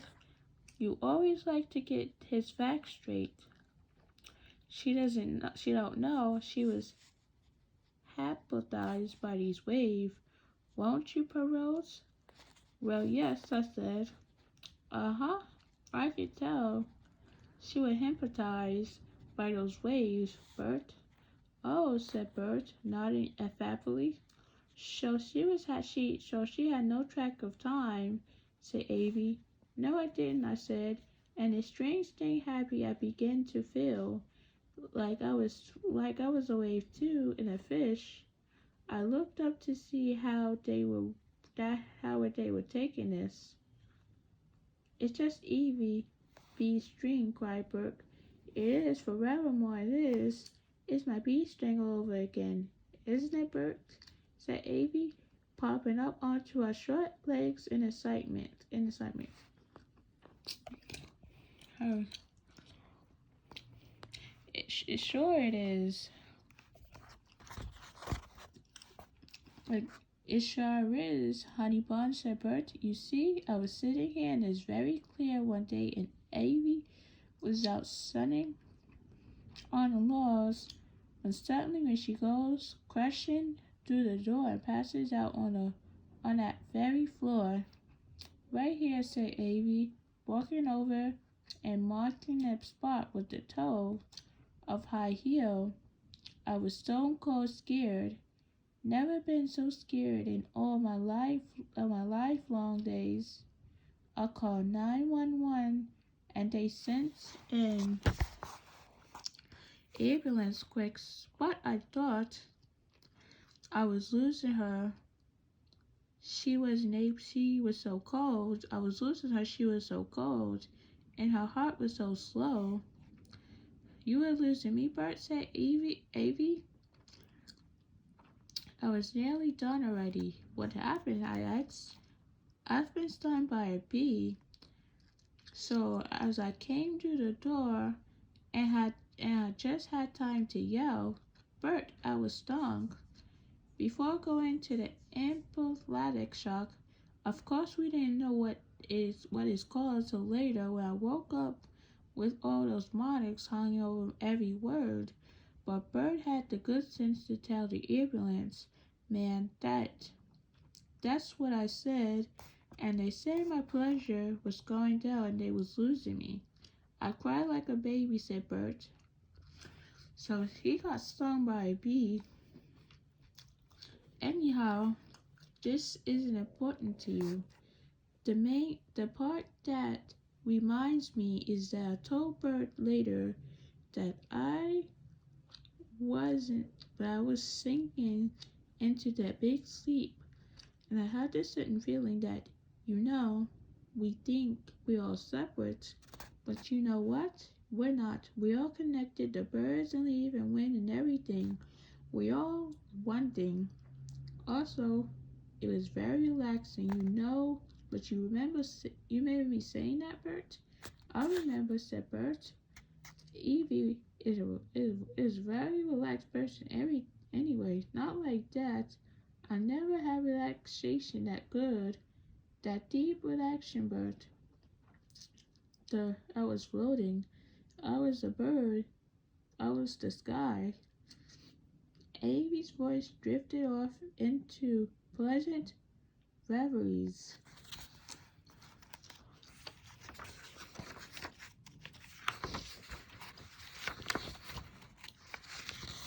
Wow, this is long. Oh.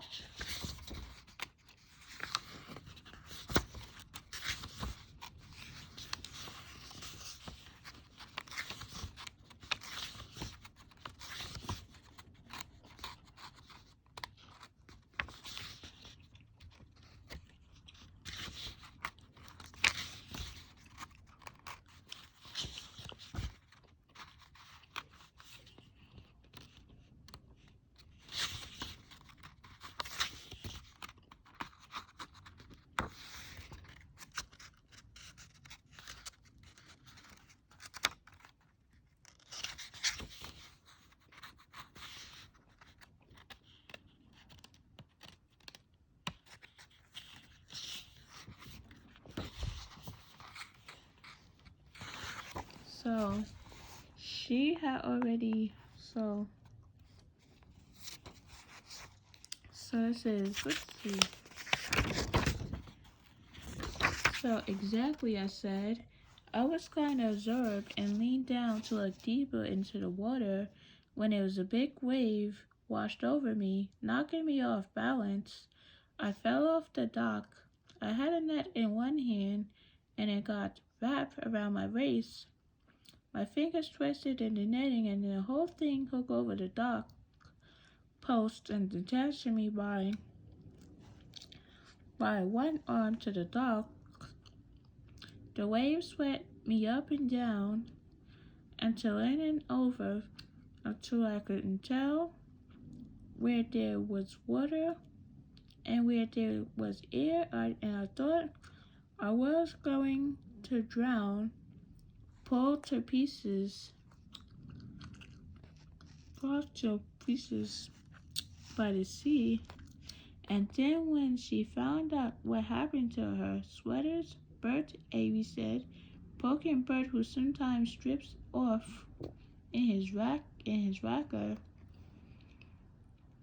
A fisher on the shore saw me and yelled, and a bunch of men came running and untangled me and got me back onto the dock.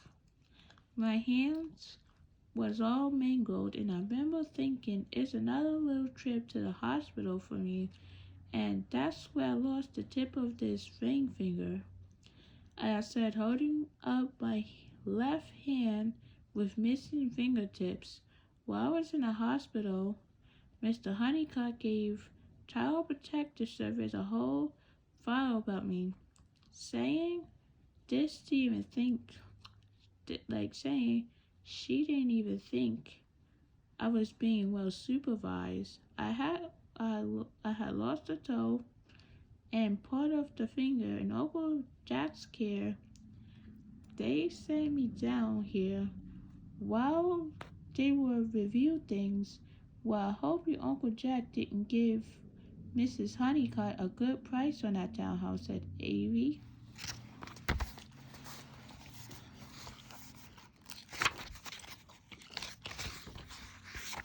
She had already signed the papers to buy it at cost the day after we met her at the restaurant, so he couldn't take it back, and he was mad at Honnet.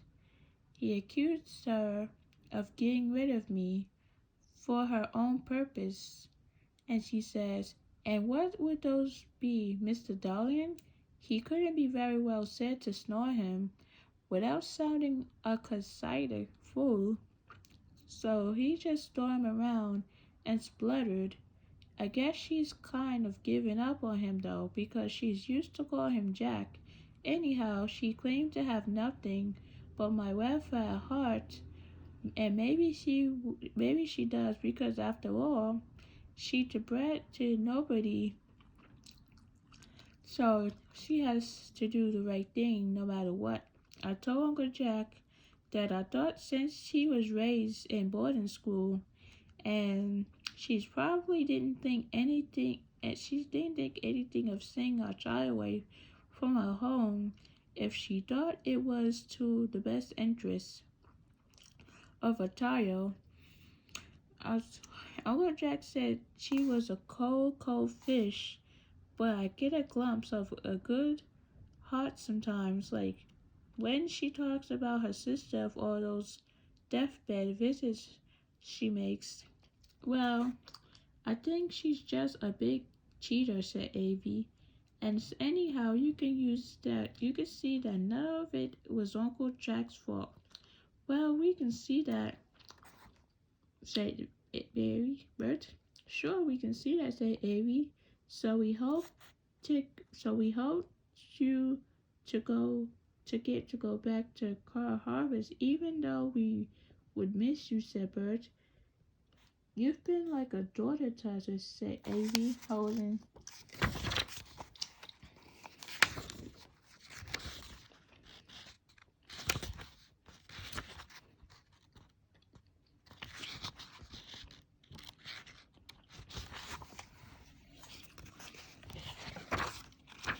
So holding up the sweater she was knitting for me against my neck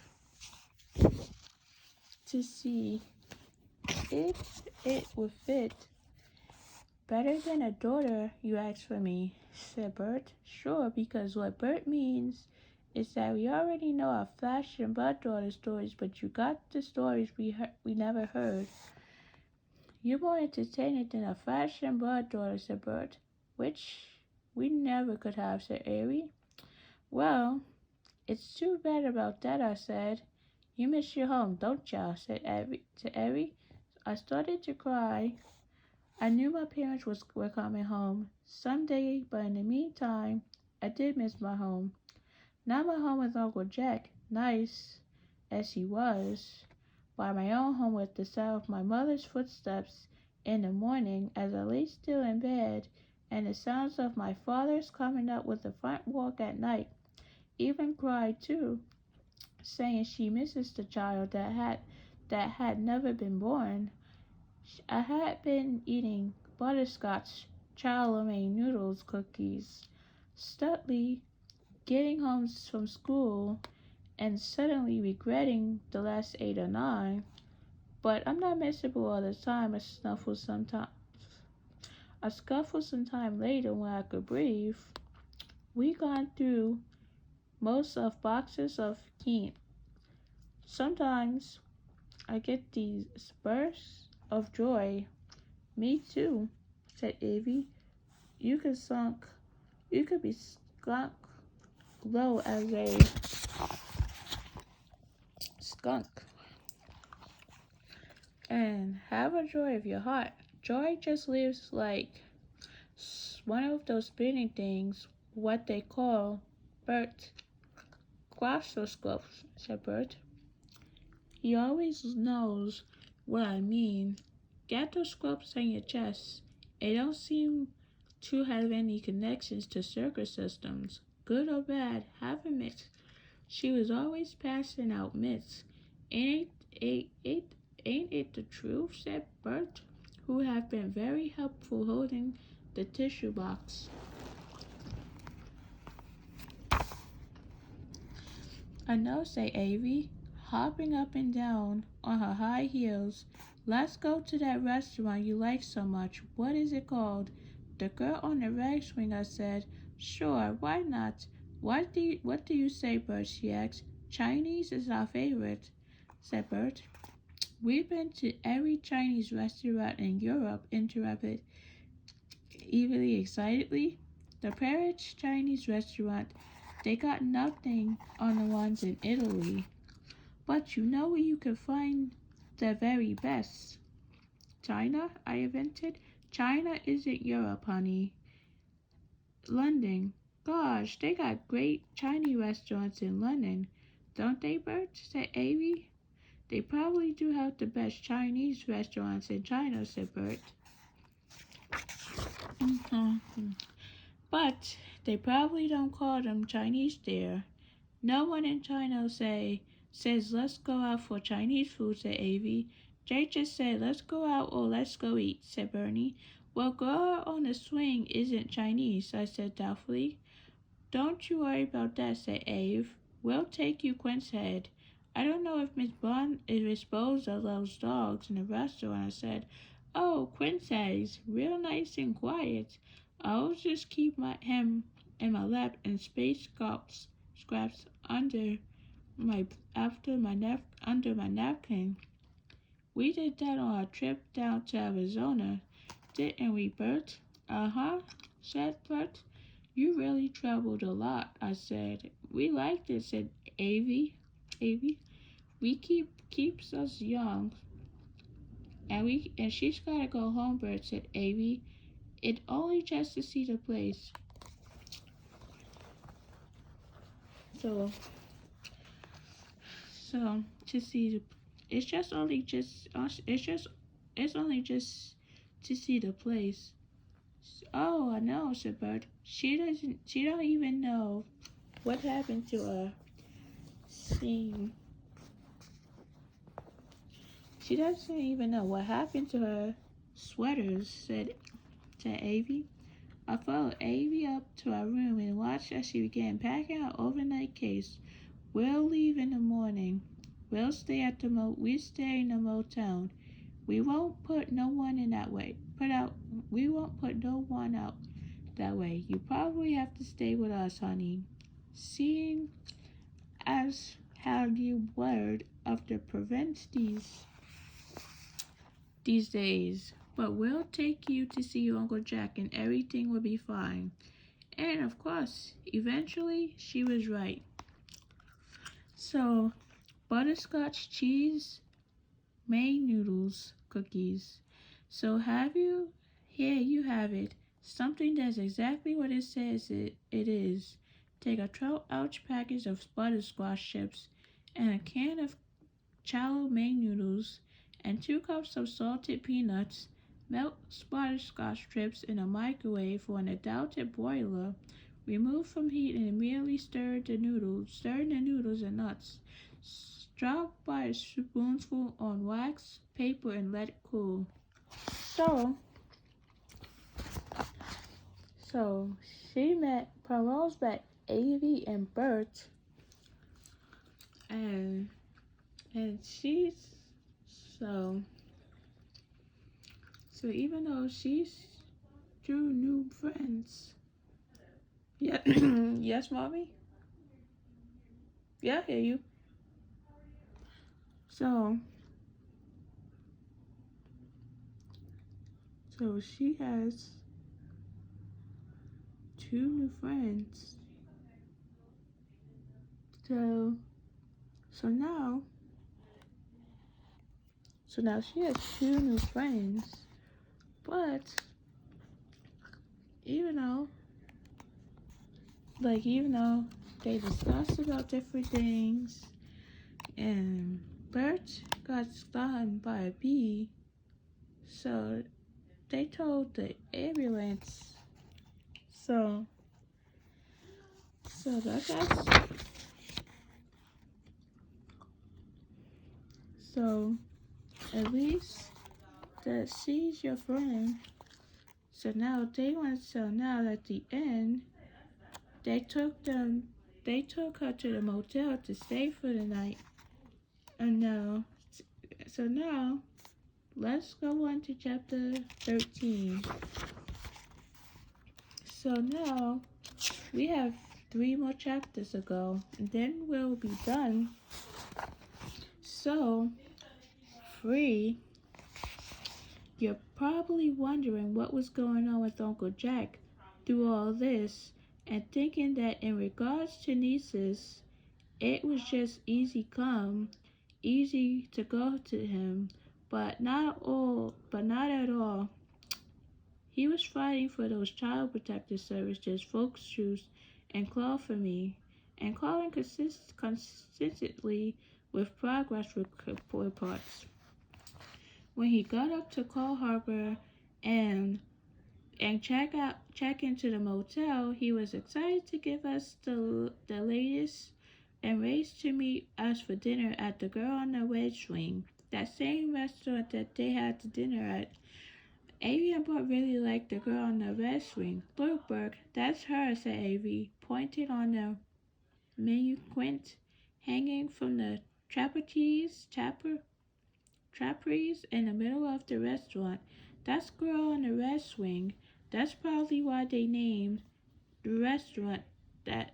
See, they named that. That's why they named that restaurant that," said Bert. They both looked at it all. My. You see, I whispered, allowing Uncle Albert and Uncle Jack in the side. Tourists like this place. It's different. Miss Boza had come over to our table to say hello to me. I introduced her to Avie and Bert, who are my pleasure to meet a real chef, I could tell. But they still acquainted friends. They're not really friends yet. So I saw a great recipe recently, air-dried beef and marinated lentils on rachatos that I thought you might like to add on your menus, said Miss Bronza, said Uncle Jack.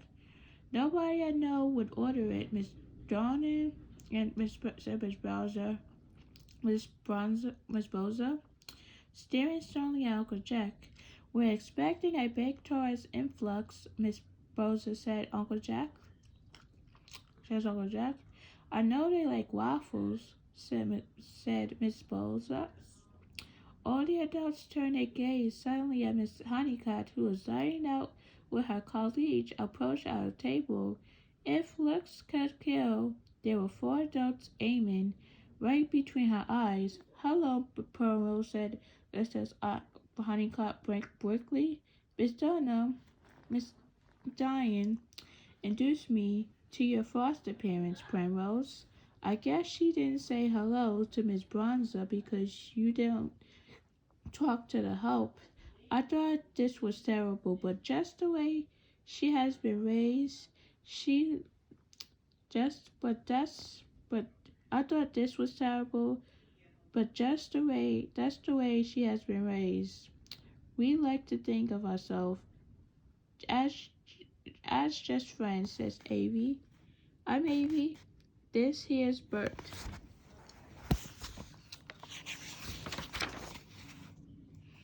Miss Honeycutt said Miss Honeycutt, holding out her hand.